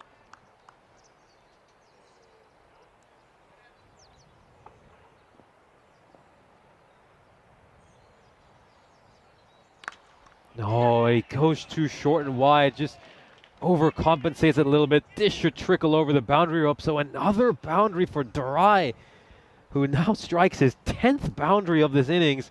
Really good shot, stands tall, hits it over the fielder at point. 4 more runs. He's doing a Maxwell. He really is. He's 55. Quite remarkable. 5 4s, 5 6s. Oh, this is struck really well as well. It's going to race away to the boundary. No, it won't actually. It's been cut out by the fielder. Well, that just shows you sometimes the camera can play tricks. That looked to me like a 4. Yeah, good result, though. Gets the strike back. 56 off 18. 77 required off the last 5 overs. Yeah, got a little bit excited over there as we have a look at the groups from the ECL, of course. This is the Champions League of cricket. It's going to be starting off in Cardamom on the 26th of February. Some great groups there. It's our biggest ever ECL. We've welcomed more teams than ever before. Should be a great party, of course. It's going to follow a similar format to the ECC, which makes it just that much more exciting. That should be a great exhibition of cricket. As we return to live action, this one is struck down the ground, and a good effort there by the fielder, but it goes beyond his reach. And Amir goes a little bit short, and Durai punishes him again. You wanted to see Durai against Amir in the previous over. Yeah, I think this is a good matchup for him. This sort of right arm off spin into the pitch where it sort of sits up at waist height. Good players will put that away. And this man looks like a really good player. Oh, there was a stumping opportunity. Well, take note of that, Durai. There was a stumping opportunity missed when he was on 62, and if he does go on to pull off some heroics, then we're going to look back at this moment. Yeah, it's a wide ball outside the off stump, and the keeper just couldn't catch up with it, so it's a bye. He's going to need a supporting act. Basnet, can he do something? Can he help out a little bit? That'll do. I'll take it. I think they maybe need a few more boundaries from someone else. No one else in the innings has hit a boundary, so... But Durai's over 300. This is a really impressive innings. And he hasn't been over-hitting the ball. I think he's just playing very solid cricketing strokes. Oh, this is belted. What an enormous hit. This might land in the golf course. That's huge. Incredible shot there by Durai. I'm getting ECC flashbacks finally. I'm getting twitches. I need to go sit in a dark room again because that is brutal hitting and that is massive. He's 68 off 21. The team is on 80. There's been 4 or 5 extras. He's doing a Glenn Maxwell right. If he wins this game, he's got to end up on 120 or 130 to win the game. 5 runs made so far by batters not named Durai, so it just shows you it's been a solo virtuoso performance. I don't know what bats he's using, Nish, but the noise, even that then, the noise off the bat sounds amazing. Oh, beautiful. I mean, that MRF bat is certainly proving to be worth its weight in gold. Oh, there was a little bit too much width on offer there as well. But again, at this stage, you take the single. As long as he stays on strike, you might as well face every ball for the remainder of the innings. Zira United are going along really nicely at 81 for 3, all thanks to an incredible solo performance so far by Durai. And again, keep in mind his stumping was missed on 62, of course. Anil Kadir, the usual wicketkeeper for Sweet United, he is out. He injured himself at some point during this game. So Arif Muhammad has the gloves, and you just wonder if that's going to play a role again at some point in this innings. What do they need here, Nish? What are we looking at? Around about 62, is it? Yeah, or 4. I mean, a lot of hard work to do, but they've given themselves a chance. The right man is on strike. But what a special little innings this is. Just brute power. He's using an MRF, but boy, he's got a good blade in his hand. It is really cannoned off this innings. So they decide to introduce the 6th bowler, probably because Khan went for 22. Oh, 2. Inside edge. 2. Got to go 2. Got to go 2. Oh, he didn't go. He didn't go. He hesitated, but there was 2 there, and he loses the strike. Yeah, the throw from the keeper was just never going to be hard enough to threaten them. He had his back facing the pitch. We'll just take another look at this. All right, just watch here when he's turning Nish. Just this slight hesitation, but I think he knows could have gone. Was he potentially one short? I was just trying to pay attention to that, but it might even have been a short run because I don't think he grounded his bat beyond the crease. Maybe he didn't go in and then had to take that extra time to make sure he did. So anyway, another wide to the total. Bassnet, it's either a 6-4 or 1.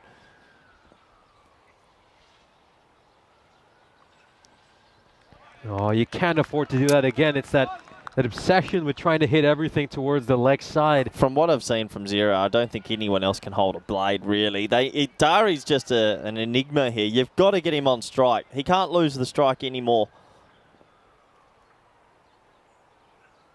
Wide. Yeah, it's going to be another wide. So just having a few issues with extras here. That's the 7th wide they've bowled so far this inning. So they've pretty much given them an extra over. Yeah, a lot of wides. Oh, he gets an edge. So again, this is the first boundary from someone other than Durai, and it comes courtesy of an edge. They'll take that. Well, one thing for Swicky United, he's not going to hit one over mid off the way he's swinging. So that's where you have to have fly third. So that is good. If he can get a little bit of luck, another boundary or 2 off this over. Durai on strike after this. Game is still on. I mean, there's a lot to ask, but the game is definitely still on. And now they finally decide to keep a 3rd man back. And bring square leg up, is it? Interesting. Can't get 2 straight then.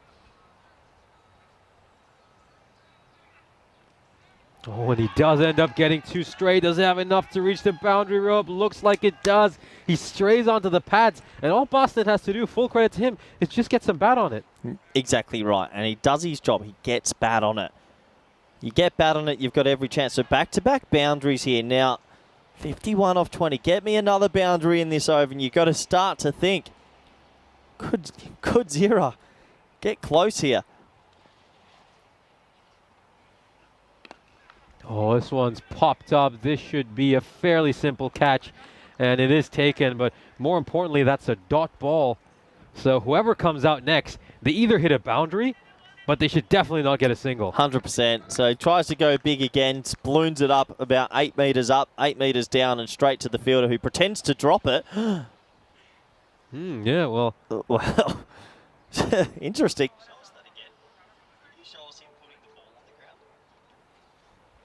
That's an interesting one. Look at this.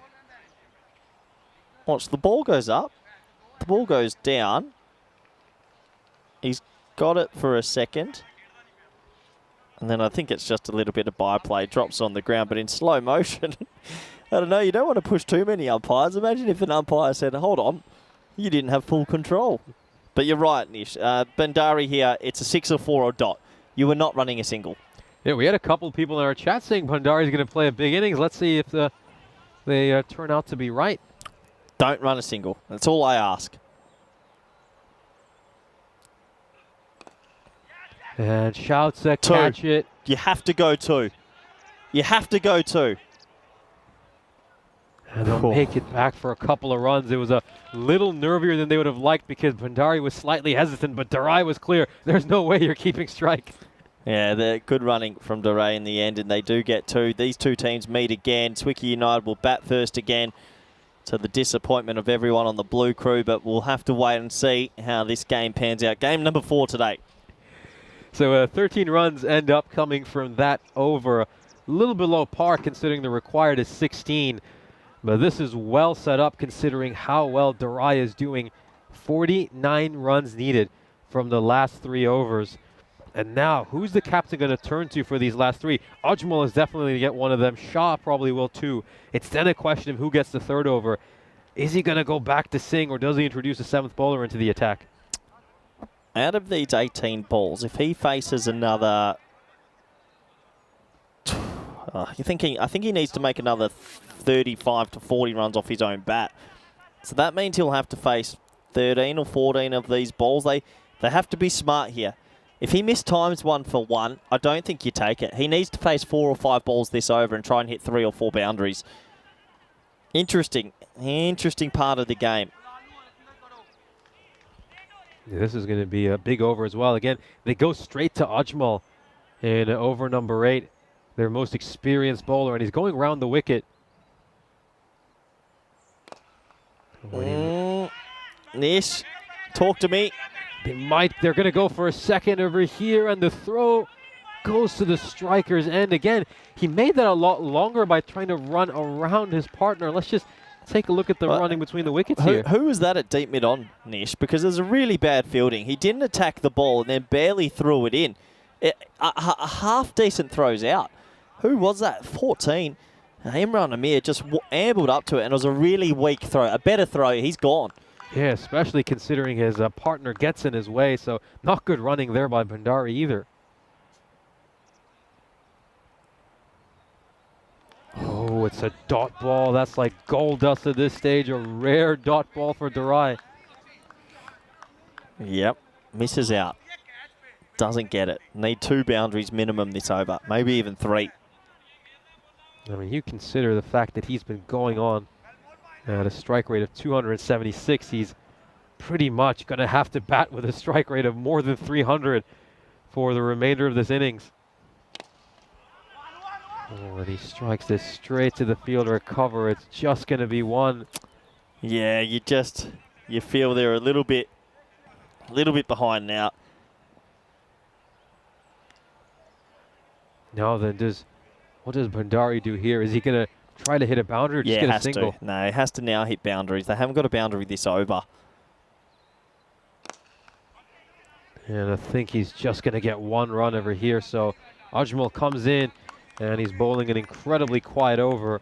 Just 4 runs off it so far. It's gone at a run a ball. Yeah, just doing a good job, isn't he? Sort of closing the game a bit here for Zwickey United.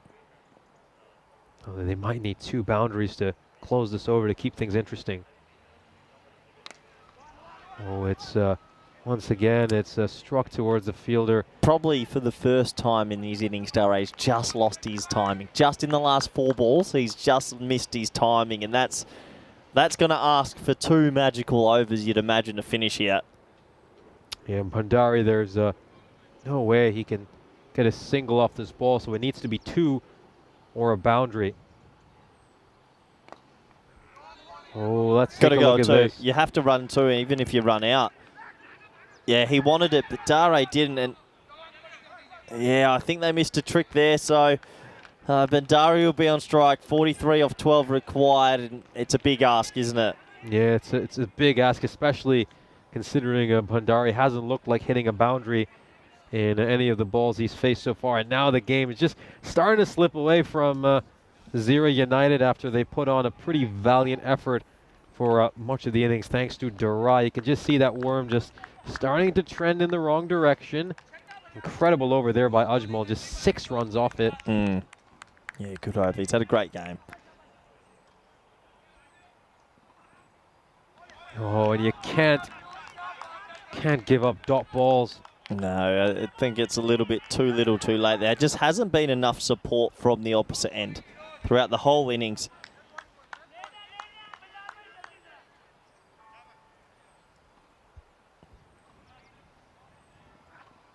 So this is listen to this, Nish. The opposite end so far has faced 16 balls in the innings, and they've made 15 runs. So, I mean, you can be Glenn Maxwell, but you need a Pat Cummins at least, or someone at the other end to be scoring, and they just haven't had it. They're going to fall short. Yeah, good option. I mean, some will think, oh, suicidal, but you have to try get back on strike. No, absolutely. I mean, many of your strike partners are going at under or on a ball in T10 cricket. I mean, there's only so much you can do if you're Durai. He's just been incredible. His strike rate well above 250, and now he's just got to whack 6s and 4s of every ball. This is a very firm hit, and it's going to go for a 6. So again, Durai just trying to keep his side in this game. I mean, they're mathematically still in it. It goes over the fielder long off, and it's going to be a 6, even if his side doesn't manage to get over the finishing line. Has Durai played for Malta, the national team? I mean, I've personally never seen him play for the national team, but...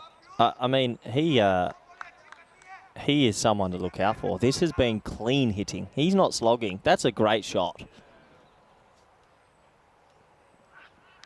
Oh, inside edge onto his stumps. It all became a bit too much for him. It's a shame, though, because he really deserved 100. I wanted him to knock off at least 20 more runs to get to that milestone. But this has been an incredible effort. He's kept his side alive in this game with some mouth-watering strokes. But in the end, his innings comes to an end.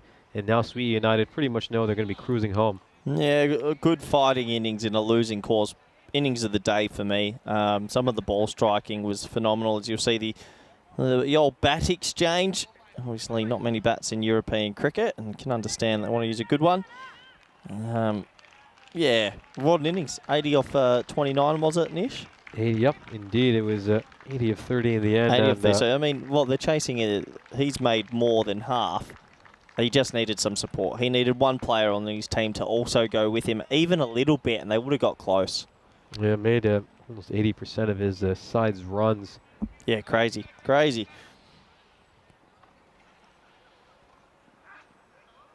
And he's just trying to get that toe-crushing Yorker in there, Bipari, as it comes to an end. And they can just enjoy this final over now, Sweet United. They've mathematically pretty much secured this victory. As well, of course, take a look at that bowling card. Of course, great over. The first over by Imran Amir was really good, but of course he was quite lucky that he didn't have to face Durai that over. And then it was that Muhammad Ajmal's second over, which really took away any hope Zira United had. Yeah, definitely think Siraj Durai, someone to look out for. I don't know if he's qualified for Malta. I think obviously you have to live in the country 3 years as well, but definitely someone I'd be keeping an eye on. And he just manages to sneak this one inside the tram line there. So they needed 6 sixes to try to win this game, and they won't get that. Varun Prashad calling that Corey's curse in the chat. Yeah, maybe a little bit. This is struck to well, I know Varun's done a lot of captaincy and worked in the Maltese Federation. Varun, let me know, how long has Durai been in Malta for? Because I think you've got a good player there, a really nice cricket stroke, so I enjoyed that innings a lot. And a really good bowler as well. Yep.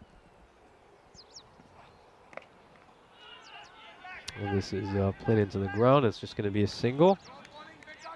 So again, for the next innings, we're going to see Sweet United coming back out to bat. So Zero United are just going to have to be significantly better with the ball in hand. I think you know, what would you look for them to really focus on in this next innings? I think They're going to field better, Zero United. They're fielding. They dropped a few, remember, and it's come back to haunt them again. That's an edge. That's gone. Bandari has to go. He never got going. 5 off 9, so he'll go. But from our games we've seen today, it's almost gone very similar. The teams that have lost dropped 3 or 4 catches, and it always costs you 30 runs. So if they can field better, you never know. Yeah, Zero United, I mean, their sole strength so far this series has been their bowling. They bowled pretty decently a couple of days ago, but seemed to go away today. Of course, they had their issues in the field as well.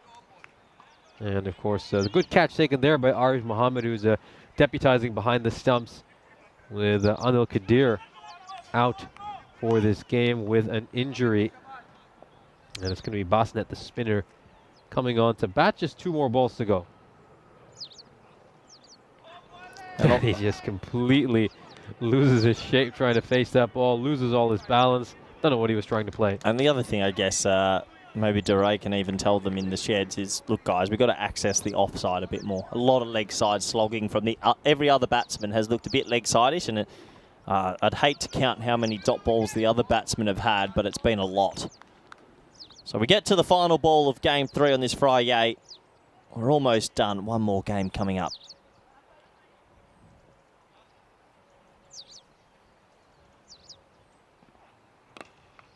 And that will be the final ball, and that should conclude proceedings. As Zero United end up on 110, a pretty decent score in the end, and it's really going to need to see a much better bowling and fielding performance from them in the upcoming game, as the first match in this United doubleheader is taken by Sweetie United, who make it 3 victories in a row. And of course, there is a fantasy dashboard. Of course, Sweetie United, well, Anil Kadir is still listed as a captain. I wonder if he's going to be fit enough to take part in that game. That'll be a little storyline to monitor. And instead, they have Vidhu Krishnan enlisted as a wicketkeeper. So Kadir might actually play, but he just won't wicketkeep because of that thumb injury. And anyway, let's have a look at the highlights of this innings. And it's going to be a joy to rewatch some of the great strokes that Durai played. Yeah, well, it was him and not much else, it has to be said. Durai was playing shots all over the wicket. We touched on it a few times. The bat he's using, it's a good piece of willow that it was echoing off. What I like the most about his innings is how he could access all around the wicket. This was a nice sharp catch at backward point.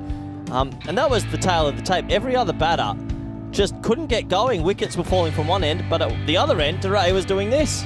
Yeah, Durai was incredible. 80 of just 30 deliveries, hit 8 sixes, 5 fours, and he just kept his side in this game. And for a moment, we thought he might pull off some incredible heroics. It was a good pot bowled by Jaspal Singh to dismiss Basnet. Yeah, nice shot again, that one over there. Love his access over the offside, over mid-off. This is when his innings came to an end, but the run chase has sort of fallen apart right at the back end. And a very good innings in a losing cause. Credit to Swicky United, though. They still did what they had to do to get the victory. Let's have a quick look at the scorecard, shall we? And well, this will be a bit peculiar, this scorecard. You don't often see that. 80 off 30. That means the other 30 balls, well, there was 10 extras, so that means the other 30 balls the batters face, they only made 20. Yeah, very disappointing from their point of view. I mean, the rest of this team going at under a run a ball. Of course, looking at the score, I mean, just the one score in double digits by Basnet, which was 11 of 8. And we were pretty pleased with his innings because at least he was getting off strike and making sure Durai faced as many balls as possible. Meanwhile, for the bowling card, a lot of the Sweet United bowlers got taken to the cleaners by Durai in a spectacular performance. But then, of course, Ajmal in that second over was really, really special.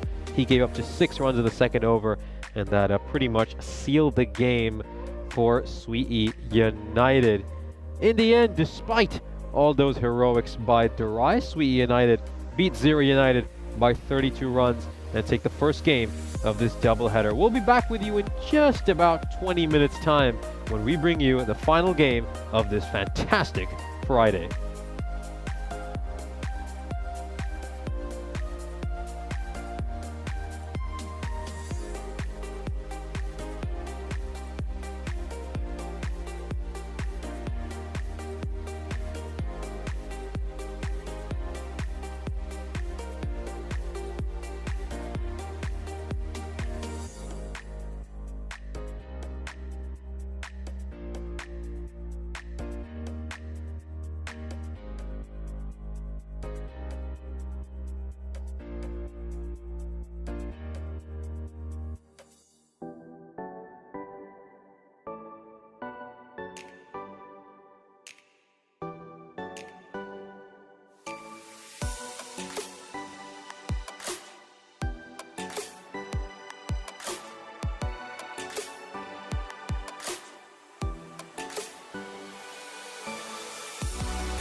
This European Cricket Network event is proudly brought to you by HCL Software and Bizaway.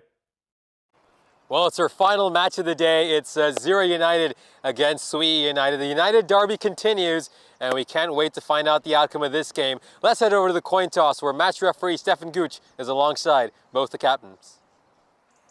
Zero to call. Tails is called. It's heads.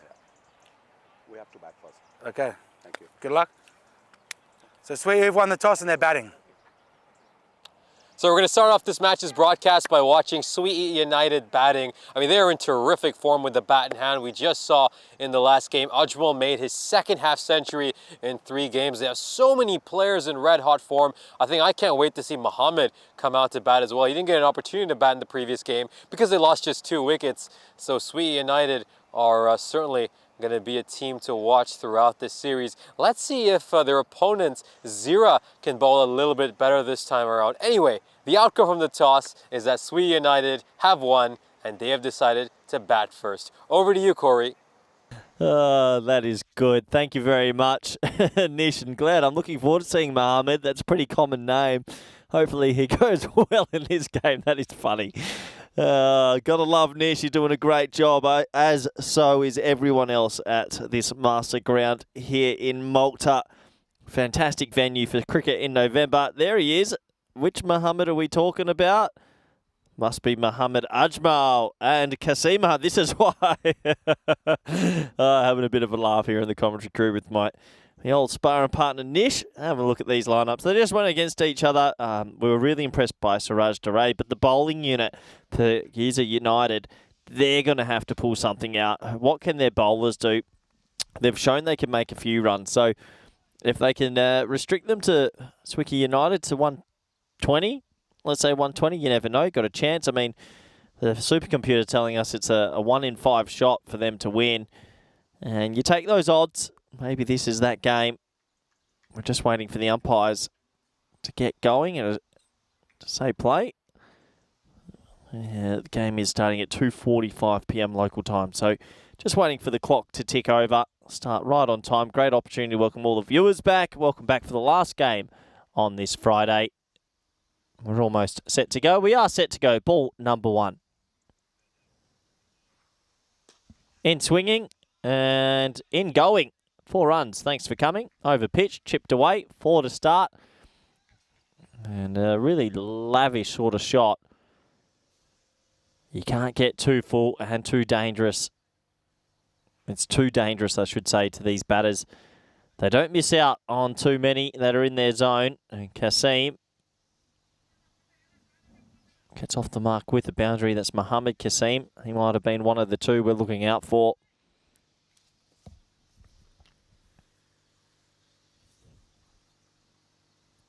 That's going to be signalled wide. He missed out on that, didn't he?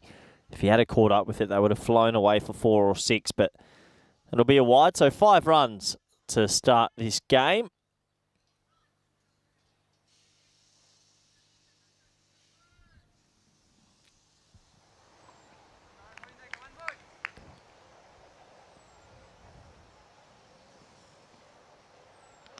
Again, outside the off stump. This one sneaks inside the tram line this time, so it'll be a dot ball.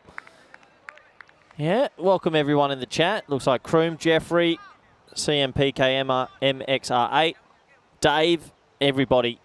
Welcome back to the last game today. Will we get a bit of an upset? Will we get a golden ball? Who knows?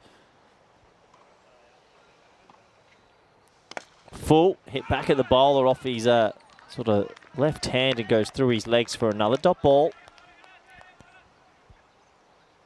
Hit hard into the ground. And I'm glad he got a hand on that because that would have gone cannoning into his shin if he didn't.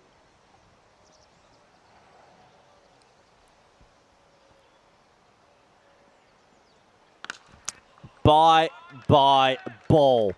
One thing about Kasim, if you bowl back of a length and straight, there you go. It's a nice catch by the netting out there. If you bowl back of a length and straight to this man, he just bullies it.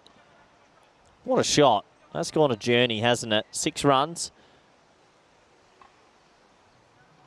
And no complaints if you're Swicky United. Tell you what I wouldn't want to be in this cricket universe is a number 7 batsman for Swicky United, because I don't reckon you'd be batting too much in this T10 format.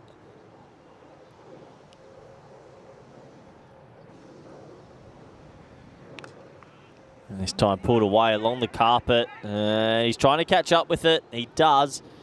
They'll just jog through for a single.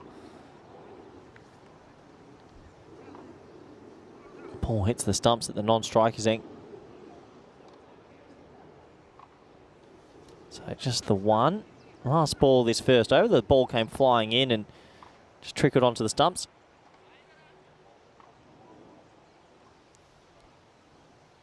Just walking around his crease here. When did the ball hit the stumps? You've got to make sure you're always paying attention.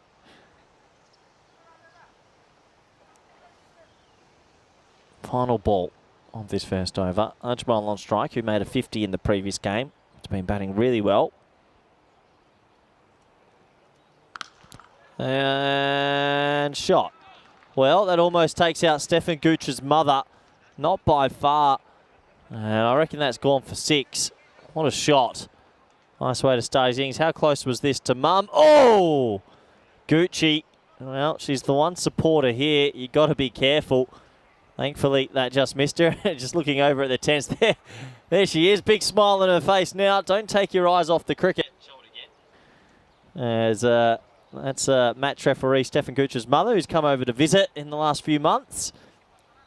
And I reckon just got a little bit lucky. That ball went to her left. So first over complete, 18 for none.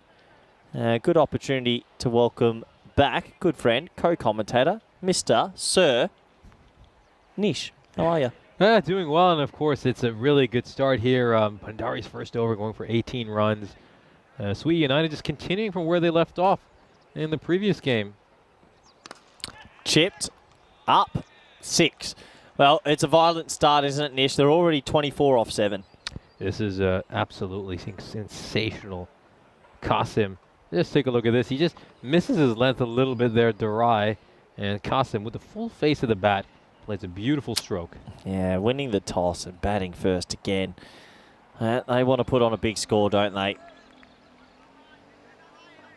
Absolutely. I think there's a number of players in that United side, Sweet United, I should specify, who really want to improve their stats in this game. This one is played behind square leg. It bounces over the fielder, Bibek, and it's going to go for a boundary. Yeah, he looks really good off this pull shot. A little bit of hard luck there for the fielder. That really did rear up off the turf. A bit of a Tortuga bounce. So now the runs are flowing here in match number 4.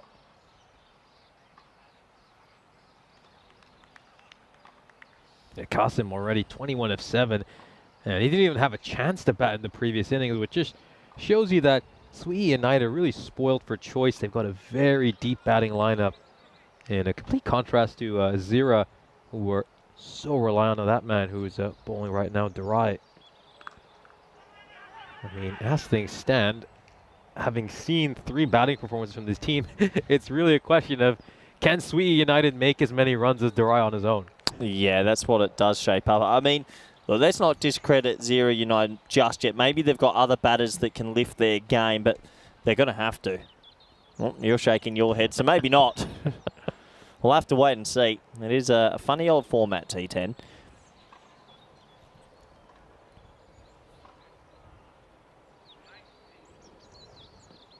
Hard dropped. Oh, that's almost blown his hand apart. I guarantee he asked for magic spray here. It was hit pretty hard. He's dropped the catch.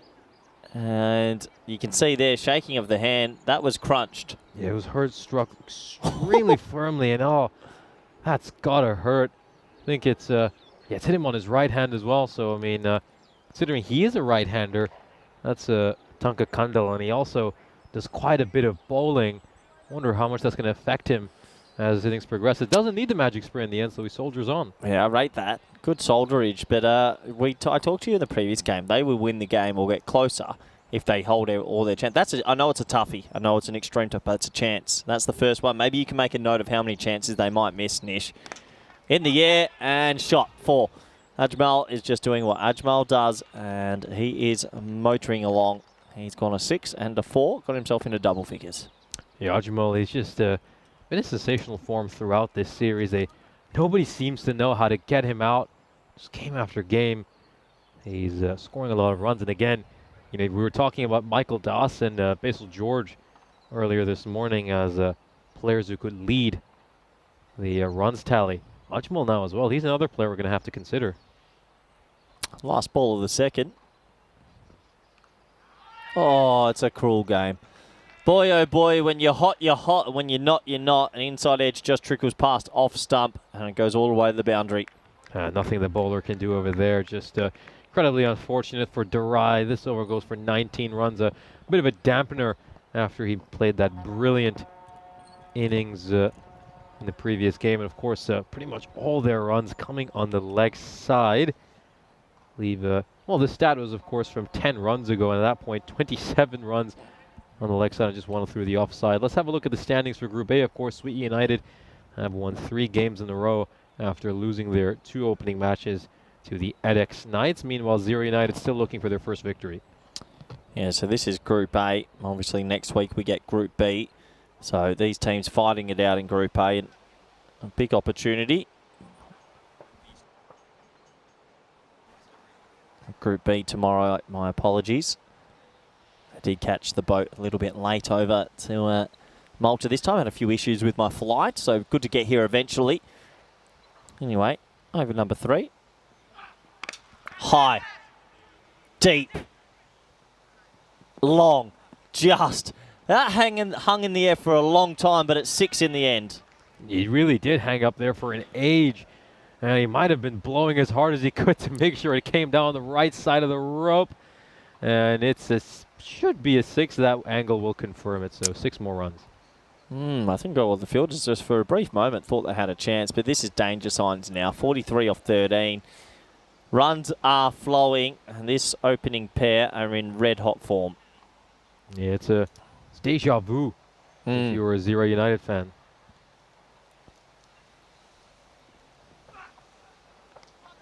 Goes shorter and wider. Again, right idea there by the batter with everybody on the offside inside the ring. He gets some bat on that. It goes away for a 4, but he just misses. Yep, just misses out. There's a couple of cut shots he's missed out on, actually. Doesn't miss when it's straight, though.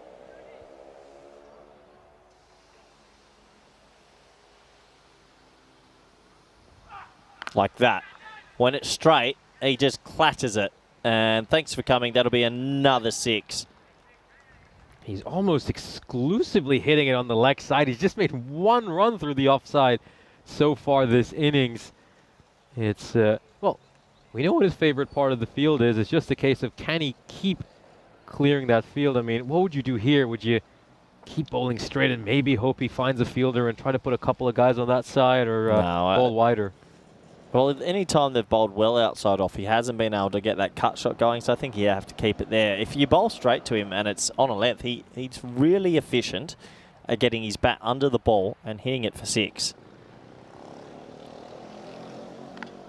A little bit more circumspect that time, and well, with that run, that'll bring up the 50-run partnership in 16 deliveries. They're just motoring along right now. Run rate just under 19. This is ECC pace. This is, I mean, we're talking big score here, 18 and over. Tough if you're Zero United. You want to get a win. You're desperate for a win. You got close to the game before. You just want to find a way, don't you? Yeah, Jamal just examining the field. He's going to go around the wicket here. Kundal. Shot. Well, that might be one of the shots of the day, Nish. That is a remarkable bottom hand whip. He's 20 off 4. Yeah, there's a little bit of a helicopter shot in this, and yeah, just gets that incredible whip on it, which generates the bat speed. See you later. I don't know if you said to me in the break you played a bit of tennis with your dad mucking around. I wish I had wrists like that, because that is... You got wrists like that? Can you do that? Yeah, I'm pretty much a completely forehand base player. I run around the ball to hit a forehand. Yeah, there's no room for backhands anyway. What a shot. Good to see Rico full. in the chat. G'day, Rico. Hope you're well. Jamie Dodger, Kroom, everybody tuning in for game number 4 today. And buckle your seats, because if it keeps going like this, we might be watching a big score.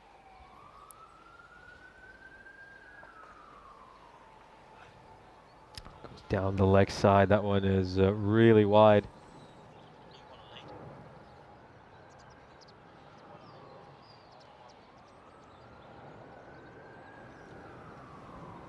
Yeah, and I mean, look at that win predictor. We're not even at the end of the power play, and it's already given 0 United just a 5% chance to win. The men at Intelligent Cricket, the men and the women, not very fair.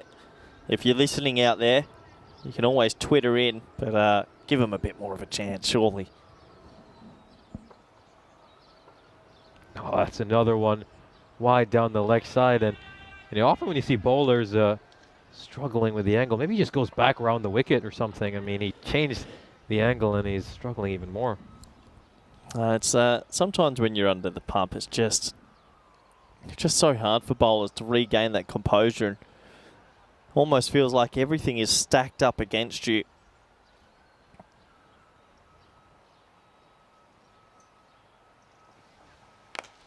This is struck firmly, but straight to the fielder at cover. So a rare dot ball, just the 4th one we've seen so far this innings. An incredible power play for Sweet United there. 58 for no loss at the end of it. Yeah, brilliant power play. Brilliant power play. They've got the base and the setup now to hit something monstrous. Maybe try bat them out the game. That's 3 very impressive skyscrapers here in Malta. Yeah, and you can just see it gets taller and taller each over, and looks like they're going to introduce some spin now. This might be Navraj Yonjan, who we haven't seen feature in too many of the games so far, so let's see if he can make an impact. Good luck. What a time to come in and bowl as well.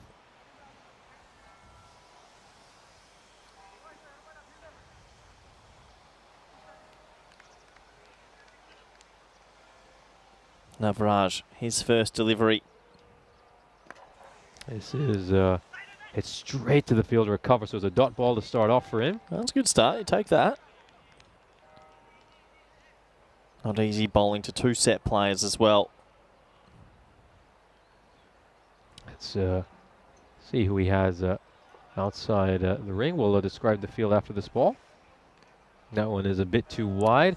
He's got a long on in place, a deep mid wicket, a deep backward square, and a long off.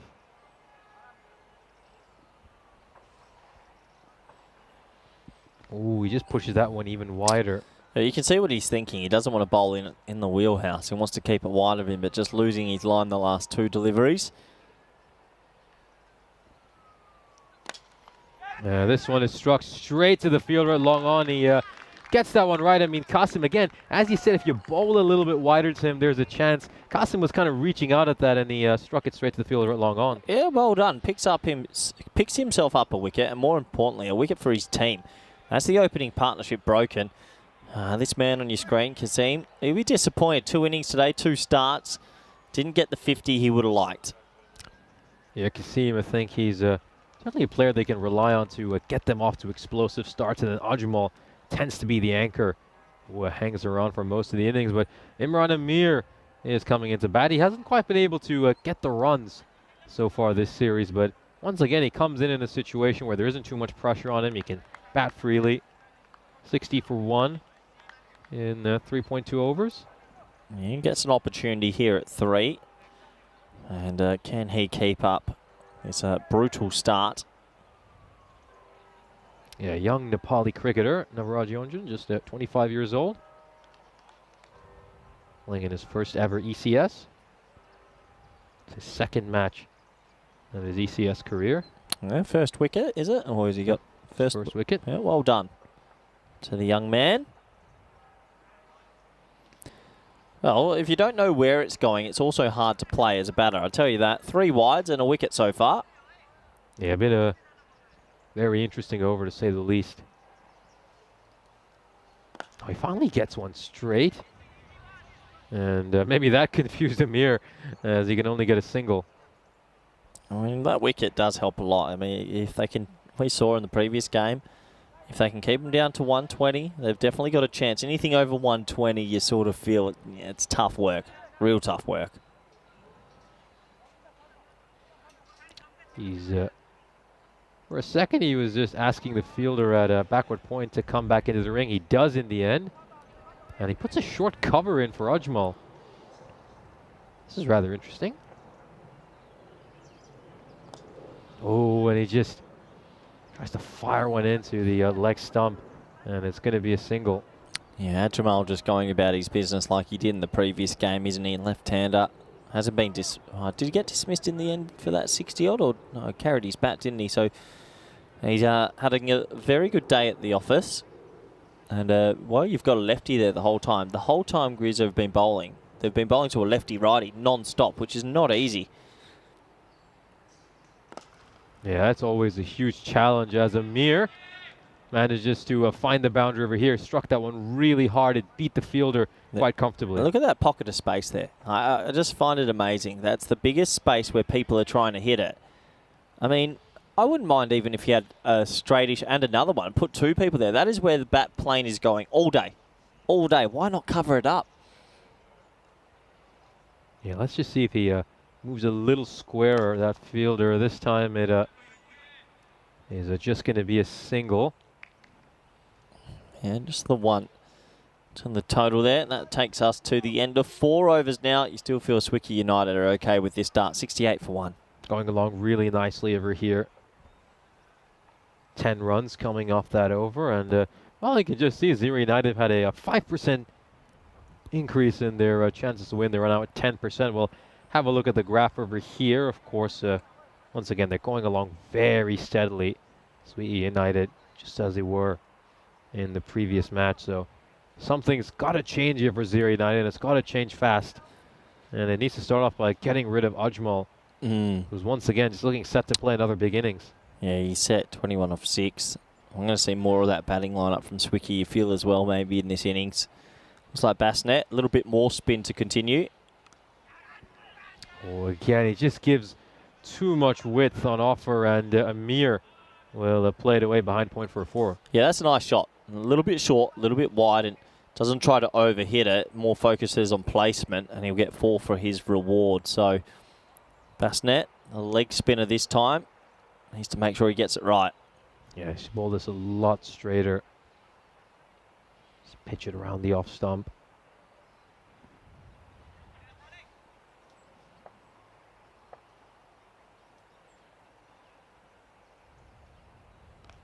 Oh, this is a much better ball. He got the line spot on over there, and Amir fails to get it away. Yeah, good comeback. They're fighting, aren't they? They're trying to do their best to, well, a bit of damage limitation here.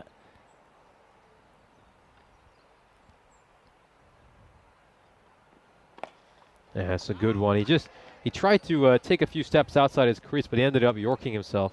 Yeah, again, another good dot ball. It's good bowling from the spinner. That was a little bit more flight deceiving him.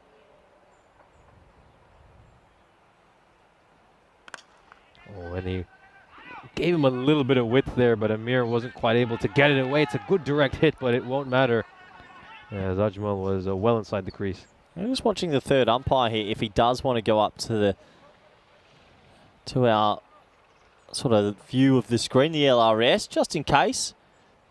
He's going to be safe in the end, but not as safe as you'd imagine. Pretty close. Good fielding. A lot of these batters, they're grounding their bat rather late because, as you pointed out, they're probably just scared their bat might get stuck. Yeah, that's why you got to be really careful. You got to run on the side of the pitch. Coaches will tell every player that, and then no player actually listens. They always seem to run a bit wide. It's just in their nature, but you can see those 4 big sand patches. You do not want your bat getting stuck in there. That would be rather dangerous. And, this good bit of fielding in the end. Just for a second, you thought the ball might get past him because he wrong-footed himself. Credit to the spinners. They've come in after a pretty poor power play and just pegged it back a little bit here. Yeah, they've kept things nice and quiet.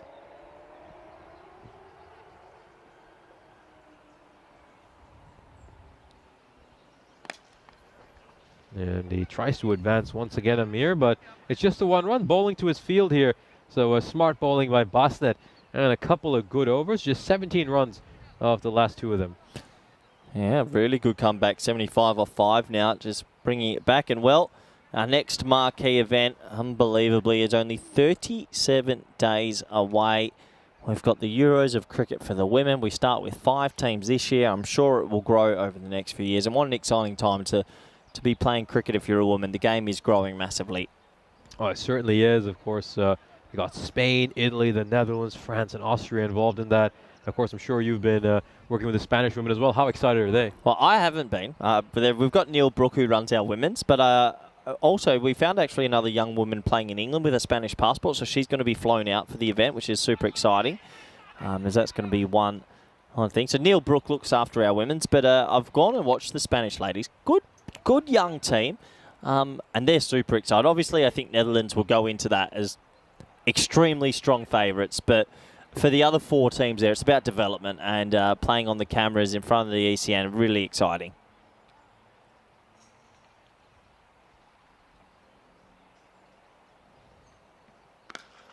Struck hard, and it goes for a 6. An incredible hit there by Ajmal.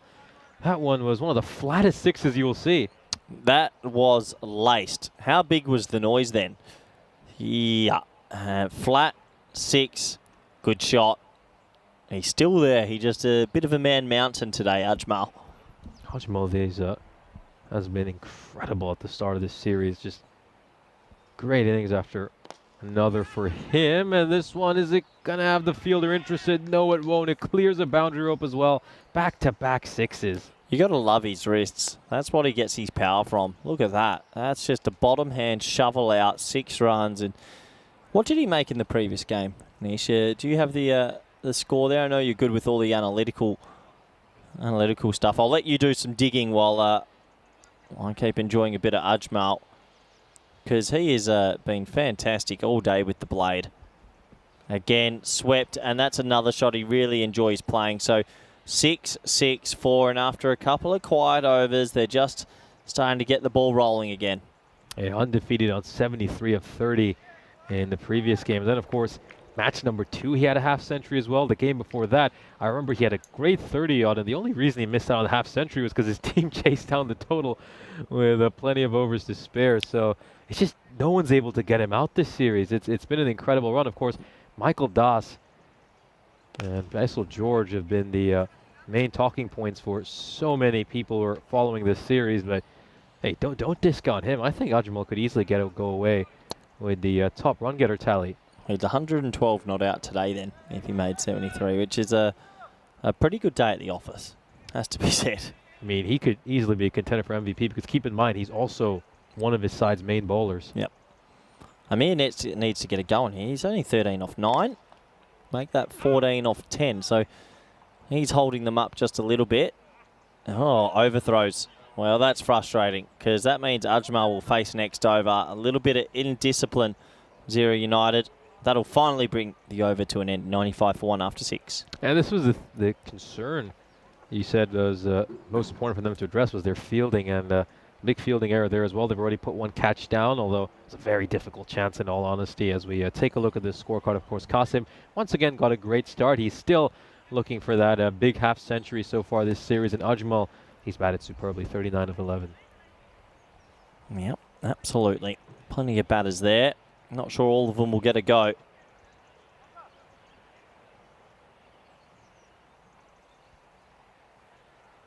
And he's just going to bring point across over here, and I think this is going to be a Bosnet continuing. Gave up just 7 runs in his previous over. No, this is struck firmly straight down the ground. And it's just going to go to the right of the commentary tent. Another incredible shot by this man, Ajmal. Yeah, good to see you were ready to protect the equipment there. I'm glad. Another good shot, 45 now. I mean, he's staring down the barrel of a 13-ball 50. The 100 is now up off 6.1. And, yeah, he's had a phenomenal day with the bat. 40, just 5 runs away from another half-century, Ajmal. And he strikes us away towards the offside. It's going to be a single. What was it? He's 52, is it? 52 years old. 52 years young. I mean, he moves extremely well for a 52-year-old. I don't even move that well at 34.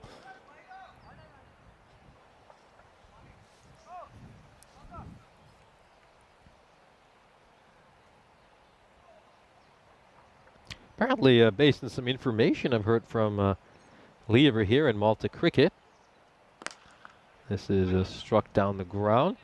He also apparently said he was part of the under-19 World Cup team for Pakistan in 1991. Yeah, it doesn't surprise me. You can tell he's played he would have played some first-class cricket, I'd imagine, as well. You can just tell a man at 52 to be able to play this well. He's obviously got a very good high cricket pedigree and ended up in Malta. Swept away, 4 runs. He knows the angles, which is also good to watch. Yeah, this is just it's a poor delivery. It's a full toss, and again, he's such a strong sweeper of the ball, so it doesn't get much easier for him than that. Yeah, he's got himself to another 50. He's a seriously good player, and he's having a pretty special day. Not dismissed just yet. 2 back-to-back 50s.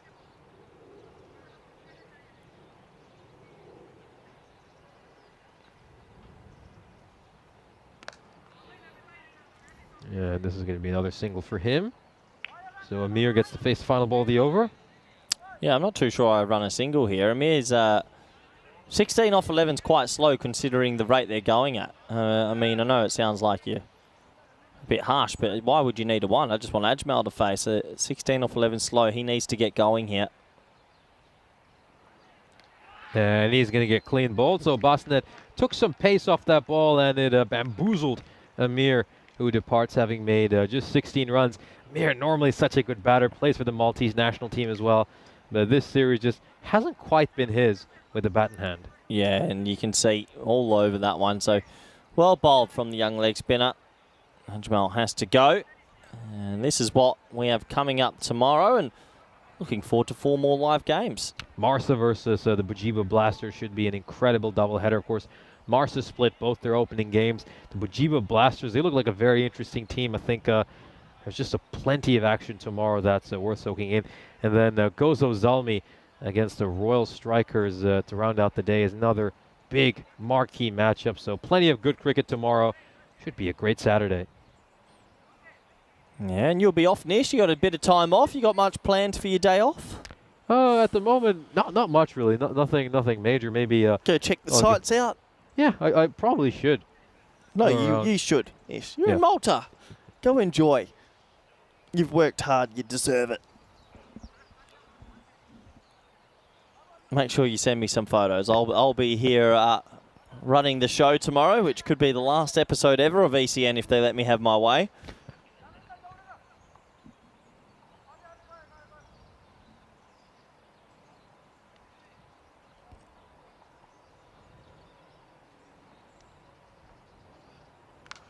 Oh, he goes too short and is absolutely crunched behind square leg for a 6. Great hit there by Ajmal. Well, if he did play under 19 Pakistan at a World Cup, it just goes to show you don't lose your class, do you? You have to be a pretty talented player to play that level. So even though he's past 50 years old, not runs, he's still a seriously good striker of the ball and good to see. Yeah, he is basically brought up well over 130 runs today, and he is yet to be dismissed. Yeah, good day at the office. And now they're eyeing 160, Sweetie United. And he finally gets dismissed, and good ball there by Kondal, full and straight. Ajmal finally misses one, and he has to depart. He's really frustrated with himself, but he's played another terrific innings. Yeah, just played a little bit across this one. A little bit of a technical error finally creeps into his game, and he'll be disappointed, but also should keep his head up because, well, I say that, he looks like he's devastated, and that shows how hungry he is. Look at him. He's gutted, but he's actually had a phenomenal day with the bat. He's made 2 consecutive 50s, and warm round of applause. Good sportsmanship. Absolutely. Well-deserved round of applause. Again, Ajmal sets a very high standard for himself. I mean, I remember a couple days ago, he'd taken 2 stunning catches, and he dropped one. That was pretty hard in all honesty, and then you could just see that he was very annoyed with himself. So here's another look at that wicket. Fairly decent ball. Yeah, full straight, you miss, I hit sort of operation. And you have to say the spinners have done a quite decent job in this game for Sweet United, considering the massive hole they were in at the end of the power play when the seamers had Sweet United 58 for nothing.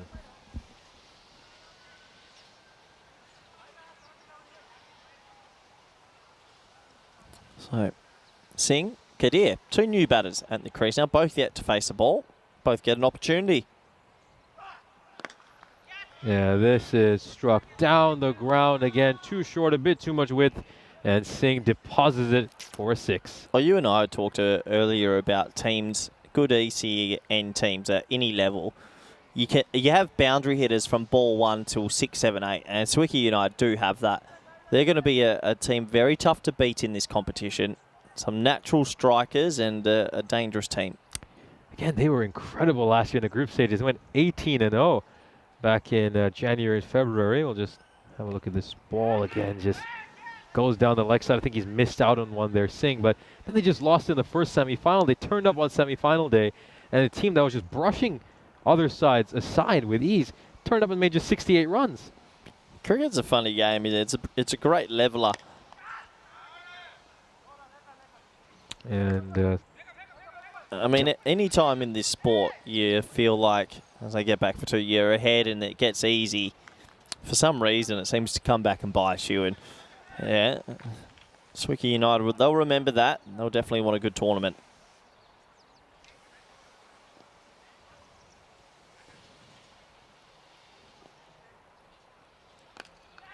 That's gone up in the air. Shouts of catch it, and it's taken. So another wicket there for Kundal, and it's well held onto. So, you know, they've been pretty decent with their catching, to be fair with them. They've taken most of the fairly easy opportunities, as we'll have another look at that.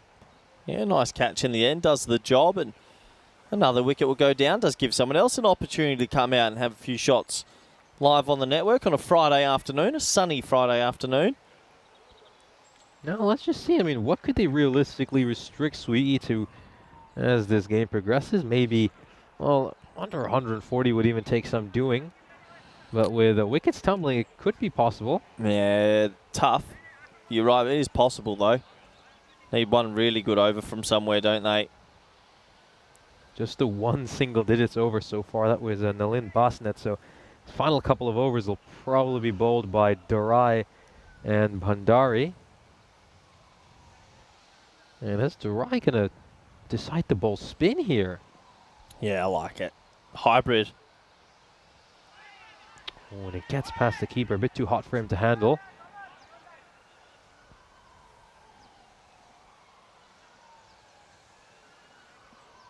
Yeah, just the bye thinking. A good little fight back, though, from Zero United. They've just tried to pick up wickets at the right time here, and it's hard for new batsmen usually to come in and get going straight away. Oh no. Very wide down the leg side, and it's going to be a minimal. Well, we just mentioned they're fighting back. What can they keep them to? But 5 free runs sort of breaks all that, doesn't it? Oh, not great. I mean, they've managed to get 6 runs off this over, and they haven't even used their blade. Yeah, exactly. Great point. Great point. 6 runs without even hitting the ball. That hurts.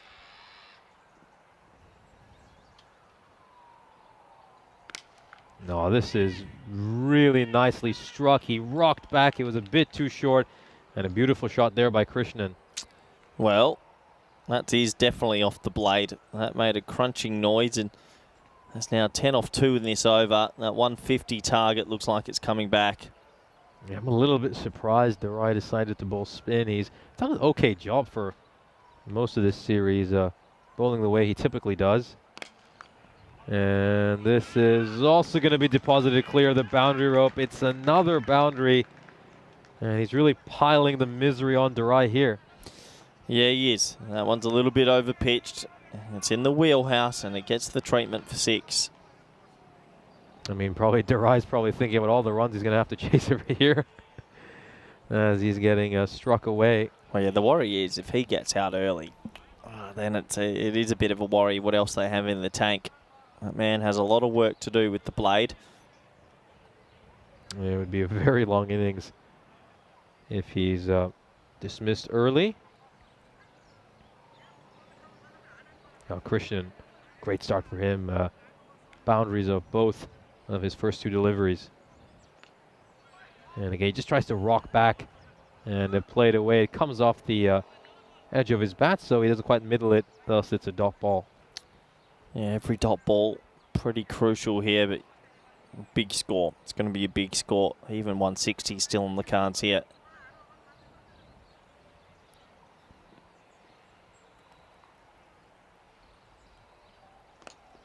And again, he just saw him coming down the crease, so he pushed one wider. Yeah, clever bowling. Still thinking about what he has to do. Couple of dot balls here after the early flurry of boundaries.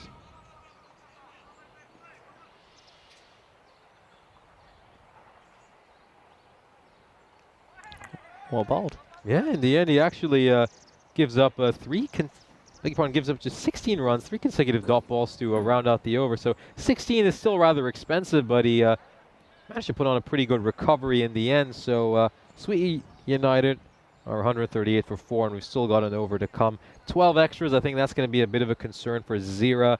They've bowled a lot of wides. It's been an issue that's plagued them for much of today. And now, I wonder if Bhandari is going to bowl this final over, or the captain takes a gamble and introduces a 6th bowler into the attack. Yeah, they're going to have to bowl a very good last over. Not going to be easy. Very similar to the first innings of last game, isn't it? There's a lot of parallels between what we watched just a couple of hours ago.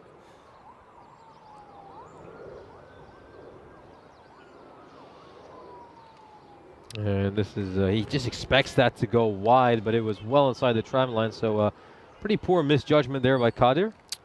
4 dot balls in a row, though. Good little late finish this for Zira, who are trying their best to keep it under 150.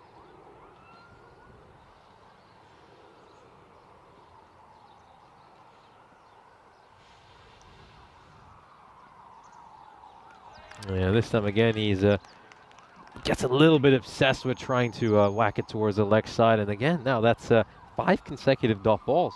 Yeah, very handy. 5 in a row. Can they make it 6 in a row?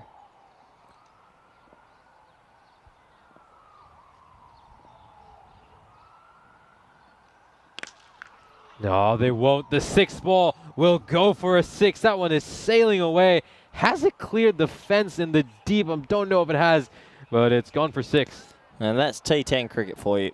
Once you think you're bowling well, that ball has been moose. That went a real long way, and 5 consecutive dot balls get counted with a 6, and that 150's just tantalising there now. One more big hit. So much pressure here on Bhandari. Of course, his first over was rather expensive. Bowled the opening over, went for 18. How does he respond after getting hit for a 6?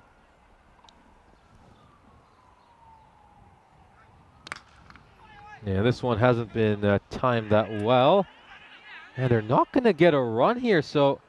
Well, Kadir wasn't even interested to run, and I don't really get that, especially when Krishnan is going along even better than him. If I was Krishnan, I wouldn't be too pleased. A bit selfish that there was always a 1, but Kadir obviously wants to face.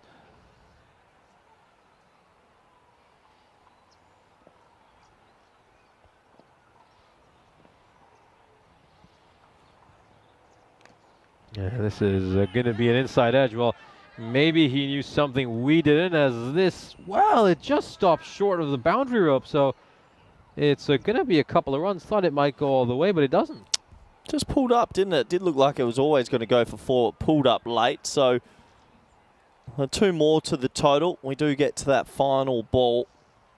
It will be Kadir that gets to face it. 8 runs off this over so far.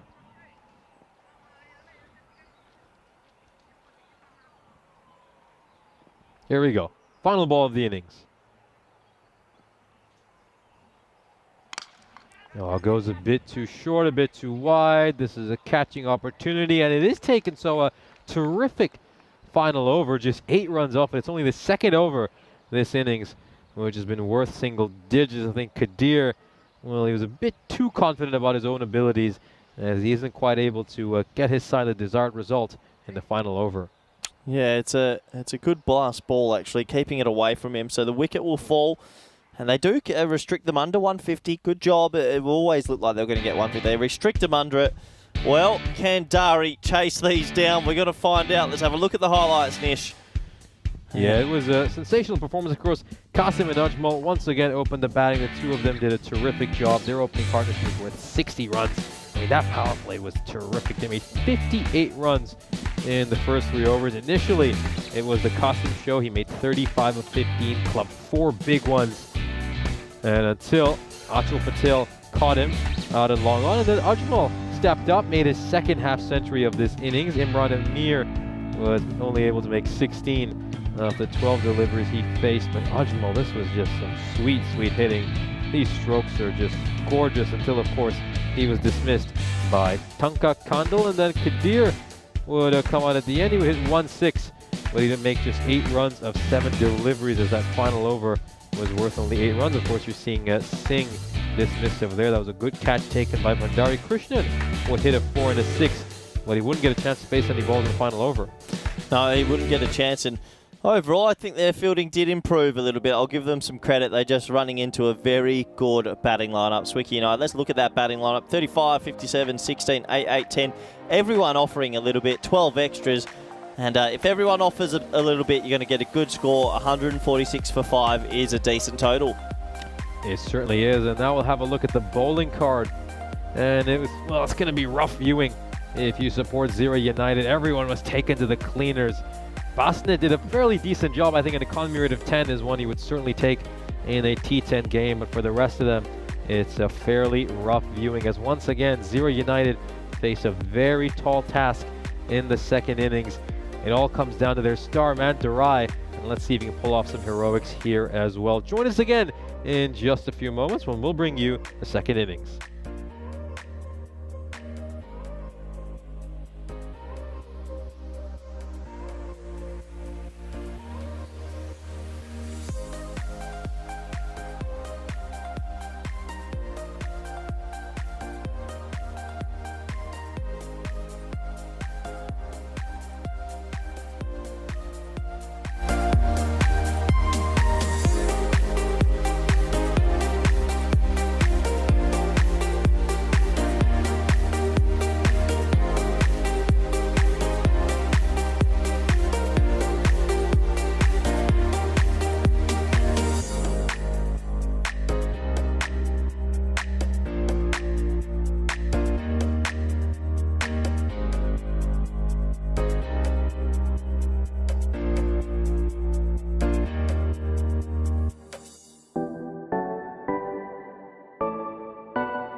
This European Cricket Network event is proudly brought to you by HCL Software and Bizaway. Hello everybody, welcome back to the beautiful Marsa Oval out here in Malta. We're at the halfway stage of this T10 International. Oh, sorry, not International, I was in ECC mode. I was saying that a month ago. No, we're back for this T10 club match. And, well, at the halfway stage, Swickie United, they batted really well. They've done a good job once again of getting the runs on the board, and that's what you want to do when you win the toss. They got themselves to 146 for 5. They'll truly feel like they're well ahead in this game, and if they can take an early wicket or two, they'll reaffirm that position.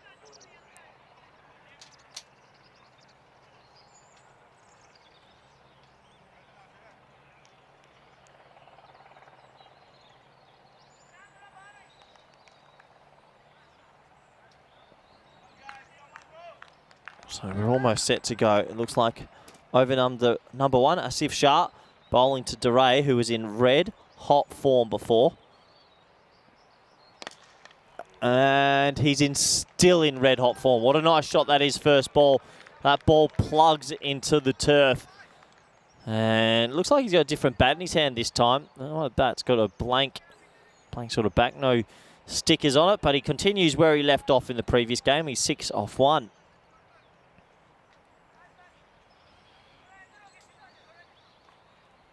Everyone knows, we might as well call it, this man has to go big for them to get close. Can he do it?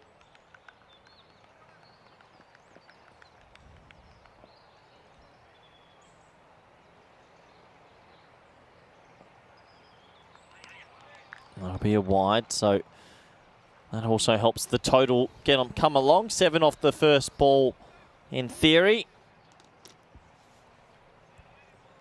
Can he go big? Can he score above 300 once again and give his team every opportunity to get into this game? Not going to be easy.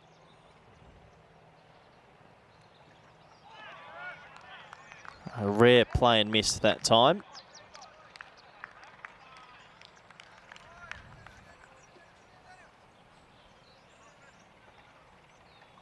So good opportunity to welcome back good friend, co-commentator Nish. Welcome back to the Combox. How do you feel this game's going to pan out? It's all about that man, Duray. It's just going to come down to whether he can pull off the heroics again.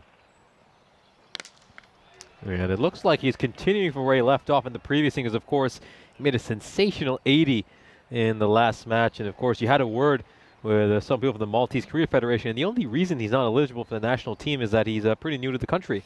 Yeah, what a player, though. He's got some amazing timing, and he's a joy to watch. He doesn't slog the ball. He just times it. And, well, he's started his innings with 2 pretty big sixes and good signs early.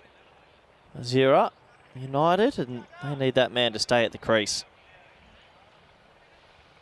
He's been superb, Duray. I think Ajmal and Duray have been the star performances on either side. And very difficult over to start off for Asif Shah. I think for a team like Swickie United, you know, it's hard. It's hard to not see them eventually making it to the quarterfinals. And of course, with the new format, there's no eliminators. It's just a straight-up quarterfinal. So I think for them, the group stages are almost about just gearing yourself up for the knockout stages. Because we saw this back in February where they had the perfect group stages and then laid an egg in the first knockout game. Yeah, you're right. You're absolutely right. So they still have to focus on the job, though, because this man's in red-hot form.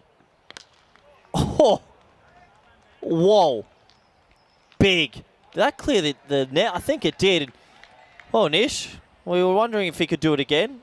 He's doing it again. I think that was an attempted off-cutter, and he just reads it to perfection and blasts it away. What a great hit. Yeah, boy's got talent, that is for sure. 18 off 4. Yeah, what a striker of the cricket ball we've got on our screens.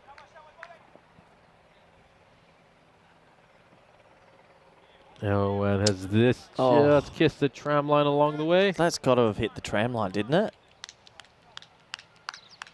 I mean, it's right over the tram line. It's a wide. I don't know how you missed that, considering that it's right over it, so it should be easier to spot. But anyway, we move on. And a leg cutter as well.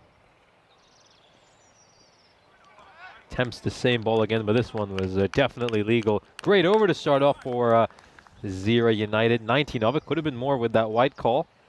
As, of course, this is a good chance to remind you there's been 187 matches since we last had a golden ball on the European Cricket Network. Of course, that was all the way back in September when we were at Rome for the ECI. So, looking forward to breaking it soon here in Malta.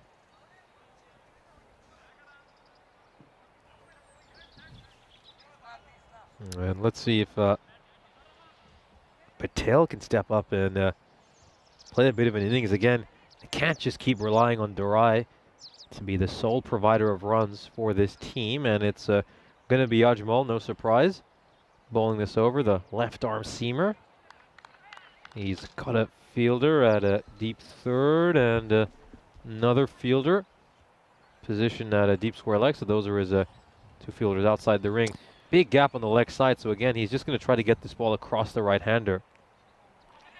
And he's not quite able to do much there. I think once Ajmal saw Patel coming down the crease, he just pulled his length back.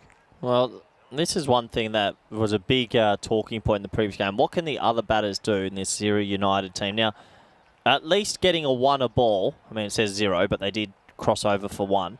That's good enough. In the previous game, there was too many doubles. If you go 1 a ball, at least you're always getting him back on strike, and that's what they need to do. Yeah, but how much can they really ask of Durai? A lot. Oh, I think there might be an edge there. And yep, the umpire gives it, and of course, Durai, he knew he was out. He just stood there for a while, a little bit disappointed, and with Durai gone, well, this could be a very long innings for Zadir. Yeah, that's you have to say it's an unfortunate dismissal because you sort of felt that man on your screen harboured all the hope. But look, there is another 10 men on that team that need to get going now. And the first wicket falls for Zira United, and it is the important one, Durai. And again, really, really good ball by Ajmal.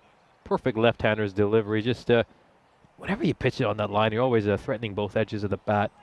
And this one stayed straight, caught the edge, and a nice catch by Mohammad Qasim behind the stumps. That's why a left arm is always valuable. That natural angle across it. If it doesn't swing back in, you bring that outside edge into play, and I think left arm is such a good thing to have in the T10 format, just as a variety.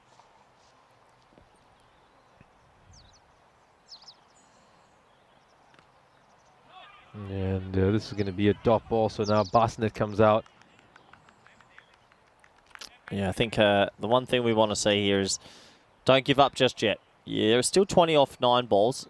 Keep going, be brave. I'd rather you get bowled out trying to be brave instead of just sitting back.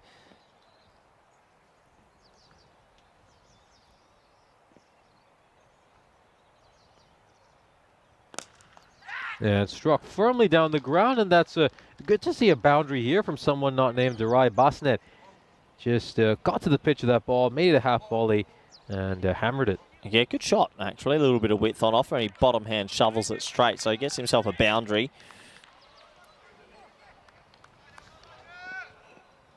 Five runs off this over so far. 2 balls to come. Oh, it's a good bumper there. It's a really good one.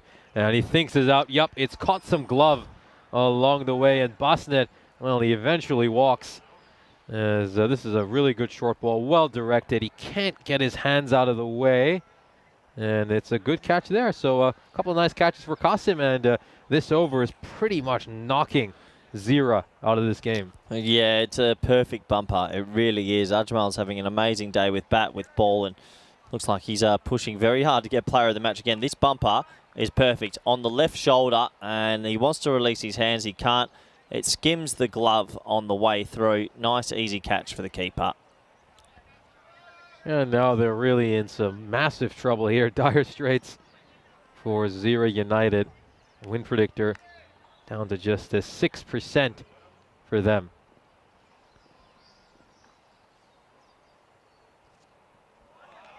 And he goes for the drive over there. It's another dot ball to end the over. So just 5 runs coming in that over, but 2 huge wickets, including the wicket of Durai. And Zero United might just be staring right down the gun barrel right now. They're facing 2 consecutive defeats and their 4th defeat overall for this series. It's going to be hard to see them picking up a win here, I think. Zero United and Overseas, it's going to be a big task for them to try to recover and maybe grab one of those 3rd or 4th spots. Yeah, and just looks like we might be in for a bit of a long innings here, Nish, and this is when you earn your big bucks as a commentator. Look, I'm not giving up on them yet. Can Patel, can Kendall shock everybody? And it's Jaspal Singh bowling this over. Yeah, that's blocked out. Not something you can really afford to do right now, but good ball on the stumps by Singh.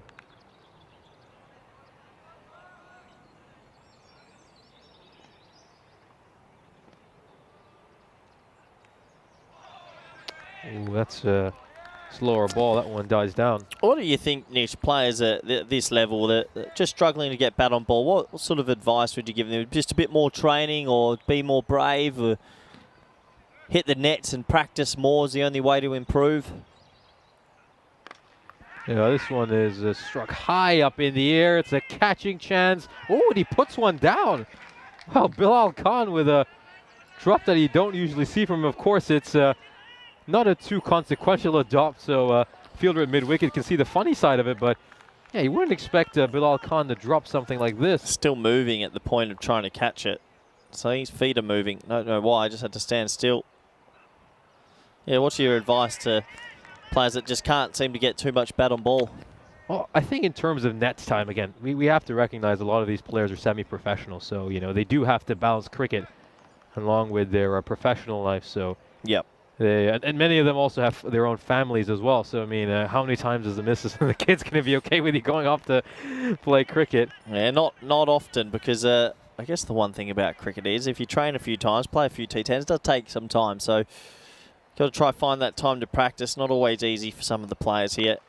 It's pulled away this time, and a little bit of top spin on that. I don't know. Good shot. That's a bit better. Gets a boundary. Yeah, well played there by Kundal. I think one thing you tell these players is, look to play it on the offside more. I know he hit that one on the leg side, but, some of these players, they want to bash everything for 6. I think, just play your natural game, and instead of being 0 for 5, say, for your innings, you might get 4 runs of 3 balls, which is still a lot better. Yeah, and then you'll get the odd bad ball anyway because, you're not playing against professional bowlers. Now this is going to be another wide. I think for a lot of players, it's just about recognizing their own limitations as well. Yeah, it's tough, isn't it? Knowing the game and finding what works best for you. Oh, and this is a good bit of fielding there. Of course, Bilal Khan dropped the catch earlier, but he does well here to ensure it's just 1 run. Yeah, it does take us to the end of a 3rd over. Score is 32 for 2. Plenty more cricket coming your way over the next few days, weeks and months. This one looking very tough though indeed. Too many skyscrapers in that first innings. But a power play like that kills you. 18, 19, 21 with the ball. You're so far behind that it's really hard to come back. No, it's looking hard for Zero United right now. It's hard to fathom how they pick up this victory again. I think Intelligent Cricket agree with us. They've pretty much put Zero United back at 0%. They don't have a difficult job at Intelligent Cricket, I tell you that. I wouldn't mind a job with them. Oh, they've given him 2%, so generous. Being quite generous here. That means we played this game 100 times in this situation. At least 2 of those times, Zero United might actually win, according to Intelligent Cricket. I'd like to be there for 2 of those times, that's for sure. We'll have to wait and see. Anyway, back to the action.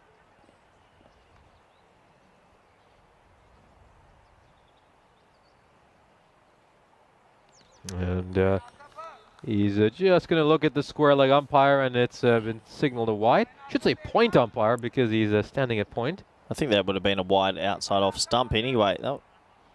High-ish, but it looked wide from the stump line, so right decisions made in the end.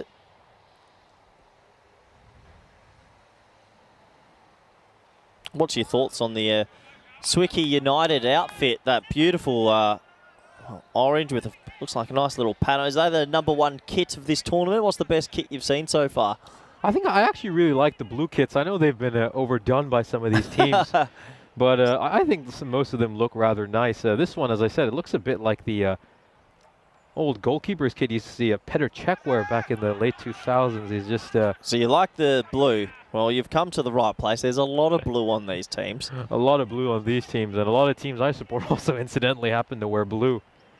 And, well, speaking of other sports, of course, there's a lot of talk on the chat about different games that are being shown in the pubs. Just going to maybe go off on a bit of a tangent here after this ball, because this is just a minor comment I have about broadcasting in the UK.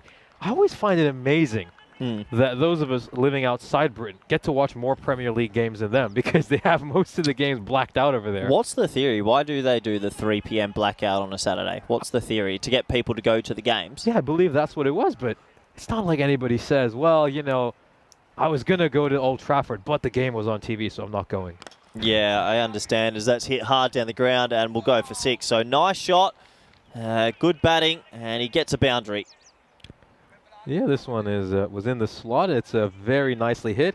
And again, it's just a good chance of both these batters in a situation where the pressure is off to increase their own confidence, get a few runs under their belt.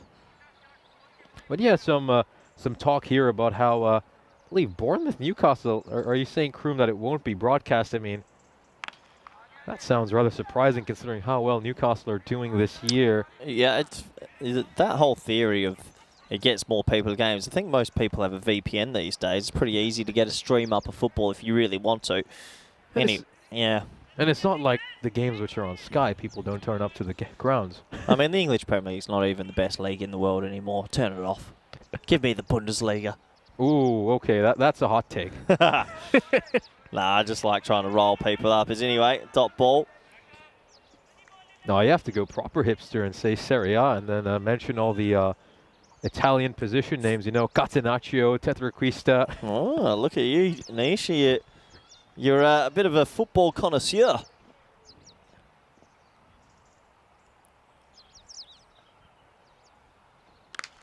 Oh, this is struck very firmly. Really good cut shot here by Kondo. That's one of the nicest shots I've seen play today. You have to wonder, in the previous game, where were these shots from these men when they really needed it? But hey, look, some little highlights. Good job. They have gotten themselves, I think it's up to 46 now. That was 4.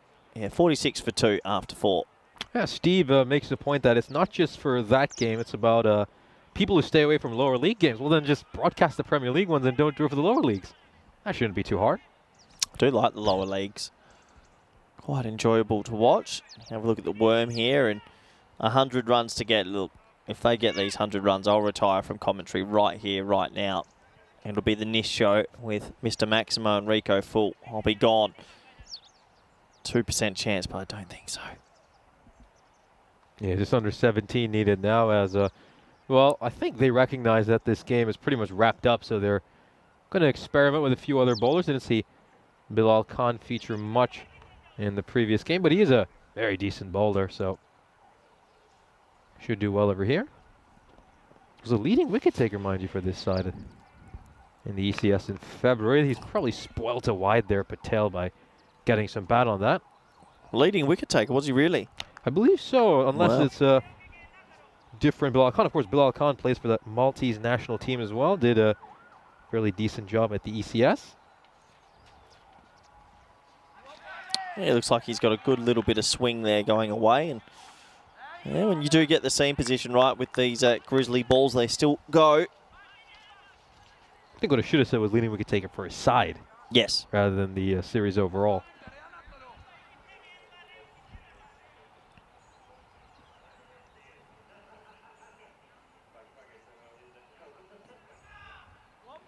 And it goes for the big swing over there. Dinner plans tonight, Nish? What's your? We haven't done food chat today. What's your #1 if you could go to any restaurant, any cuisine? Where would you go tonight? Go. Quick. You know, I had don't give me the long answer. Night. Give me the quick answer. I had calamari last night. Calamari. Yeah. Good option. I know Vinny loves his food chat. Calamari is a very good option. Oh, for Vinny, food just means 10 carbonaras a week. I've been on the tour quite a while with Vinny. I can tell you what, his physique has changed over the years. The double dinners and the double lunches, he's a bit of a foodie.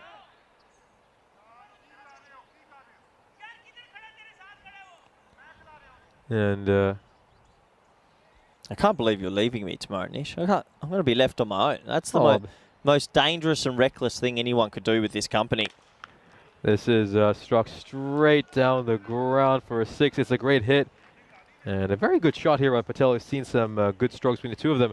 Well, I mean, maybe we can convince Maida to come in for a few innings tomorrow so that we at least have a couple of PC innings. Yeah, I think we do have a surprise Blue Crew member that's joining me for at least one game tomorrow, but I don't want to give away all the surprises just yet. But no, looking forward to tomorrow, of course. I'm looking forward to be back in Malta and commentating this great event.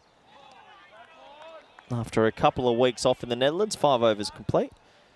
54 for 2. I have to admit, after the ECC, I had a proper cricket break. Didn't catch up on too much on the cricket world, and excited to get back into it for a big finish in the year. Absolutely, and of course, you talk about a big finish of the year. The Euros of women's cricket is going to be our curtain closer. The ECCW should be a whole lot of fun. We'll be taking place from the 17th to the 22nd of December, and some wonderful teams will be involved. Yeah, I'm looking forward to it. I'll be there and to finish up the season, and looking forward. Those 5 teams must be super excited to launch this edition. Netherlands go into it as favourites, but then the other 4 teams are really close, actually. It'll be quite enjoyable to see how they go. And it's going to be obviously going down the leg side, so just a leg by will be signalled. Yep.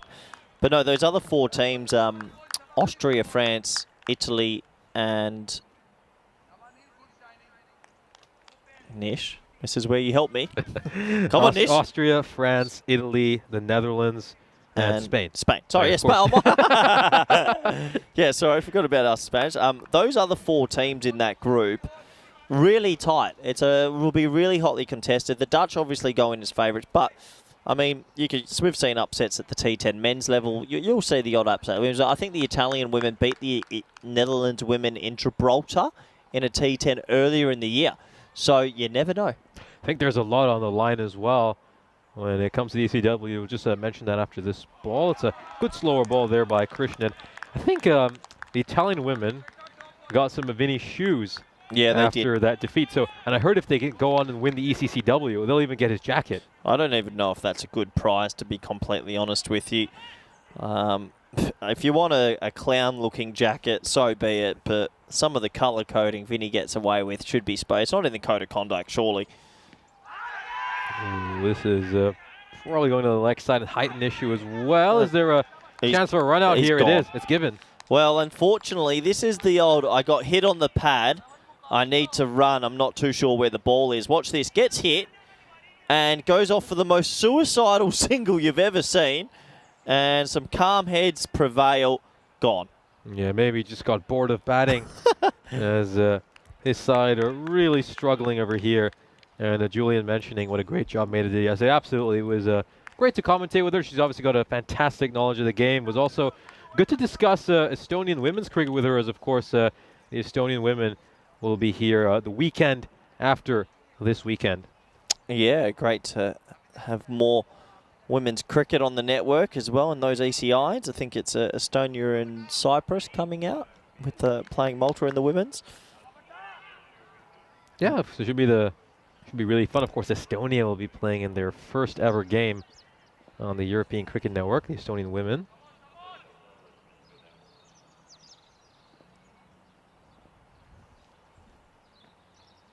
Oh, goes for the slower ball Yorker, and Ariel just blocks that one out. A direct hit, he would have been in trouble. And a golden Derek would be striding out. Got a little question here from Steve C.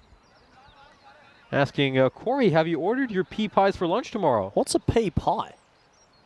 Most pies have peas in them anyway, don't they? What? What do you mean? Like a mince pie? Well, I mean, there's other pies. I mean, I've come across pies with peas in them, probably. A pea pie. Yuck. I don't even you know more about pies than me, just coming from Australia. Yeah, normal beef pie, lamb pie, steak pie. pea pie, I'm going to get on Google. Is that a Malta thing? Doesn't sound great. I think Malta is famous for a fish pie, I believe. What's the national dish of Malta? I think fish pies are one of the most famous dish over here. I don't know if it's a national dish, but it is rather popular here. We'll just the last ball of the over coming up, and it's a huge swing and a miss. He thinks there's an edge there. Maybe just clip some pad along the way as the 6th over comes to an end. 0 United are 57 for 3. Wow, this'll entice you. The national dish of Malta is a traditional rabbit stew called the Stuffet tel fennick. And I have to admit, that sounds quite good and looks quite good. So if any Maltese cricketers or federation people are listening and you want to donate to the commentary box tomorrow, I'll take a traditional rabbit stew, thanks. Yum. Yeah, not too many traditional Maltese places around our hotel. No, that's true. Oh, and just as we turn back to National Geographic for a little bit. Tell you what, they've got this ball swinging quite a lot, and it's been going around corners. Apparently it's a, Stacey, it's a Maltese delicacy, the old pea pie. Really? Well, I'm not too keen on that. I'll let Nish try that one. When's Vinny back? Maybe he'll eat anything. Maybe we can get him to do it. Yeah, we could have an intro where the pea pie tasting. Ugh. He's just bowling wides when everybody's feeling a Friday afternoon at home. Just got to get it straight here, really. Doesn't need to be hitting the tram line now. No, the sooner he finishes the game, the sooner we can try a pea pie. Yeah, well, exactly right.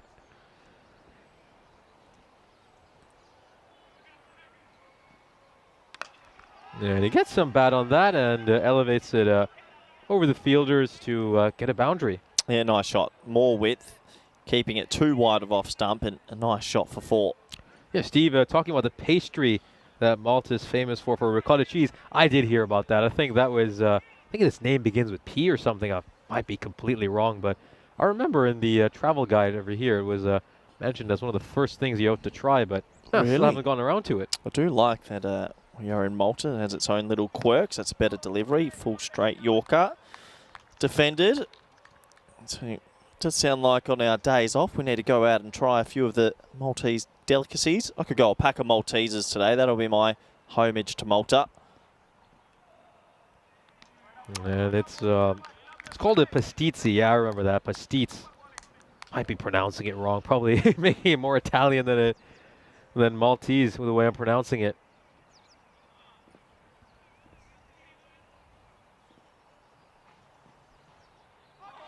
No real foot movement there, just pushing his hands at the ball. I wonder if Vinny's tuned in, actually. This is what I'm getting reports from the viewers. This is the new dream team. Step aside. It's going to be the Nish and Corey show. We got another 20 years of it, so it's been fun knowing you, Mr. Maximo. Oh, bottom end of the bat. It's going to drop safely. And it's just going to be a single. Well, that should be the end of the over, I believe. It was a long one. 7 overs complete, 64 for 3. No, I don't think I'll be threatening the voice of European cricket, Mr. Maximo, anytime soon. As we, of course, take a look at the schedule over here. Don't sell yourself short, Nish. I've sent some messages through to the robot today, and the ECN robot, they want you back. Of course, we look at some of the matches yesterday. Marsa versus Bujiva Blasters is our first doubleheader. Should be a very interesting game. Both those sides are fairly evenly matched. And then that big matchup right at the end, Gozo Zalmi versus the Royal Strikers. Hopefully a lot of sixes in that final doubleheader. Both those teams have plenty of big hitters. Yeah, another day of good cricket action tomorrow. I'll be here bringing you all the live games, and that's a lovely bit of fielding that's been hit extremely hard, gets down and keeps it to a dot. So a little bit of a slow end to this Friday, but it's been a good day of cricket. Certainly has been a good day. I think in a few of these cases we've seen a rather lopsided matches where one team is significantly better than the other, but the highlight for me has been all the wonderful individual performances we've seen. I mean, not to just go with recency bias, but I think Darai and Ajmal, it's certainly been a joy to watch the two of them. Yeah, they did bat beautifully, didn't they? Yeah, Swicky United once again showing they're a good team out here in Malta and one to look out for, that is for sure. Of course, earlier this morning we got to see Basil George and Stanislaus. Two of them just terrific opening the batting for the Edix Knights.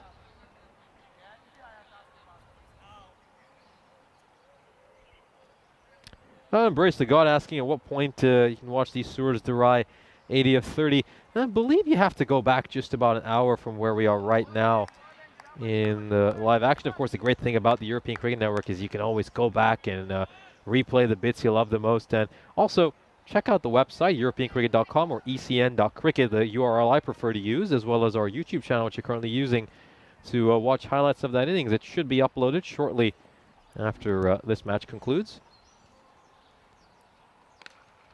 Just gets a bottom end of the bat and it's going to go away for a single. Yeah, you can always watch all our games back, actually. You just click on YouTube and watch the day's play. And it was only about an hour and 15 minutes ago. You made a beautiful 80 off 30.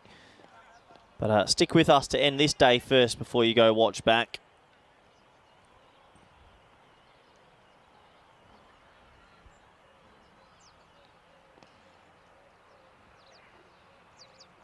Oh, again, a bit too wide, and the keeper will let it go past him as well. Is it going to touch the boundary rope? Yes, it will. So it's a minimo, rather tame minimo.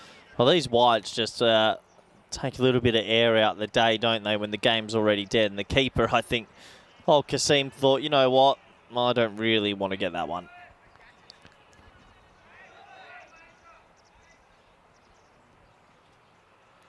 I think just right now, I think for Patel and Ariel, again, they just a case of trying to improve your personal run tally. Of course, a lot of these players for Zero United playing in their first ever European cricket series, so timeout in the middle is invaluable for them.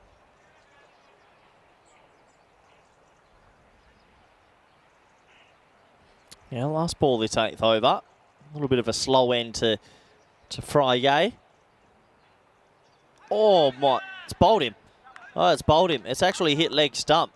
Unbelievable.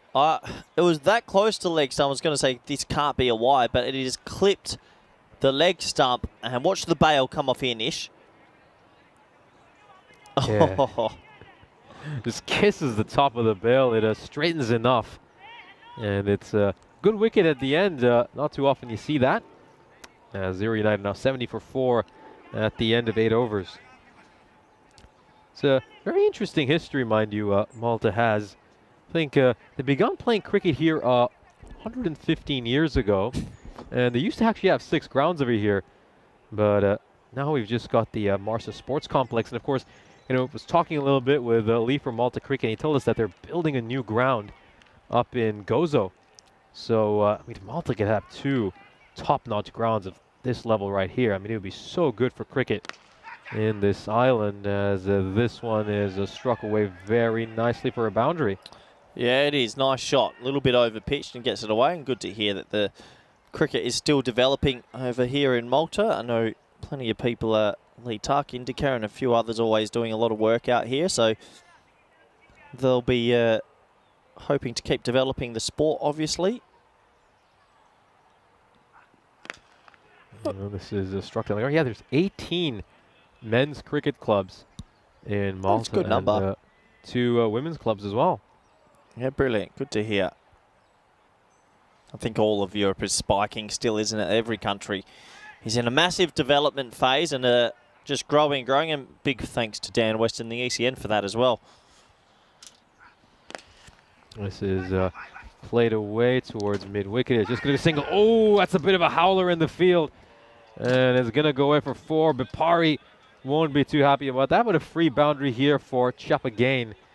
And yeah, I think the big thing really, I think, which European cricket does is now significantly increase the funding for cricket, and now it's being taken up in schools as well. I mean, yesterday when Maida was here on commentary, she was talking about how Cricket Estonia now has several schools where they're playing cricket as well. So again, just incredibly encouraging signs. Yeah, absolutely. The game is growing massively, and it's going to be interesting to look back at in another 10 years' time and see how it's kept on developing through the 2020s.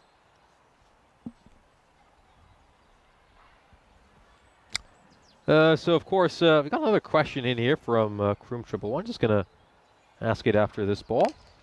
This is struck down the ground and straight to the fielder, and Imran just going to enjoy himself a little bit. And well, that is a rather odd celebration, and he's just skipping around, really making the most out of it. And he's a real showman. Yeah, he's definitely enjoying himself. I didn't really bat very well before. He had a poor strike rate, so maybe this is his moment to shine. Takes a pretty simple catch to his right, and nice easy one, and enjoys his time on the camera. Absolutely, and of course, since it's the last game of the day, you can get your random questions in. And Kroom has one. He'd like to ask you if you think South Africa is still your pick for the World Cup. Yeah, I picked them before the World Cup. They're going to go close, but they're going to have to do it the hard way versus the Aussies versus India in their 2 finals. So I'm not too sure. We'll have to wait and see. It's getting to the crescendo of that tournament, as so is our day today. 9 overs now complete. The score, 81 for 5. And Zero United again, just getting to 81 runs here. We'll have a look at the bowling card for Sweet United. Asif Shah has been the only expensive bowler, of course, because he faced Darai in that first over, who took him apart. But then once Ajmal got rid of Darai, it's been a rather sorry tale for Zero United. Most of the bowlers have been very economical since. And it looks like they're just going to experiment a little bit with their bowling attack. Of course, Ajmal never came back for a second over. They'll instead give Krishnan one more to round out the innings and the game overall. Yeah, why not? It is game over. Good opportunity to try a few little things. And Krishnan did bowl a very good first over, to be fair. So 65's not going to happen. It's been an enjoyable day of cricket. Is there any more personal highlights for one of these players here to get a boundary or hit a 6 live on the network? No, that's going to be into the shin. Run out, chance, direct hit. He's gone. He misses. So we'll get the old traditional overthrow, and maybe this one will hit. Maybe we'll get another overthrow. Who knows? It's Friday night, Nish, and everyone's gone a little bit crazy. Well, of course, just a chance for some of them to maybe get a run out and improve their standings in the fantasy dashboard.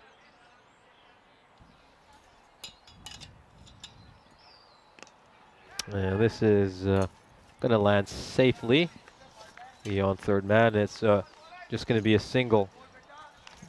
Just the one. So what do we have here? Can they get to 100? Probably not. What can Bendari do? I think a few people in the chat before were saying, want to watch Bendari bat. Well, here's your chance, Mr. Bendari. Can you hit a 6?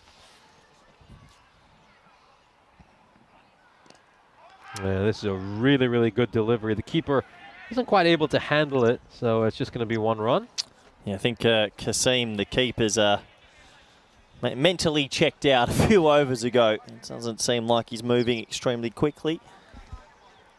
Yeah, of course, usually it'd be Anil Kadir behind the stumps, as you mentioned. He just has a bit of a thumb injury, so he's out in the field, captaining his side, but won't be doing any wicket keeping. I think it's going to be important as the tournament progresses to monitor his fitness, and probably not going to matter right now, or maybe even the group stages, but hopefully he should be better by the time the finals come around. Of course, if it was that serious, he probably wouldn't even be in the game.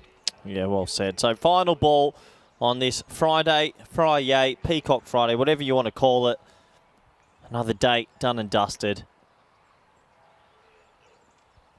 Oh, we could have sneaked in a 5 Nights at Freddy's punt over here. This is played away towards long on. I'll probably think of one before next Friday, as this is going to be a single to end the over, and Zero United will end up on 88. They fall 58 runs short of the Sweet United total. Really, really good performance by Sweet United. They make it 4 wins on the bounce. The 18-0 side from earlier this year's group stages are continuing their good form. They've hit their stride, and they are looking really good after opening a tournament with a couple of losses to Edix Knights. And this is what we got going on tomorrow. I'll be here, Marsa versing the Blasters in the morning game, Gozo Zombie versing the Strikers in the evening games. Really good day of cricket coming up. It's Saturday. The sunshine will be here in Malta. Let's have a quick look at the highlights before we wrap up another day at work. And, well, it was up to one man, Suraj Dari. We know how good he is. He started with that intent, but this dismissal took all the air out of the contest. It certainly did. And Ajmal, like he so often does, secured his side's victory. That was the second wicket he picked up. That would be the end of Boston. A good catch by Mohammad Qasim. Of course, that was when he was still checked into the game. We saw that as the game progressed, he started to get a bit bored himself.